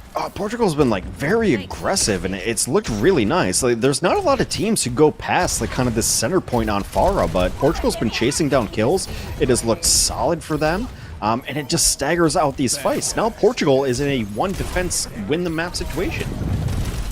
Yeah, you gotta love where Portugal stands right now, and you know the answer for Karama's not been found. Flamenzo gets rid of tap, so Karama once more. The skies are his. Oh, EMP comes out here from A10. The fall through not going to be there. Karama got low for a split second for Portugal. Still in control of the point. Netherlands at 96%. Need to get over there. They're trying to take down HK3. Super low. A&J chases it down. They get the recap.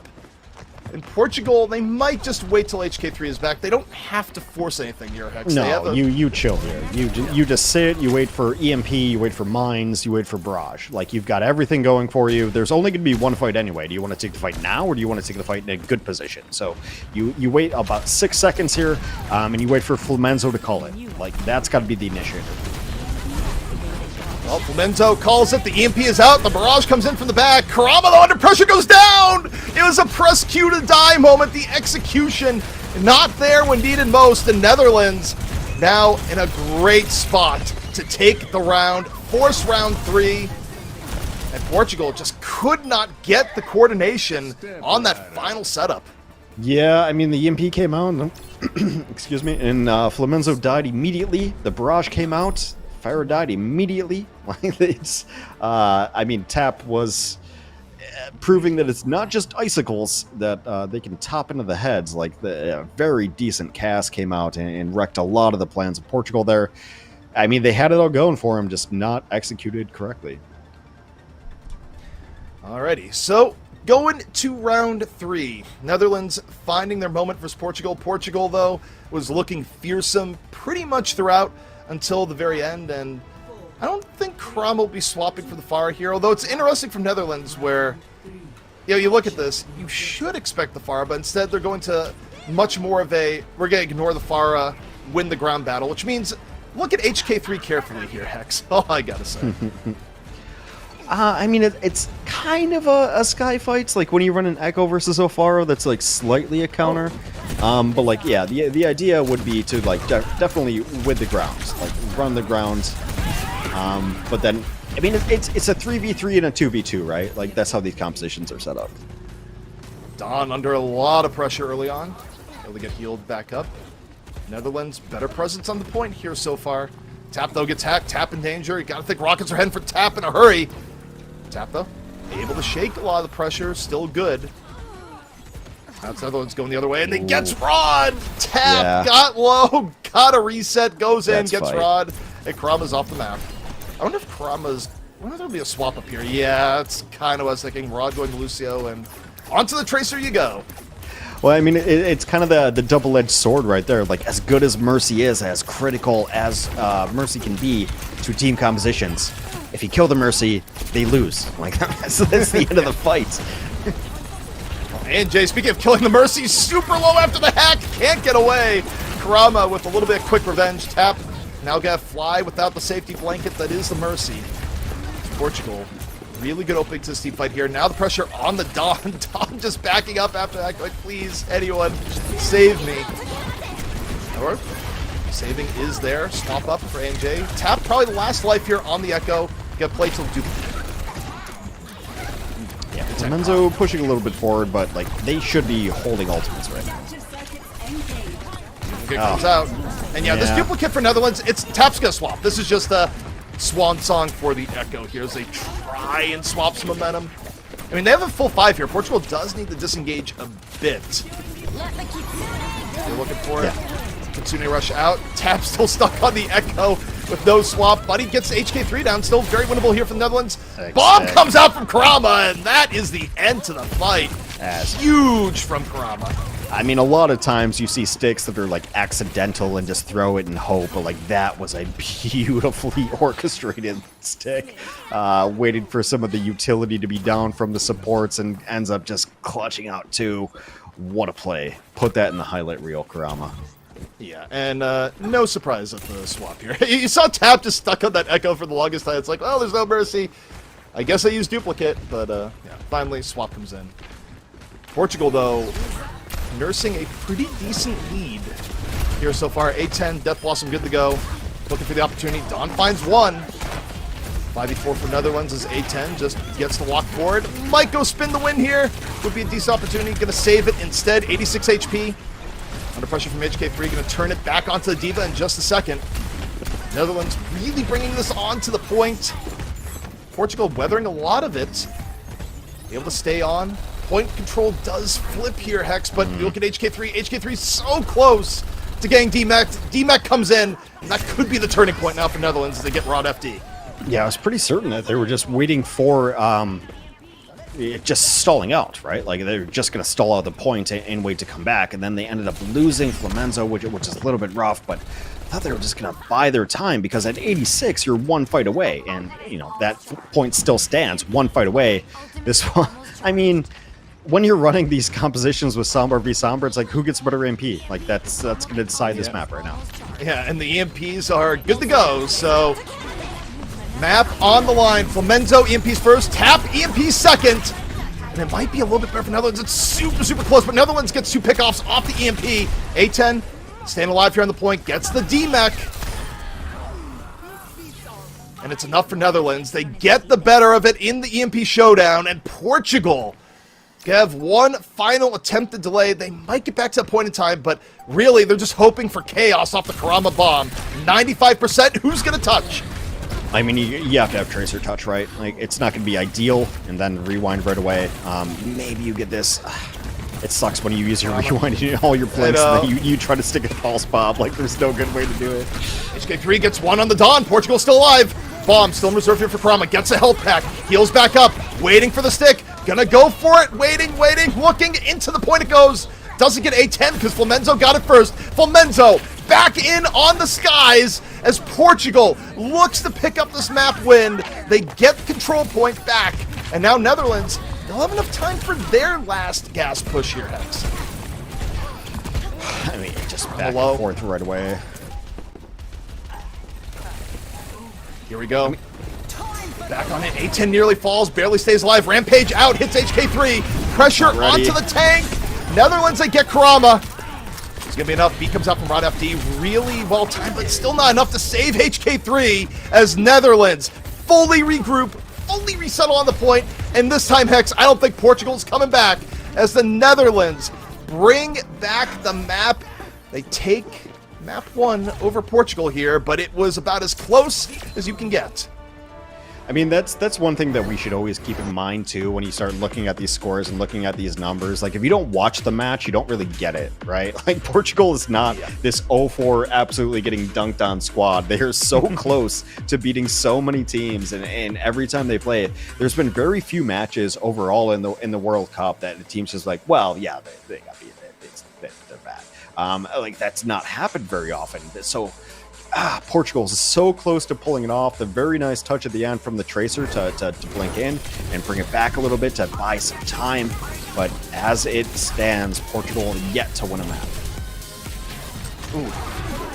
That always hurts. Anytime you got a Tracer v Tracer stick, it just hurts to watch. But yeah, I mean, this is one of those games where it kind of got away from Portugal. Portugal was in winning positions multiple times, but when it came due to just cash the final check, it bounced.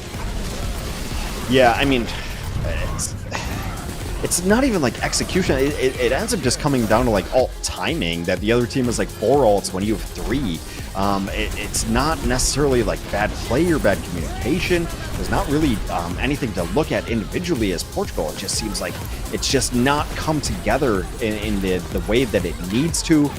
I guess, like, if I were to say something about Portugal, like, they need to coordinate, like, their dives a little bit better, especially when you're running a Sombra Tracer. We've seen teams be able to do it, like, within an instant, and that's the one thing I looked at, like, Portugal before, is Flamenzo's Sombra is so streaky, and we use that term a lot, but it's either very good and you get an EMP and that's a team wipe, or you're dead and you're not charging or something like that. So that's the one thing I'd look at Portugal if I'm going to run this Tracer Sombra dive consistently. I'm curious to see where Portugal brings us to the next map, because I do feel like they have something going with Karama on the Pharah. I don't think, tap on the Cassie was, kind of hit and miss, but I feel like you look at how that played out, you run it again. I feel like you challenge that if you can, but we'll just have to see when that map choice comes out. One of the longer control maps we've had, though, Hex, just as evidenced by the fact that that was a lot of highlights relative to what we've done today. Well, I was consulting my spreadsheet. I have a spreadsheet. I'm a big deal. It's either going to be Blizzworld or Numbani. So they've had like 4 map loss picks, maybe more. Maybe my spreadsheet's not perfect, but most of the time they go to Blizzworld or Numbani on their second map pick. So probably one of those, or maybe it'll be surprised. But it would make a little bit of sense. Kind of works out for Portugal that way. Well, so far it has been close between Netherlands and Portugal. What is in store? Round 2 coming at you next.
We are back in it. Netherlands versus Portugal. First map going the distance, Hex. Both teams with high points and low points. And for Portugal, again, the question has to be asked, can they put it together for a full map? Because they're so close and yet so far. I mean, yeah, I'm rooting for them. I'm really rooting for them to get that 0 off the board. Pretty evenly matched, both of these squads. And I mean, if you think about it, like, I mean, Netherlands was a team that we thought could do well. They've struggled a little bit, but like, this is really just about like, I don't know, is it reductive to say it's about getting Portugal a win on the board? Should that be the most important thing going forward? Yeah.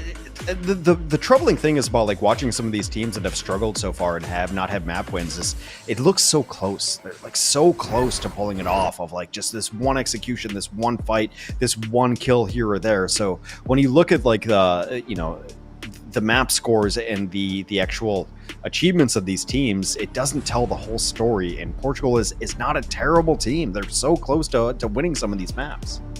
Yeah, and again, it's one of those things where it reminds me of what happened with Iceland, where Iceland did have like a few maps, not against Finland. We ignore the Finland match, but you know, some of the other matches they had where we knew they were good enough to get a win somewhere, we just didn't know where. I feel like Portugal can turn this. I mean, there's nothing that we've seen between these two teams that says that Portugal can't bring this one back, but Netherlands is good enough that Portugal is going to have to find a level of consistency that they haven't been able to show so far. You know, play the full duration of the Overwatch game, not just, you know, the 80% of it they're doing right now where they fall off at the final 20. Yeah, so Portugal is going to pick Gibraltar here, which is a little bit interesting because mostly Portugal has picked Blizzworld and Numbani. So, you know, I kind of dig it because it's like, well, obviously we picked those and they didn't work. Let's pick something else. And Gibraltar has been a map where like kind of like you see some underdogs pull this off, mostly just based on like the snowball potential and the momentum this map offers. Alrighty, so both teams getting ready for this first round. We'll see what heroes are coming out, if there's any change-ups. I feel like it's going to be pretty standard of what we're seeing. I mean, the biggest change-up that would be a little bit non-standard to be seeing if, you know, Tap tries to run a Mei, where you don't always see Mei here early, but I don't think that's going to be the case. Meanwhile, I thought we were going to get Portugal. The hog. Thought we were going to get the road hog.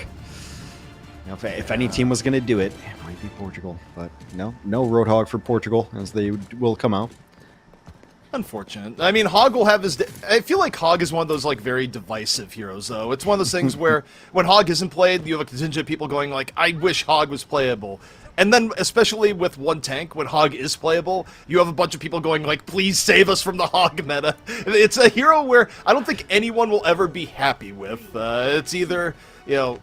There's always discontent regardless of the state of Hog. It's kind of a funny thing where, like, when you talk to pro gamers about meta, and this is like, you know, like Hearthstone, Heroes of the Storm, StarCraft, pro gamers just, like, accept what the meta is without trying things out. So, like, Hog might actually be really good, just no one's trying it, right? So, like, Marauders are really good in StarCraft, but no one is trying it. Like, everyone just kind of blindly accepts when they see the numbers nerfs that it's over without, like, trying it out.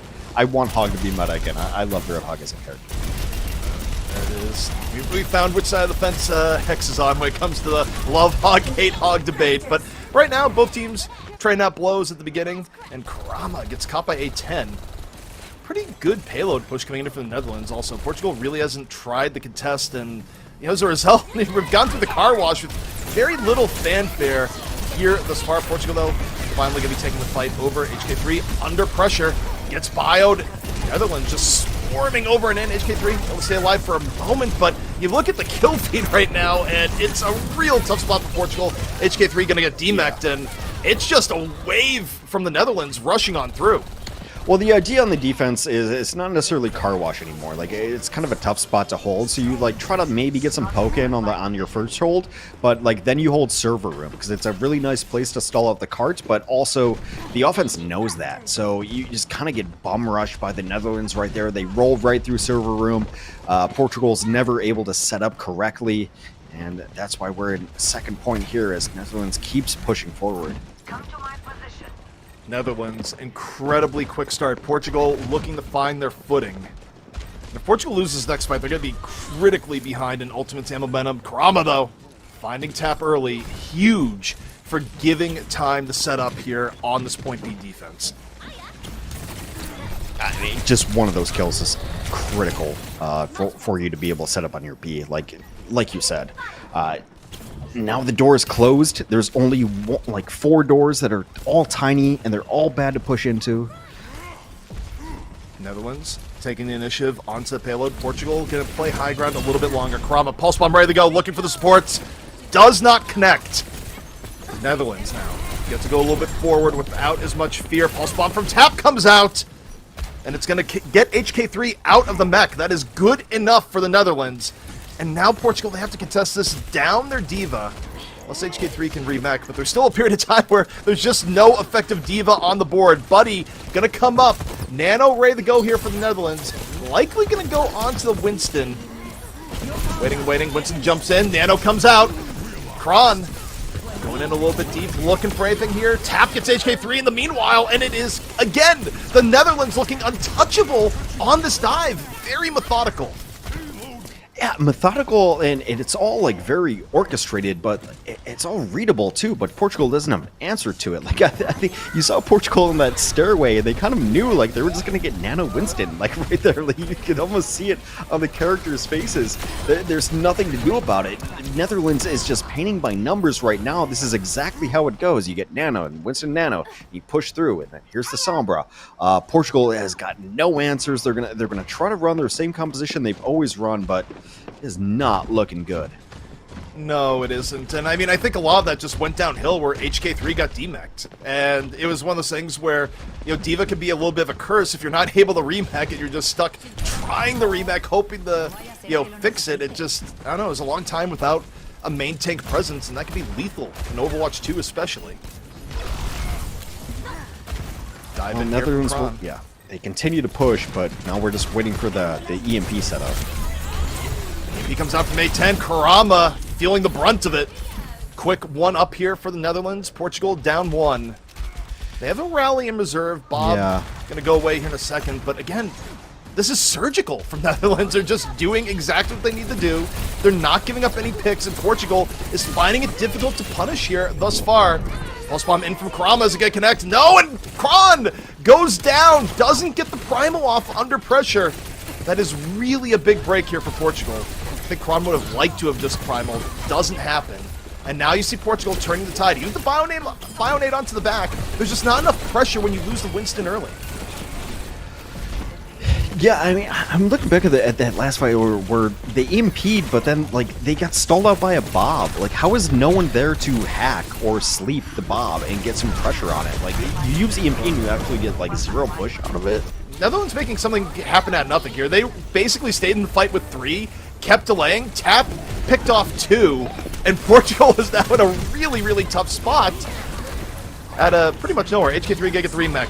Tap finds Rod FD, and Tap is just uncontested right now for the last, like, 30-second stretch. Pickoff after pickoff. Kron bouncing around. Tap with another! It just continually Tap on cleanup duty all around the outskirts, and that's going to be enough for Netherlands to finish out the attack round. 2.5 minutes on Gibraltar. That is fast. Yeah, solid, especially when it's your opponent's map pick as well.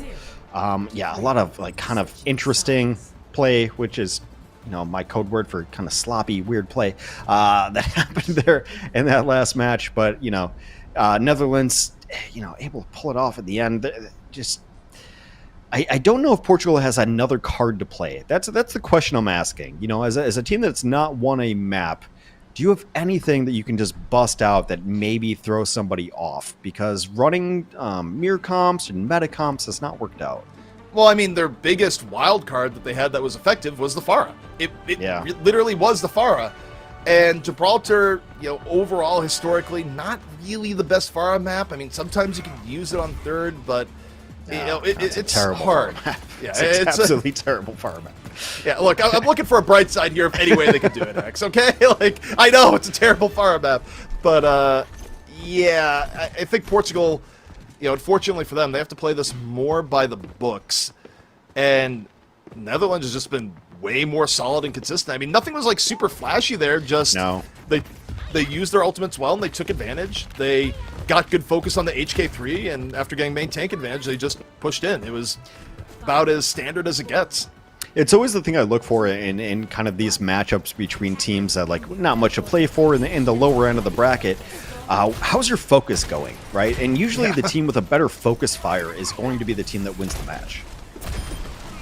And, you know, focus fire on the tanks in particular has been so big in a lot of the matchups we've been seeing. It's not even plural. Tanka. Yeah. Well, tanks is in like both teams. I was making a joke, ZP. Come on. I know, and I'm just rooting the joke as Tap fights Karama. Tap continues to just get high-quality neutral kills on the back end. Hasn't really been checked at the same time, so...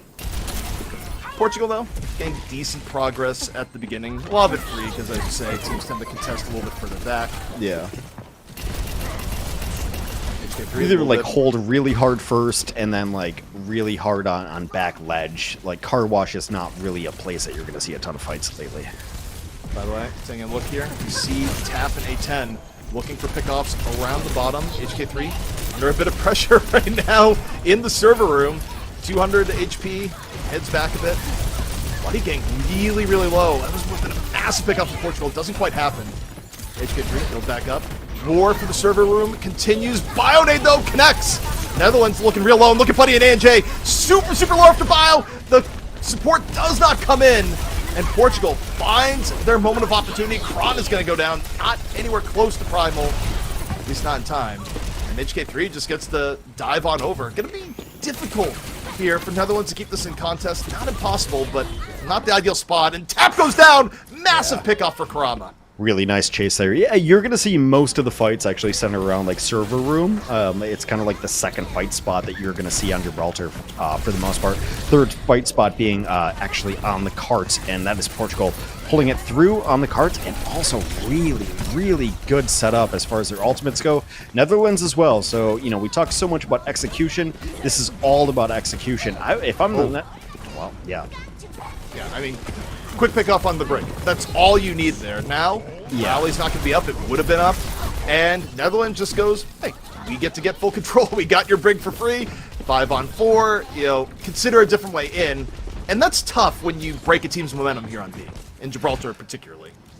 Yeah, I mean, the question is now, like, looking at the Sombra ultimate, like, do you just let them in a little bit and try to bait them that way? Do you try to be aggressive with it? I think they're going for it A10's now. in a weird spot. Kron goes in off the nano. A10, I think, was trying the 7 EMP. It doesn't really happen, so Netherlands kind of beefed the engage there a little bit. Bionade on the supports again. Buddy and ANJ in trouble. This time, though, ANJ gets the rally off. They're still alive. A10 while low, not dead. And they changed the focus bar on the HK3. HK3 tried the dive, the Bionade. The fall through wasn't there for the rest of the team, and Netherlands just barely sneak away from that one. Able to hold it out there too. Yeah, I mean, it's just such an interesting situation as a Sombra right here. Like, there's not really a great way to like engage a composition. You kind of have to sit and chill, and that's why I think we're seeing A10 kind of struggle a little bit with it. But I think like maybe you're here, yeah. Yeah, well, that is devastating. EMP goes off in the fall through right there, and you know, I think you talked about earlier is that EMP right as a Bionade comes in is scarily effective, and that was executed to perfection between A10 and Buddy. I mean, there's a lot of abilities in the game that I would consider ultimates, and like Bionade kind of comes to mind. Immortality Field amongst them. Like, yeah, supports have some pretty good utility. Let's just say that supports have good stuff. That's putting it mildly. Kron, though, a little bit of jump up, jump down as Netherlands. Look there, tap with the stick. Dizzle goes down, and probably one of the biggest picks you get, not just because it's an auto, but Dizzle has just had, an absolute grudge against the supports of the Netherlands with really good Bionades, and can't throw a Bionade when you're dead, Max. Yeah, it is more difficult. I mean, this is kind of like morality, like, or this hurts your morale, like to be pushed back to your spawn like this on Gibraltar. And with some of the changes on Gibraltar, it's actually much easier for the defense to really, really push back on the offensive second spawn. Karama is in some danger here. He's getting pushed from both ends. still was able to shake the pressure. Bomb up. Portugal desperately trying to go in. HK3 going in. Ron getting taken out immediately. Bomb out for Karama. No, doesn't hit. Trying to fight Buddy. Buddy's just giving him the old AD right now. Gets support the other way. Just gets flattened by the Brig. And that keeps Netherlands in the fight, holding just a vice grip-like hold here on B ever since they won that first fight on B. I mean, I think what you have to do, it's tough because you don't have EMP right now either, but like you kind of just have to like nano your diva and pray. The Bionate's so big. Rod, Dizzle, and HK3 all turn purple. Nano comes out here for Portugal as they try and flip it. So this is Nano onto the diva like you were just saying, but the opportunity isn't huge. I mean, Krama's still able to get to the back, finds the Ana. Both teams may be down in Ana, but Netherlands, they're going to have respawns coming in soon. If Kron lives, I think you're okay with this as Netherlands.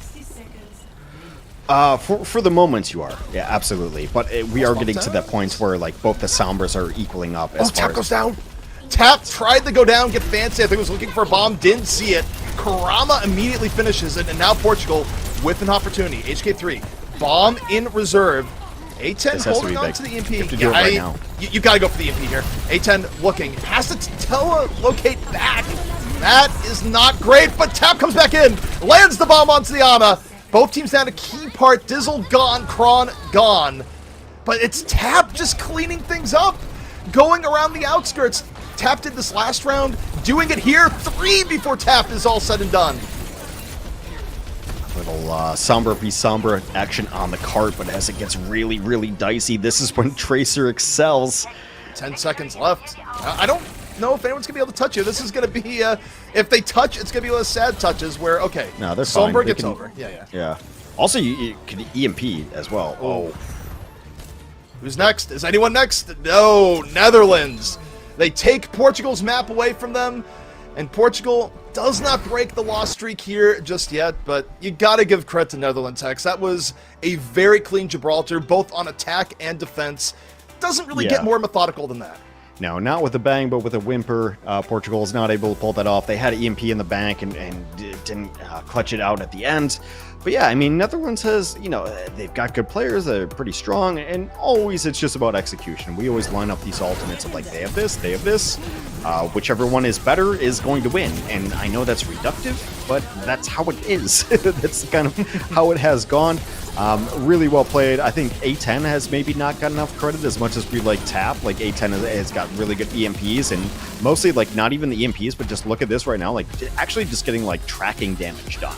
I think it's an overlooked part of Sombra's kit of like, well, you hack and you EMP, but also like if you can actually hit shots as Sombra, it's a really decent gun. Yeah. All in all, I mean, again, this is kind of an interesting match because it wasn't one really defined by massive hero plays. I mean, I guess you could argue Tap was just like scarily consistent, but a lot of that wasn't even first pick-off plays for Tracer that you kind of see when a Tracer is really taking over a game. It was just when a fight was starting to trend towards over, Tap made sure it was over. Like, Tap was just super consistent when it was needed most for the Netherlands. Well, it's also like the map too. Like you mentioned, like, oh, huge Bionade. It's because like there's 4 small doors. Like they're gonna come through one of those doors unless they diva like the Bionade. Everyone's gonna get purple. Like it's gonna be an enormous nade. That's why like we talk so much about momentum on that map, because trying to push a 5-man squad through those tiny doors when the other team knows you're coming, has high ground, has like excellent high ground. It's just tough. Gibraltar B is tough once you get stalled out. Well, that was the Netherlands versus Portugal, but coming up next, a must-win match for Denmark as they play against a team that would look to play spoiler in Italy.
Welcome back to the Overwatch World Cup. It's the online qualifiers for the EMEC region. I'm Jim Basco. I'm joined by ZP and Hex, and we just watched the Netherlands take Portugal 2-0. ZP, lay out some context for the people that may just be joining. Yeah, and the context is that Portugal looked really good when they could play a little bit off meta with things like Pharah, but Portugal was still plagued by the same problems that they've had all tournament long, which is that they look good in short periods of time, but they have difficult putting together over a full match. And the Netherlands, especially on Watchpoint Gibraltar, played about some of the cleanest Overwatch you could see. It wasn't flashy, you didn't see a ton of hero plays, but they played ult economy to perfection, and they had plays when they needed it most. So on the whole, really good showing from the Netherlands, and the troubles just continued for Portugal. Yeah, they continued, and I think with that, their standings are as such that they're at the bottom of Group A right now and may not be able to proceed. Of course, only the top 3 of Group A will be moving on to the main event. So with that said, let's pull up the schedule and give you a recap of the day so far. Of course, we're on the last match of the day here, and there are a lot of implications that I'm going to go to Hex for in just a second, but let's cover some of the matches and some of the highlights from today. Of course, Saudi Arabia 2-0 Germany to start the day, Norway with a quick 2-1 over Poland, Finland, and Sweden with very similar scores here over their respective opponents. Spain versus Great Britain was a match that had a lot of hype riding behind it, but of course, we were shown the layers and the levels of Overwatch that there are at the World Cup. Great Britain making some simple work out of Spain, and then we just came out of Netherlands versus Portugal, and now finally Italy versus Denmark. There's a bit of a fiasco going on in Group A right now, and that third spot is still at large here. Hex, give us the background here. Talk to us about what's happening. Well, I mean, so France and Great Britain, you expect to get out of group, right? But there's a third spot in Group A, and that's Spain surprising everybody, like kind of taking the lead there, and then Denmark is still looking for it, right? There's a couple matches left. It's not over yet. It's not locked in. It's not solid yet. Right now, Spain has the lead, but Denmark has to win. They have to win and then hope for other stuff to happen. They have to keep winning. That's your only goal. I believe if Denmark wins, they're still below Spain. Like, there's map differentials, there's math You know me and math. I'm not about it at all. But, like, the bottom line is for Denmark, just win. Just keep winning. Keep winning, and then hope what comes out comes out. So those are the implications. Because of the implication, and that's... Yeah, that's it, Jim. Yeah, I mean, man, there's 2 days of competition left. This is the one spot that's still undecided. Who will take that third spot in Group A? And so I'll leave it to y'all. Of course, Italy versus Denmark just around the corner. Enjoy it, and I'll be back after the match. And heading into this here, Hex, you gotta look at this and remember, Italy is the team that stung Spain, right? Yeah, like they are the team that, like, they do have fangs, like, and those fangs come in the Reaper Man as it comes out. And this is something where going into this, Denmark has to be prepared to play against that style of play. And in the Spain versus Italy match, the control map just went so outrageously in favor of Spain. But Italy adapted and found something that worked, and you think of reasons that was the case. Part of it was that Chimera was also very solid. Maybe not as flashy as Hera, but still very, very good. And Yukino on the Reaper, also incredibly solid. They actually swapped between Chimera and Yukino as to who was on it, but Italy found a style that works, and it shouldn't be underestimated. Oh, for sure. Like, Italy's pulled off a couple of wins, and beating Spain just looks better and better by the day. Like, the DPS line is absolutely solid. The question is always, like, who will play tank? Is it going to be Andrew or Rajan? We've seen a shuffle in the support line lately with Katakome playing for Mycon, but not necessarily. But I think this is the first time, actually, we've seen Katakome and Mycon in the same support line. For me, the X factor for this Italy squad is Yukino. Like, the long range hit scan has been like hot and cold, so we'll see what they can pull off as well. But yeah, I mean, Italy's shuffled their roster a lot, but this is not a team that's like winless. Again, I look back, like, they beat Spain, and if you want to like devalue it based on the fact like they played Reaper and like the final match, they had to win a map before that to get to the final match. So this is a decent squad that has played well with the best of them. Yeah, and to me it makes it exciting, but looking at the Denmark side of things, obviously Denmark, not a team you can ever sleep on. And okay, I was actually about to bring this up. I wondered if we'd see Shax. I like this change up here because, look, I think Shockwave is a very talented player. I also think that as good as Shockwave is, at times there are limits, particularly the Shockwave on the Sombra, which looked a little bit rough last time Denmark was up. And also, Shaxx is really good at the video game, as it turns out. Like, for how good Shaxx is and how often we see teams playing Tracer, I do feel like one criticism you can make of this Denmark team is that why has Shaxx not been playing as much? I get the logic behind it, but I still think with how good Tracer is right now, when you look at the top teams, Shaxx probably should have been getting more game time. Firmly believe. Yeah, and I think we look at this Denmark team as like a team that is kind of like the root of all the chaos in Group A. Like them beating Great Britain early on kind of started the cycle of things going a little bit odd. But like in the meantime, they've dropped 2 matches against Spain. They've dropped it against France. I think we had Shaxx playing support yesterday because maybe someone didn't show up to VOD review. But like, yeah, there was some interesting stuff. It's a supremely talented team, and we know that about Denmark. But it's just like, are you going to play up to your talent, or are you going to get out-Reapered by Italy? Yeah, and you best believe Italy is going to be bringing the Reaper here on Lijiang, at the very least on Control Center. You know, if we're able here on the casting side of things to look at this and be like, wow, you started winning when you played Reaper, certainly that fact is not lost on the team that is actually playing it, right? So, yeah, it's going to be interesting to see how it pans out, but I feel like for Denmark, this change and at least running Shaxx here, I think it's a good one. I just feel there's very little things that in the game that can compare to a Tracer that is playing at a high, and you think about where Shaxx's career has been over time. Shaxx has had some of the highest highs on Tracer that we have ever seen. Shaxx's Tracer peaks are amongst the best of all time. Like, it's easy to say and easy to back up with like video evidence. Yeah, it's not one of those things like, Caster, why you say that? It's like, no, who's gonna come out here and say Shaxx is bad? I dare you. I'll fight you.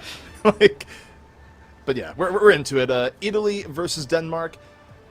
Denmark gonna be opening up here at the teleport, but other than that, I mean, Denmark's comp about as expected. Quite the same for Italy. I think the difference though might be you could see Shaxx on Tracer and Yukino onto the Reaper. Yeah, or I mean, they stay that's Sim the whole way through.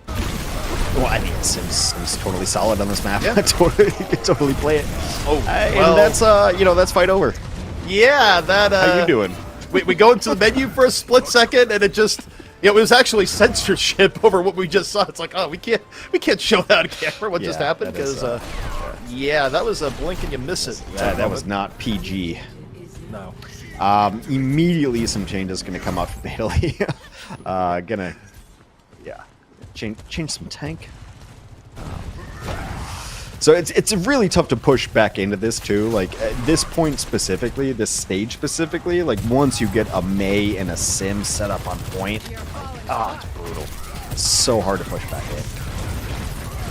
You know, gonna be setting the tone here. We know Sojourn can end it with one shot. Looks for there, and Lucio doesn't get it. Italy right now poking. A little bit more charge up coming up from Yukino. Next railgun attempt. Gonna be on the way. Doge under a little bit of pressure. As Rajian just starts pounding away here. Got a Comey, get Shaxx, that's a start. Italy, one here so far. Immortality Field, really nicely timed here from Italy and Maiken. Keeps it alive, but Naga comes in over, gets a really nice Blizzard, and that just gives Denmark the advantage they need. I mean, talk about playing it to the bleeding edge. Look at that. Look at that progress meter. It was so darn close, but Denmark knows exactly where their ratios are, and they like pull back just for a second. They ended up losing somebody because they're playing back on like I think it's like an air conditioner back there, and they lose one, and then but like the Blizzard recontest is enormous, and now again it's so hard to push in as Italy. You're kind of waiting for Yukino to get something done, but they might Blizzard engage. Well, they open with the window and they look for Doge. They nearly get Doge at that. Now Chimera's going to chase us down. Blizzard's going to be coming out here in just a second. They lose Katakomi. Okay, Chimera, where's the Blizzard? I don't think Italy has enough time to go for a full reset here, so yeah, Blizzard comes out. Doge looking to get away, gets frozen on down. Yukino at the finish. Exactly what Italy needed. Yukino, one after another there. No overclock required. Denmark, though, still going to try and delay this. They use the Symmetra ult. They have the Mei on point. They can at least bring this to 99, if not outright win, if Italy isn't careful. At the very least, get something else out of Italy. Maybe get the beat out of Italy if they can. Yeah. Shax goes down. Immortality Field in, and oh, the shatter as Doge comes back in. Is it going to be enough? Dump him. He did dump him. Dumped Rajan right off the point. Oh boy, Denmark doesn't give it up without a fight. They get back in after 15%. Chimera, sad Hanzo recontest at the very end. Well, I mean, you said like, you know, they're trying to stall out for points. I'm like, well, you know, it's like 87. You're not really stalling out for like tick or progress there. They really thought that they could bring it back in, and absolutely they could bring it back in. It's not like the Blizzard came out, but like that shatter was beautiful. I love great right arm play, and you know, I love someone getting dumped off the edge. It's been really good. You know, but for Denmark, right? So like we talk about Shax so much, and also we've given credit to the Twisted Minds support line of Kelix and Slay. Obviously great. I cannot believe how well Doge has been playing. Like, since we first watched them, like, I did not rate Doge very highly when I watched him play in the Overwatch League. I just did not, but it has been amazing tank play from Denmark's particularly on Ram. I feel like Doge has arguably had the most impressive Ram we've seen in terms of just it's been sick. Yeah, like, I like this comp from Denmark too. They were expecting a Reaper. Italy actually isn't even running it. Denmark running something that's super consistent here, and it's going to be hard for Italy to find their way through as Yukino just gets chunked by Naga, finished off by Kelix. Already a massive edge. Doge, though, getting really low. How does Doge live? Doge got so close to dying. Somehow gets healed back up. Now Shax low. Italy staying in it reasonably well, but Rajan, look at all the pressure on the Rajan here. Nice wall. Wall really shed some of the pressure on the Rajan. Italy hanging in there, but Yukino gets Kelix, Myken along on the other end. Still pretty even. Italy's built up the beat, and oh no, drops the beat right as Rajan falls. It's a little bit slow.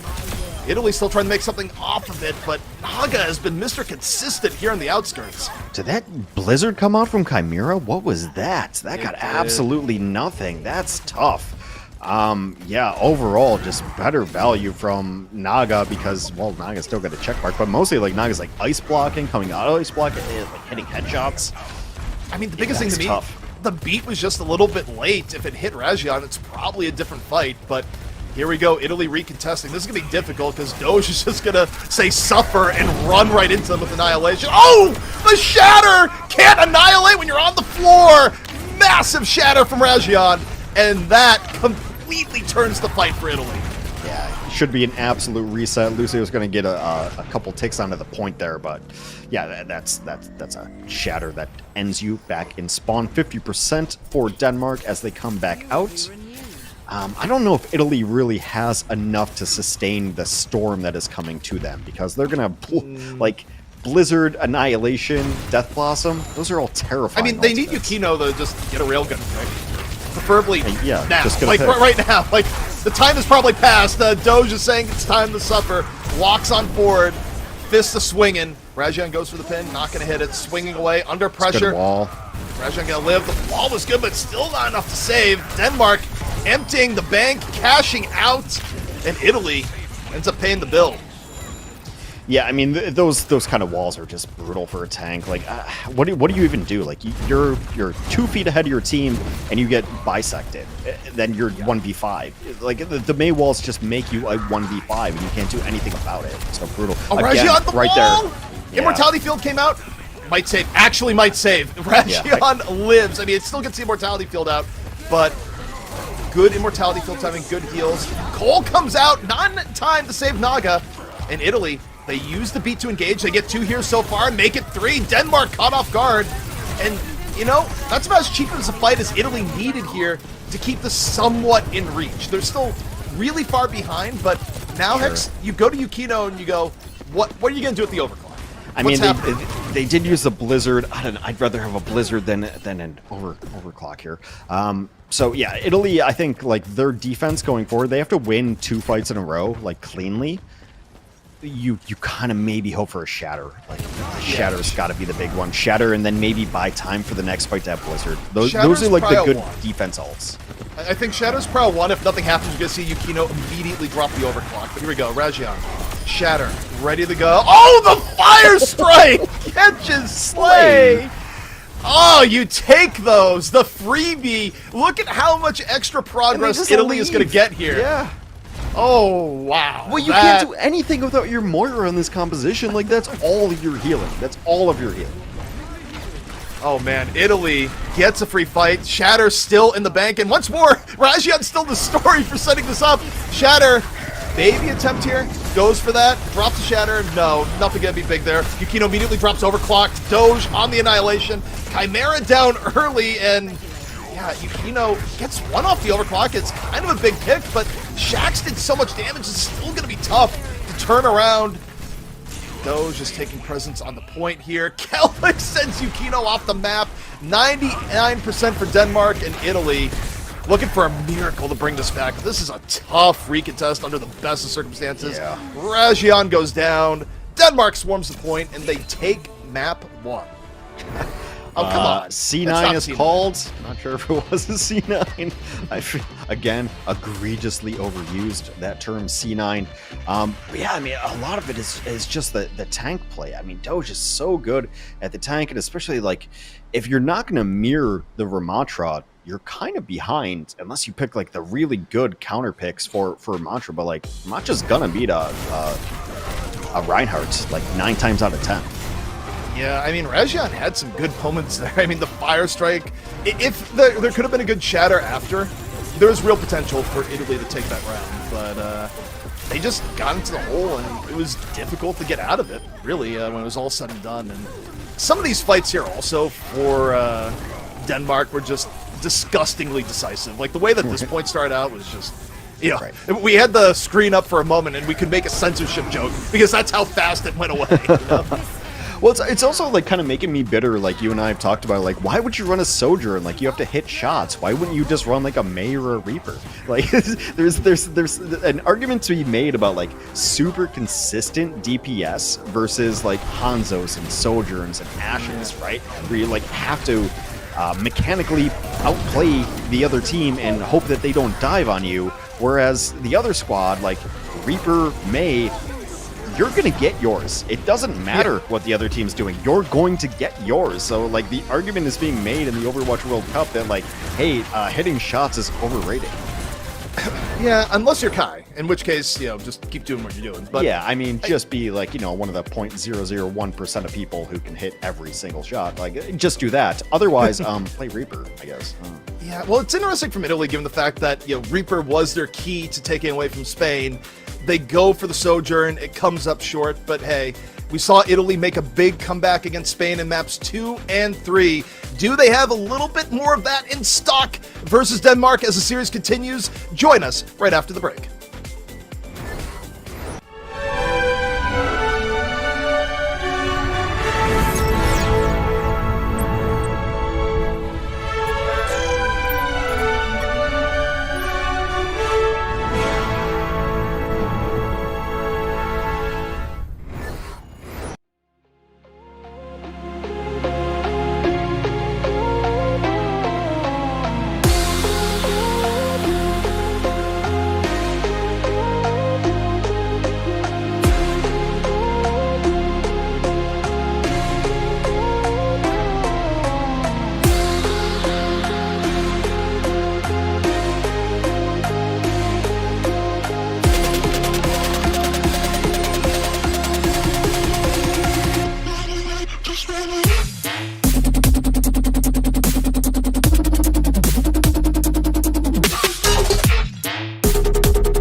Denmark doing what they need to do to stay alive here in this very, very competitive group in the Overwatch World Cup.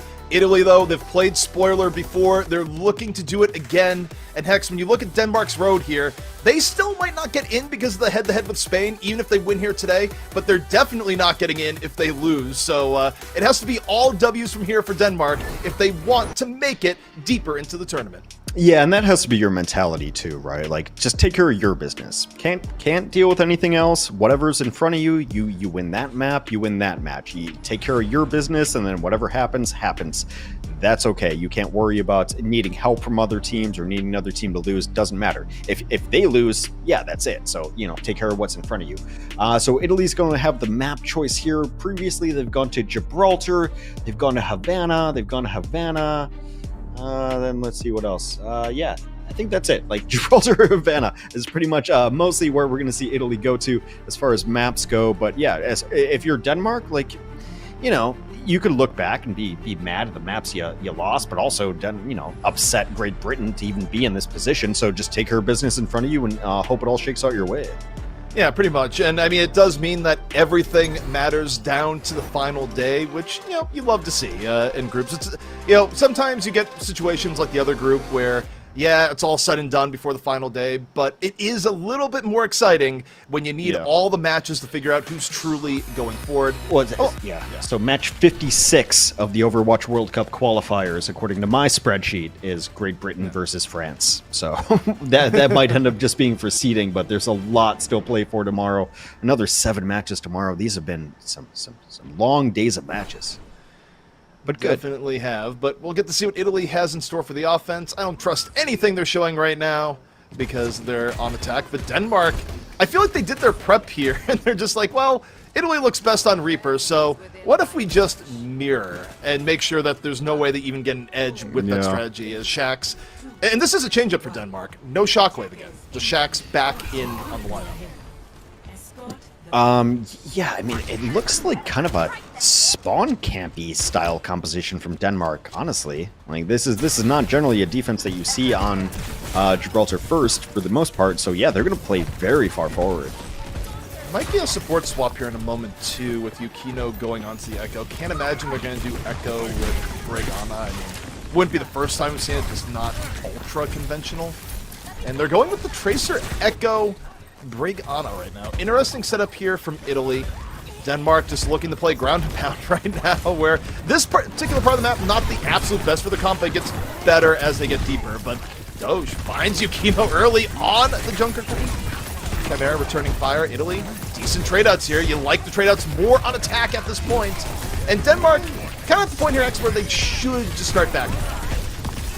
Yeah, I mean, if they even get the luxury to do so, I don't think they will. Getting absolutely cleaned up. And you mentioned, like, the Echo without a Mercy, but I think it's kind of interesting to run on that first point, like, when you're just trying to break something, right? Like, it's not necessarily something you're going to run the entire map.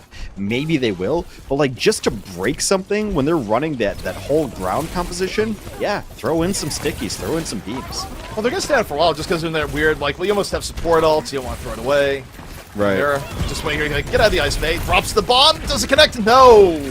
Looking for Doge. Chimera staying here in the underpass. Denmark looking pretty wounded after the Bionade. Italy trying to press the issue. Kelix, though.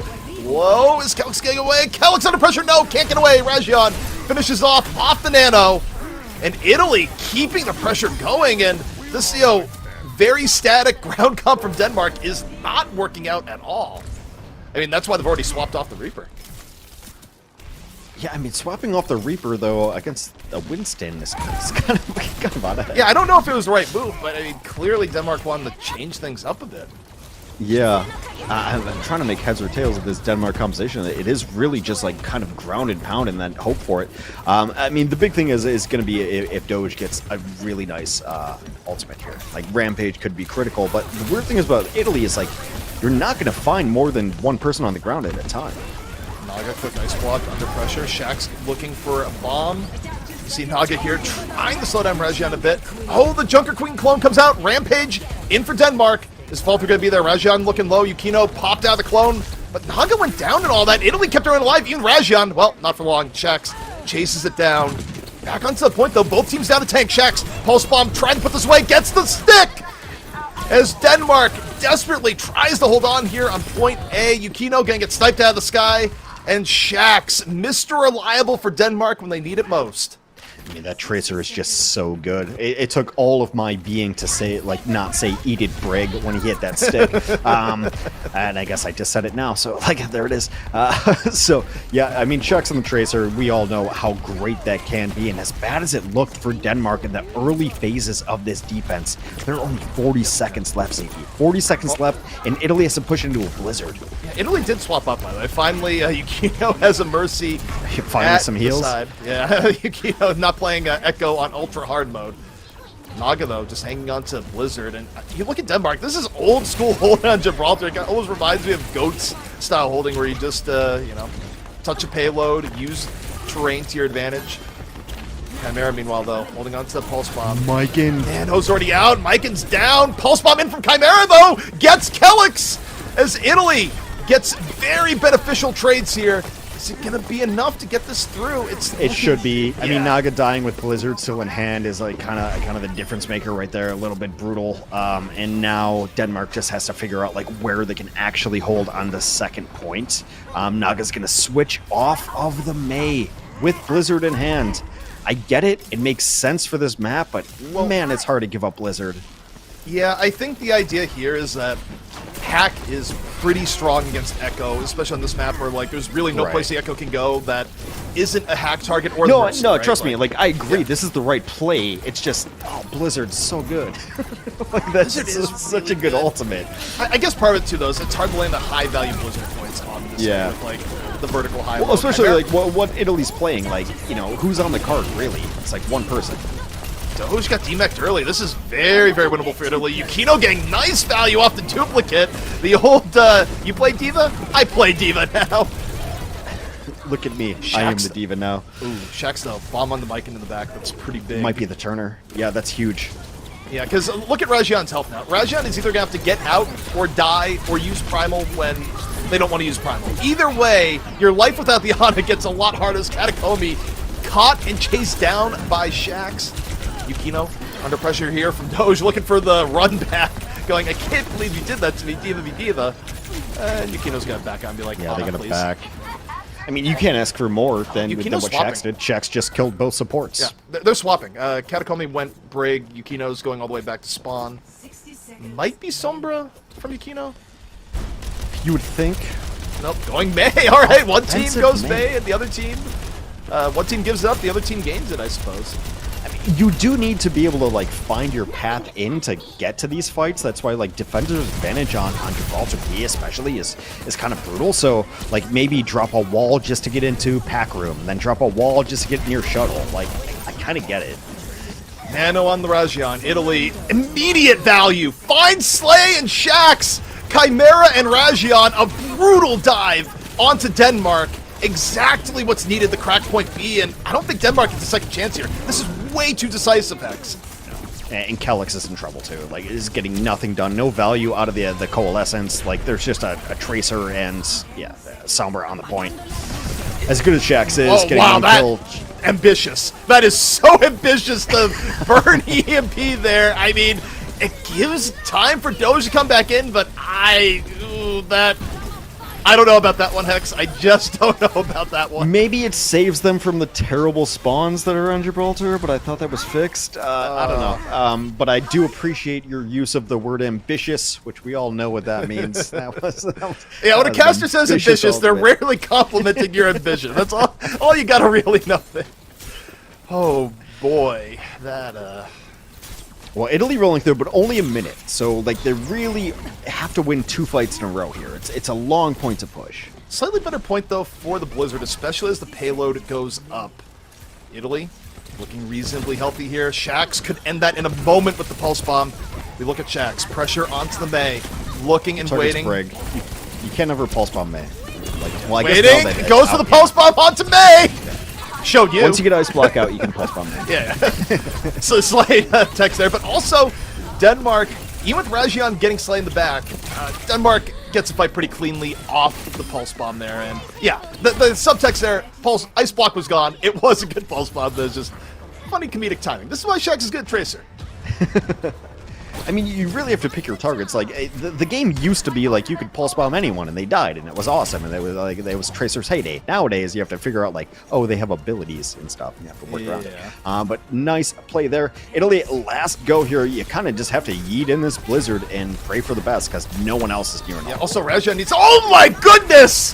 Yukino went fishing and came up with a whopper. Finds Shax immediately. 5v4 setup for Italy. Blizzard still in the tank. Rajan healed back up. Denmark double support ult in reserve. They pop one on the Doge, but the Blizzard's gonna slow it way down. Rajan got hit with the bio. Rajan super low, finished off by Naga, but Yukino, the executioner, grabs another. Shax, though, got to the back, lands a pulse bomb, and I think this payload has gone about as far as it's gonna go. Heroic efforts by Yukino, but not quite enough. I mean, some of those shots were insane, but yeah, the wind is taken out of our sails a little bit when we've realized everyone else is dying during those shots. If I'm, offense, I'm pretty happy with that one. Like, it's a tough map to push.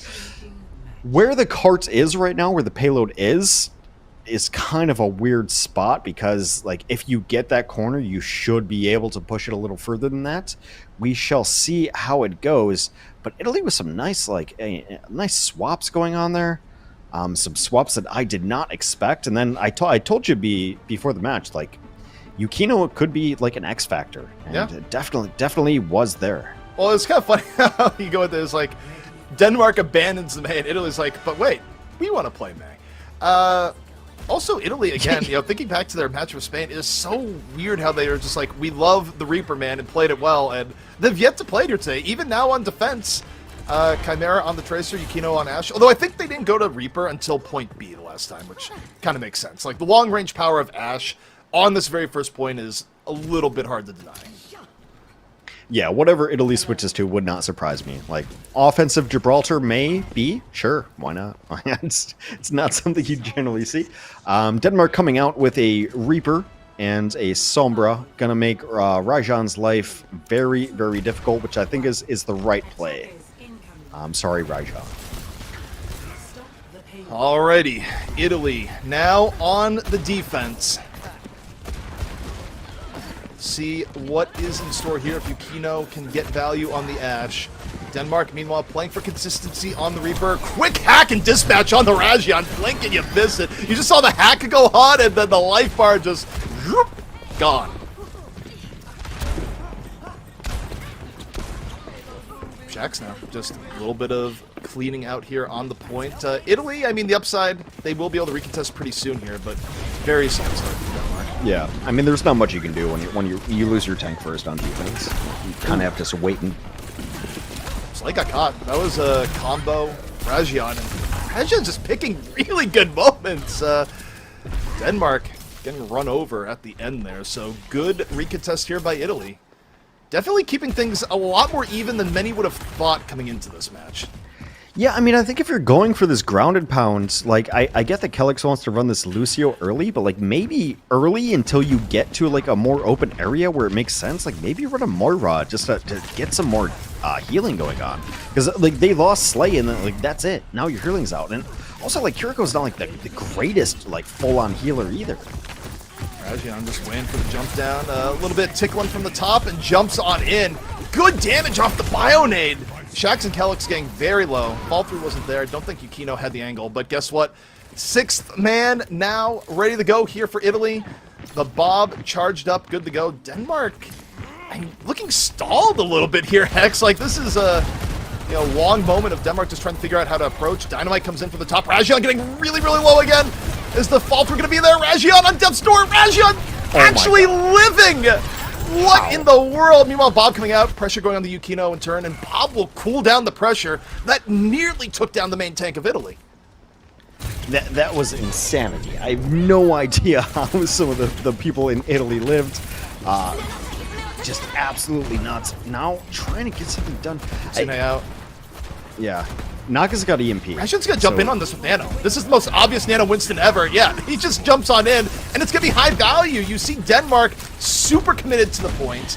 Rajan pulls them back. Will chain into a primal here in just a moment as Kelix gets caught! Kelix couldn't drop the beat! Chimera just stops him, and you know, I think there's a moment, there's a Luciary just like, I've entered the Ajax zone, I'm gonna hold it, you know? Yeah, Denmark has not gotten value out of their ultimates at all. Like, they have to set it up for an EMP going forward next. But like, yeah, there's been times where Denmark is in a decent position and then they just lose one or two. Chimera with probably his best tracer map I've seen in a bit. Italy in general, especially the main tank play. I think this is the best map I've seen from Rajion ever in this tournament so far. Or getting out with like a razor's edge too, like just playing it to the bleeding edge. The timing on the dives has been good. Now pressure on the Rajion again. Hack comes in. Primal in reserve. Naga in danger, just barely gets away. Won't be able to drop an EMP just yet now because of how far away he is from the fight. Meanwhile, Italy, you know, was going for more of engage. It cools down a bit. Last opportunity for Denmark here on point A. Shax going to the back line. Yukino already down. Denmark finally finds their good engage, and you know, Rajion can thrash upon the point all he wants. This time around, Right. not going to be enough. In fact, he does go to the point. He just goes, I'm out. Yeah, EMP beats, that's going to be enough sustain and enough push through for Denmark to take the point. The real question now is where do they set up? Because Junker Queen is like not Winston, not D.Va, so like it's very difficult to get on the point. Has to do some, I think this is the last to get up there. Unless Doge uses ultimate and then gets another one real quick. This is probably oh my goodness, the rampage hits four. But does it fall through there? I don't know if the rest of Denmark was ready. Doge just dies instead. Oh man, I mean, you probably should wait for the team on some level. That's one of those things where you go, team? At some level, a sick rampage is a sick rampage. But yeah, you're right. Absolutely no follow through. Like everyone goes purple, everyone goes to 25%, and no kills. No kills. Yeah, I feel like this is a moment where you'd swap. I would have expected a swap, but yeah, Doge still on the Junker Queen. All right, they stay on the Junker Queen for this point. Well, you're verticality be damned. And yeah, everyone up top. Like, so here's the thing though, like for Denmark, like even if you try to like jump to shuttle right now, you're not getting the shuttle. There's coach gun, there's whip shot. Like you're never landing shuttle. Well, Denmark is in a pickle. A long way to go and only a minute 30 left to do it. Kellex gets caught. Oh, you take that trade all day if you're Italy, because the healing is just not there now for Denmark. Yeah, you can absolutely have my tracer. You can have it. You can have. I don't want this anymore. Rajion, though, down. Shax finds that the tables do turn a bit. Nano Yukino, I don't know if that was the intention. It might have been trying to go for Rajion instead, but hey, Yukino making good use of it nonetheless. It's like those moments where like you shouldn't have been Nano, where you're like, I guess, and then you try your best, right? Like cue the Boostio memes. Right. I don't think we've casted the Boostio yet this tournament. It's been a bit. Maybe you willed it into existence. Okay, so Denmark trying to set back up. Like it's really about the EMP again, trying to get everyone on EMP. Italy is running a composition that like not everyone's always near each other, but I think what you're trying to do is get like one support in the tank. It should be like a shuttle EMP. Maybe you even like aggressively translocate, but they're gonna see it coming. Yeah, this squad right here. This is what you want. This is the view. Viewpoint of the Sombra about to do you don't have a tank to dive on this. Catacombe down immediately. Shax was there. Yukino just gets gunned down! The clip from Naga. Poetry in motion. You love to see it. And Denmark, very strong engage off the EMP. The follow-through is there, and with 5 seconds left to go, Denmark still has the opportunity to end this in 2. Italy's going to stall this. They have Primal. You definitely stall this. You stall it for Primal, you stall it for Rally. Here they go. Stall comes out. Yukino needs to live. Yukino needs to live. Rajion needs a Primal. Yukino still alive. Primal comes out. Here's the rally. Italy almost back up to full strength. Kellex real close to the cold. Needs to get it soon as Doge gets taken on down. Italy wants the map 3, and they're so close to forcing it. Chimera. Bomb ready to go. Cole gets one. Counter bomb. Gets the stick. The fade! Oh, Kellex staying alive. Kept the fade in reserve. Denies the bomb value. But Italy still around on the point. Rajion and Yukino just stubbornly alive. Somehow, some way. Rajion is like 5 HP for 5 hours. What is going on? Italy holding on. Respawn advantage now rearing its head. Good delay by Doge, but how much longer can it last? Down goes Doge. Down goes Denmark. Map 3 is in the cards. Down goes Freysia. Down goes Denmark. I mean, to say it again, if you've not watched every single one of these matchups, you look at like these teams' records and be like, oh, well, clearly they're bad. No, not at all. Like this Italy squad was so good, really good stall out at the end there, and you knew it was coming. Like Primal's on the books, rallies on the books. Like you're not gonna give up point B. Italy pushing Denmark to the brink. Denmark has to win this map. They have to win this match. Like, it is so critical for Denmark to try to get out of Group A. So Group A, let's look at the top. France, United Kingdom, Spain, Denmark. One of those teams does not get to go. One of these teams does not get to go, and that's a tragedy. Italy, actually, mathematically, still technically alive as well. So just to put that in there, Italy's still fighting for their lives. Also, I feel like Denmark struggling this much with Italy. I feel like Spain is just watching this with popcorn, and it's kind of like Loki and Ragnarok, the movie, where he's like, yeah, that's how it feels. It's like, oh, boy. Yeah, first time. No one expects Italy to just come in and ruin your day, but we talk about Spain being an X factor. Gotta put some respect on Italy's name here, forcing a map 3 where anything can happen. Absolutely. I mean, and this has been super fun to watch. I mean, like Denmark by talent and like mechanics and pedigree should be the favorites in this, but then all of a sudden you just get like Yukino hitting shots that are insane. Chimera. I said it before, but I'll say it again. Like probably their best tracer map that I've seen them play on recently, and I think you hit the nail on the head. Like the tank play has been exceptional today from Italy. Yeah, I mean, Razion has been living in situations where, quite frankly, Razion should have died, and when Razion has had good engages, they have been great engages. Huge step up in tank play, I feel like, for Italy, and, if you're a fan of Denmark, you are watching this right now, and you are sweating. Well, I mean, give credit to Italy's, like, newly revamped, like, support line, too. Like, this is the first time we've seen Katakomi and Mike play together. Generally, they were running like Fryu on support, and nothing against Fryu, but like Katakomi came in yesterday. Well, actually, yeah, Katakomi played with Fryu yesterday. I don't know. There was some weird account stuff. Anyway, so this is like the first time that we've seen the names Katakomi and Maiken show up and for Italy. And, I think the tank play being as good as it has, that's always a reflection of the support play. All right, well, you love to see it. Map 3 in the cards, Italy versus Denmark. Will Denmark keep their hopes alive, or will their tournament hopes be as broken as Twitter? We're going to find out in just a few moments.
you know what? Italy came into this tournament with one goal. Mess up everyone's bracket, bring some chaos, Hex, because that's what we got here as Denmark is sweating. Map 3 in the cards once more as Italy once again pushes the limit. And remember, if they win here, Denmark is out. Denmark is quite literally fighting for their life in the tournament. Right. Yeah. I mean, Denmark's early win over Great Britain was an astounding thing. It's thrown everything into chaos, but I mean, Italy is the chaos agent. They are the agent of chaos. So I mean, the question is like, where does? Okay. That question answered. Where does Denmark bring us? Was my question. New Queen Street, because we saw Italy rock Spain on Esperanza. And also, I think Colosseo actually plays into their vibe as well. So Denmark's going to take us to New Queen Street, and probably, yeah. I mean, this is. Yeah. Well, not Esperanza. Like, I feel like Esperanza would have been the worst because we saw Italy win there, and we saw Denmark just... Yeah. The reason why Denmark is in this is because they couldn't, like, finish out Strongline Esperanza. So, yeah, I feel like for Denmark, that's a no-go zone. They're like, no, we're not going there. Yeah, I mean, it took me a second to think about it, but, like, also Denmark really likes playing, like, Junker Queen and, like, kind of ground and pound, and this is the best map for it as far as, like, the push maps that are in the pool. Junker Queen is better on this map than anywhere else because there's not a ton of high ground to be able to contest. So maybe that's the thinking going into this. I'll have to wait and see on the compositions. That would make the most sense to me because even in situations where they shouldn't have run JQ, they ended up running. Yeah, and look at the rosters here, see if there's any late subs. Oh, there is. Interesting decision here. So Shockwave's in. Yeah, I mean, don't get me wrong, Shockwave is really good. I just think that the last time we saw Shockwave on push, it was a little bit underwhelming. I think in part because I don't think Sombra at times is Shockwave's most comfortable hero. Well, I mean, it's just a question if you want to run like Ash or Tracer. Like, that's it. Yeah. Like, that's the question. That's how you decide between Shockwave and Shax. I just worry here is that, again, there's always that element of... I never really like the swapping someone in only for the final map. There's that element of you're coming in... Like warming up, yeah. Yeah, I mean, it has worked sometimes, but overall in Overwatch history, it's been more of a negative omen than a good omen. Yeah. It really has. I'll give you a huge throwback. Taimu used to, like, complain to me constantly about getting subbed in. He hated it. He hated it. That fits. I mean, Taimu also complained about a lot of things, but that in particular, I did see as Shockwave says, what are you talking about? Gets Chimera immediately. No complaints there, just performance. Exactly what Denmark needs to come out strong here on push. Yeah, huge opening there. Denmark should be able to take it right now. And also, it's so clutch for, like, the composition they're running, too, because it allows Shockwave to, like, pick whatever he wants to play from angle-wise.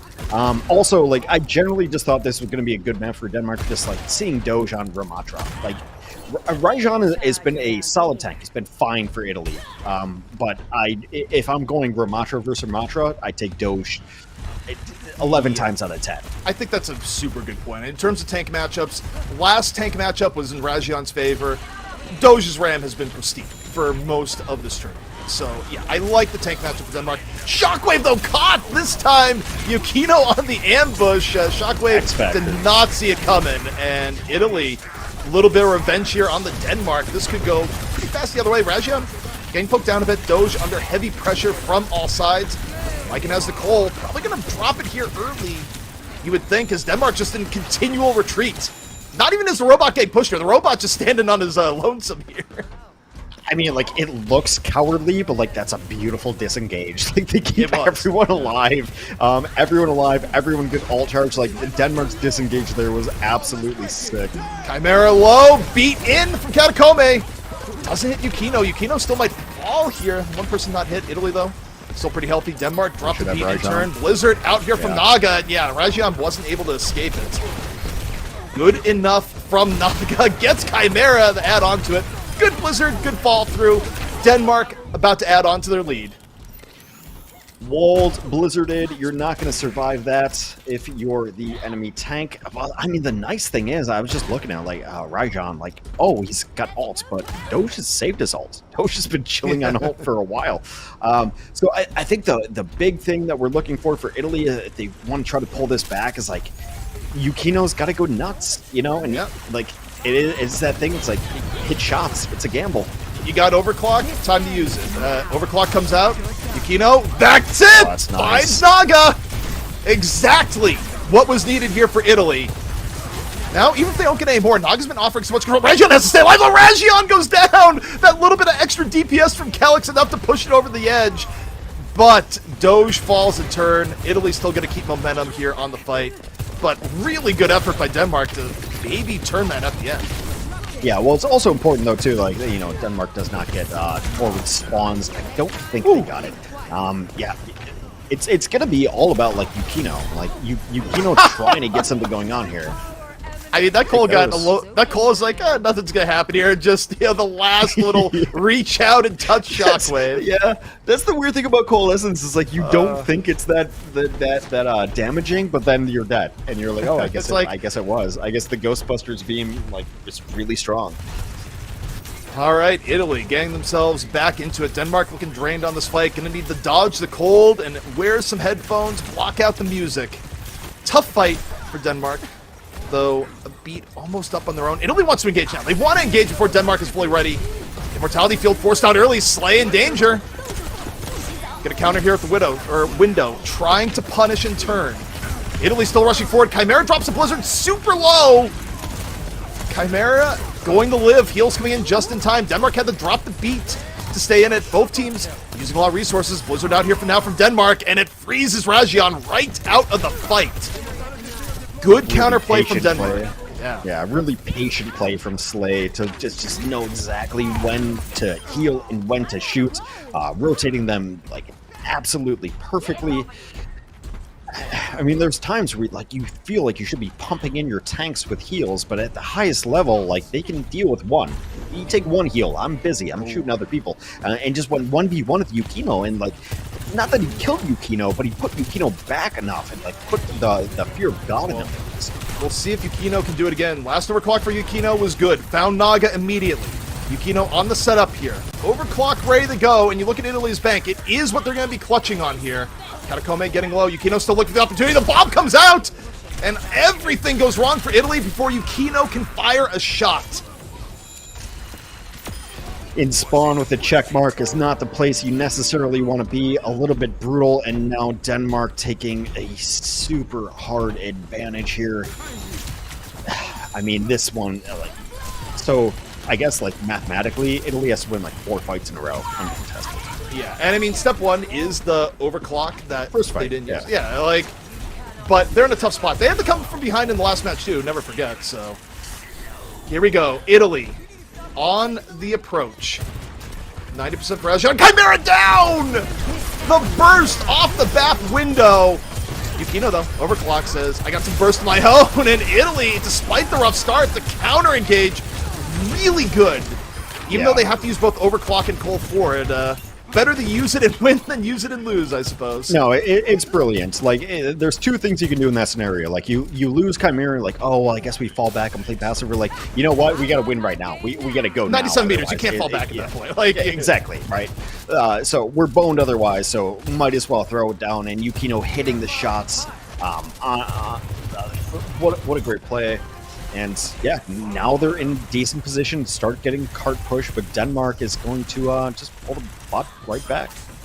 Chimera finds Shockwave early. Both teams down their ranged hit scan, so it's all about May. Blizzards on both ends. Naga versus Chimera. Who's going to come out on top here? Naga, Blizzard first. Chimera down!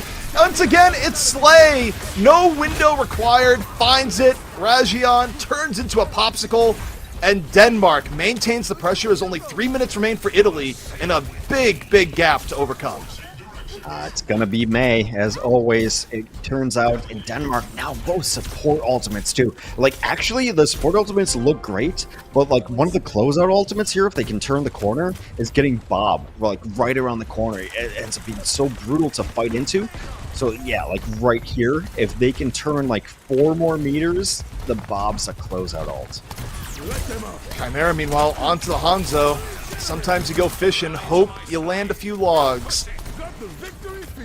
You see Slay here in the for back. logs? Well, you know, just know your limits, is what I'll say here. Italy, Yukino, getting low super early. Chimera still looking. Doge on the point. Yukino able to finish off Doge. A lot of damage coalesced on the Doge real fast. Italy, though, lose Yukino. A little bit wounded across the board. Rajan needs to stay alive. If Rajan dies, it's all sorts of bad. You see the pressure coming in. Beat comes out from Italy. They know how they have to hold here. They drop the beat, but can they get a kill? They can't. Slay and Shockwave finish off those in the front. Shockwave now looking for the back. Hanzo in his sights. Denmark. It's a clean sweep. 100 meters, and this is looking grim for Italy. There will be one more fight, but it's not going to be a pretty one. And then even if Italy wins this fight, they have to be flawless the rest of the map based on the meterage. Also, Annihilation, Blizzard, those are not things you Window out. want to fight into. Yukino used the window. Doesn't even use window. In fact, that was just raw. Fine Shockwave. Nice little pick off by Yukino. Makes this fight a lot less stressful than it could be. But yeah, it's. I think Denmark didn't really care about losing that fight. No. I mean, Italy's at the foot of Mount Everest right now. Yeah. Can't really claim you've climbed it at this point. Very long way to go, and it's going to be arduous. Realistically, Denmark needs to make multiple mistakes, and Italy needs to play out of their minds as we enter the final minute. Yeah, I mean, it's a really interesting thing about, like, how this map plays out to, like, just be like, oh, yeah, just lose the fight, don't give up anything. So, really important here. Yeah. Looking, fading, Yukino under pressure in turn. Doge goes for the Annihilation and wasn't really near a bunch of people either. Annihilation fades early. Doge now under very heavy pressure. Yukino looking to charge here in the back. Rajan still has his Annihilation. Rajan getting super low. Rajan needs to live. Immortality Field comes out. Does Rajan go for the Annihilation here? They're down Catacombe. Immortality Field gone. Italy, 28 seconds. Holding on, and yeah, Annihilation into the fray. Yukino goes down, though. Denmark is winning this on the fringes. Rajan falls, 18 seconds left for Italy, and time running out. Denmark's done a really good job of segmenting off, like, parts of the squad. So, like, a Ramatra and a Lucio and a Bap, they kind of all want to play together, and Denmark's done a really good job. Like, Kelix takes the 1v1 for Lucio. Catacombe down. So Lucio down again. Yeah, Catacombe went down for the contest. 4 left for Italy. Emergency Reinhardt swap, if you got it. They have to work around the Bob. Italy, the worst situation imaginable. They drop the window. Myken down immediately. Kelix dives it like he just don't care. And Denmark, they're going to take it. They stay alive here in the Overwatch World Cup. They don't let Italy succeed in the snipe.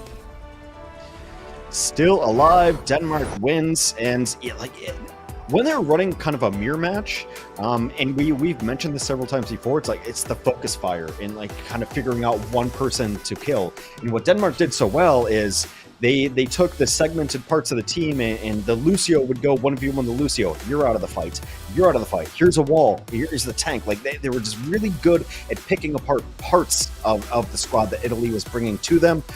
Very good for them. Denmark stays alive. Yeah, and we say that in a somewhat liberal sense because I think you take a look at the standings because of the head-to-head. Denmark, it's one of those things, they did what they needed to do here today, but they still need help. And that help is they need Spain to lose, I believe. So, it's going to be a tense day tomorrow for Overwatch for Denmark as they, their fate is no longer in their own hands, but it would have been brutal if they lost this here because then, of course, there's no speculation, they're just done. So, Denmark, they do what they need to do, but Italy didn't make it easy on them here, Hex. Well, yeah, no, as far as stakes go, at least there's something to play for tomorrow now, which is good for us. I don't care about anybody else. It's good for us. No, it's a good product. It's good entertainment to watch. Yeah, I mean, this Denmark team, I feel they could beat almost anybody above them in Group A. And we've seen them beat like some of the best teams in Group A. We've seen them beat Great Britain. This is a squad that, if they don't make it, it's going to be tragic. But also, if Spain doesn't make it, it's going to be tragic. So there's some really interesting stuff happening in Group A, and a lot of players playing really well. And I don't know. I know I've said it, but Doge's tank has been the best I've seen him play tank. Yeah, I mean, Salon's Doge is on the ram. I feel like Gibraltar was probably not the best example of play coming in from Doge, but on the whole, Denmark stay alive. Still a lot of bright spots for this team. They don't let Italy eliminate them here just yet. But you know what, Hex? It's not over here just yet. That might have been the last match of the day, but we're going to take a break, and when we come back in interview, to break down that action just a little bit more.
Welcome back to the Overwatch World Cup EMEC Online Qualifiers. I'm Jim Basco, of course, that's ZP, and that's Hex, and we just watched Denmark take it over Italy, but not without a fight, ZP. Break it down for us. Yeah, I mean, Italy is scary, especially when other teams need the win to stay in the tournament. Their ability to snipe and just cause chaos in the group still unmatched, and for me, the standout for Italy was map 2. The tank play coming out from Rajion was incredible. Italy really made a difference in engaging, disengaging, and when they were able to play Winston on that level, it really did throw Denmark for a loop. They weren't able to quite do as well in the Ram mirror on the map 3, but still a valiant effort nonetheless. Yeah, absolutely, Hex. You know, when we looked at the Italian squad, we would think initially that Denmark might just have this in the bag, but really they came out swinging. Denmark, though, secured it in 3. Thoughts on that matchup? Well, I mean, like, the Italian teams, it's not a team that has, like, 0 wins, right? Like, right? They've beaten some squads. So I was readjusting my rankings yesterday. Like, well, Italy beat Spain, and that victory looks better and better and better every time that Spain plays. So, yeah, it's a tough team to beat. So Denmark able to pull it off in the end, and Denmark, you know, still keeping their hopes alive. Denmark got a rough draw as far as groups go. Like, there's just a lot of solid teams, and I don't think anyone expected Spain to be what they are. I think everyone expected Denmark to be solidified in this 3 spot, but they're still working for it. Yeah, the possibility is still there. We can't rule them out just yet. But with that said, we actually have an interview with Fisher from Team Denmark. So, ZP and Hex, I'll be back with you in just a moment. Yo, Fisher, congrats on the victory over Italy. How you feeling, man? Thank you. Yeah, I feel good. We still look a bit shaky in officials, unfortunately, but I'm happy we got the dub. We're going to keep on focusing on the wins from now on. We'll have 1 more match to go, so all the focus is on tomorrow. Absolutely. You know, that 3rd place spot is still very possible. Only the top 3 make it out of Group A. So, man, talk about the journey, right, to make it to this point. What were the past couple of months like, the past couple of weeks leading up to the World Cup? Yeah, I mean, World Cup has always been super fun. I've been on the team for 3 years before I, retired, before I started coaching. And I think World Cup has always been this magical sort of event that makes Overwatch really special. So we obviously want to do well. So you start scrimming pretty early. You start talking to the players about when do you want to start scrimming? How much do you actually want to scrim? How much motivation do you have to do this stuff? And the general consensus every time is that they want to do really, really well every time. Every player has their own respective team. Some players are in Overwatch League, some are in contenders and whatever. So scheduling can be difficult from time to time, but the general consensus, like I said, is that they always want to do well. And I think Denmark has a special camaraderie that also makes that process really fun. So it's been an enjoyable couple of months. Obviously some tough losses here and there. We're still shaky in officials, unfortunately, but hopefully it's something we can look to work on if we qualify. Hopefully we do.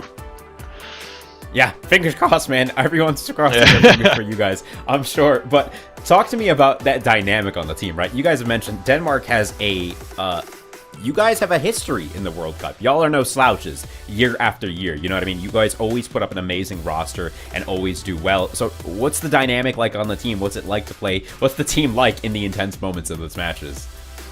Yeah, in the intense moments, it unfortunately gets a little bit hectic. I think everyone starts overcoming a little bit. They start getting too excited. They make mistakes that they wouldn't do in scrims, which is really unfortunate and really hard to deal with as a coach. Because if it doesn't happen in scrims, it's hard to work on already. But I think I think Denmark has had a past of being this sort of dark horse in Overwatch World Cup, where I think most people might underestimate us, for the initial sort of thing, and then they actually see us play, and then they think differently. And I kind of think that we like that sort of ideology about the team. I think everyone kind of resonates with that. So that's the sort of vibe we're going for, at least. Absolutely, man. I mean, talk to us about what it's been like competing on the world stage, representing Denmark. Of course, like you said, you were on the team yourself for a couple years in a row before stepping into the coaching role. What does it mean to you to represent the country on a global stage in front of tens of thousands of people watching all over the world? Yeah, it's absolutely awesome. Like when I think back of the events that when we were in World Cup in China, for example, in 2017, I think it was, and in 18 in Thailand, and 2019 in Los Angeles. Like every time you're on stage for these events, the atmosphere is just electric, and everyone is just there to like represent your teams and cheer for your teams. And every viewer, whether it's casual or a competitive player, it doesn't really matter. Like people are tuning in to just watch their team play, and I think that's super special. I think that's one of the greatest feelings I've ever had, is like sitting on stage at these events and just like feeling the electric vibe from the audience. You can literally feel the stage rumbling when you're sitting there. It's absolutely amazing. It's one of the best feelings ever. What a crazy feeling, man. And I'm sure the fans watching, like you're saying, right, they've got to be feeling that spirit, right? Denmark is here to play. Y'all are not out yet. Everyone's crossing your fingers for you. So what's your message to the Danish fan base that's watching at home right now? Honestly, I really apologize for the poor performances we had versus France and Spain. I think the France one was a good wake-up call. I still don't think we should have lost. I think we made silly mistakes. The Spain loss was absolutely embarrassing. I think they have great players on the team, but I don't think we should ever lose to them. So I just want to apologize to the Danish fans. But hopefully they'll keep cheering for us. We need to make sure that UK loses a match. They are playing versus France tomorrow, so we have to cheer on our French friends tomorrow and make sure that UK loses so we can qualify. Oh, man, we are crossing our fingers for you, man. I appreciate you sitting down here with me today, and best of luck in the next couple matches. Thank you so much. Thanks, man. ZP Hex, man. I mean, I love this energy in that, right? You got to give it to them. I love the positivity that they're bringing into it, but like they said, they have one match remaining. They're going to give it their best, but their fate is a little bit out of their own hands, Hex.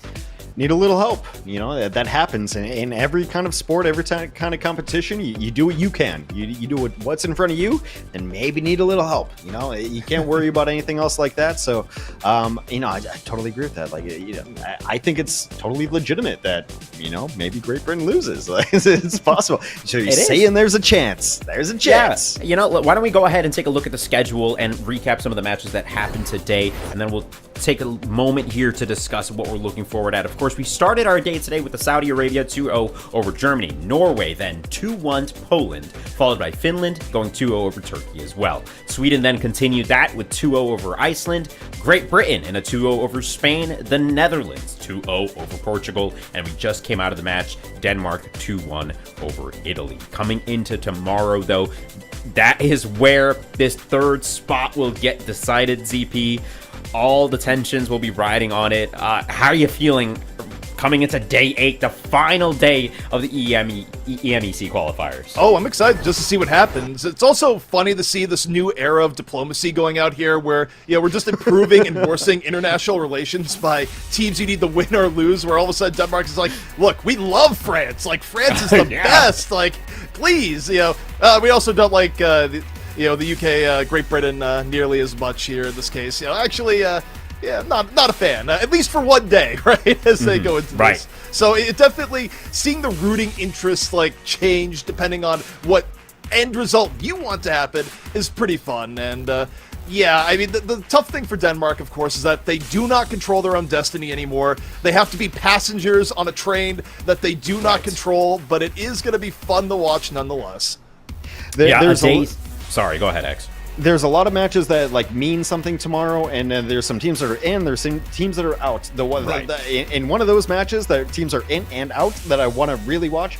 Sweden versus Saudi Arabia. I really, really want to see it. Sweden's out, Saudi Arabia's in. Group B is locked up, but I would love to see Sweden actually put a beating and figure out how to put down the Faroe Mercy. Nothing against Saudi Arabia, but I think if anyone is going to show you how you can knock the Faroe or the Echo out of the sky, it is going to be the Swedish squad. So I love it. They have nothing to play for, either squad really. That's the one I'm looking forward to with no stakes at all. Sweden, Saudi Arabia, match 2. Looking forward to. Yeah, and Hex, real quick on that, my quick add-on to that is that there's a term for that in sports, whether it be esports, traditional sports, whatever it may be, that's putting down a blueprint, where Sweden might be out of it, but they can throw down the blueprint of how to beat Saudi Arabia tomorrow is, kind of their parting gift to the tournament, perhaps. So, that, if nothing else, that's something you can take pride in if Sweden is able to pull it off. Yeah, that's the reality, right? Saudi Arabia set the stage for making that Pharah just an absolute abomination to deal with. People tried to, and people tried replicating the Pharah gameplay as well, and it did not go nearly as well for those teams as it did for Saudi Arabia. That said, though, day 7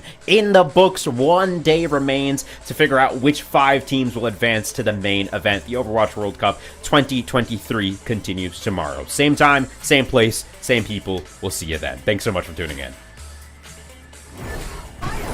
If you watching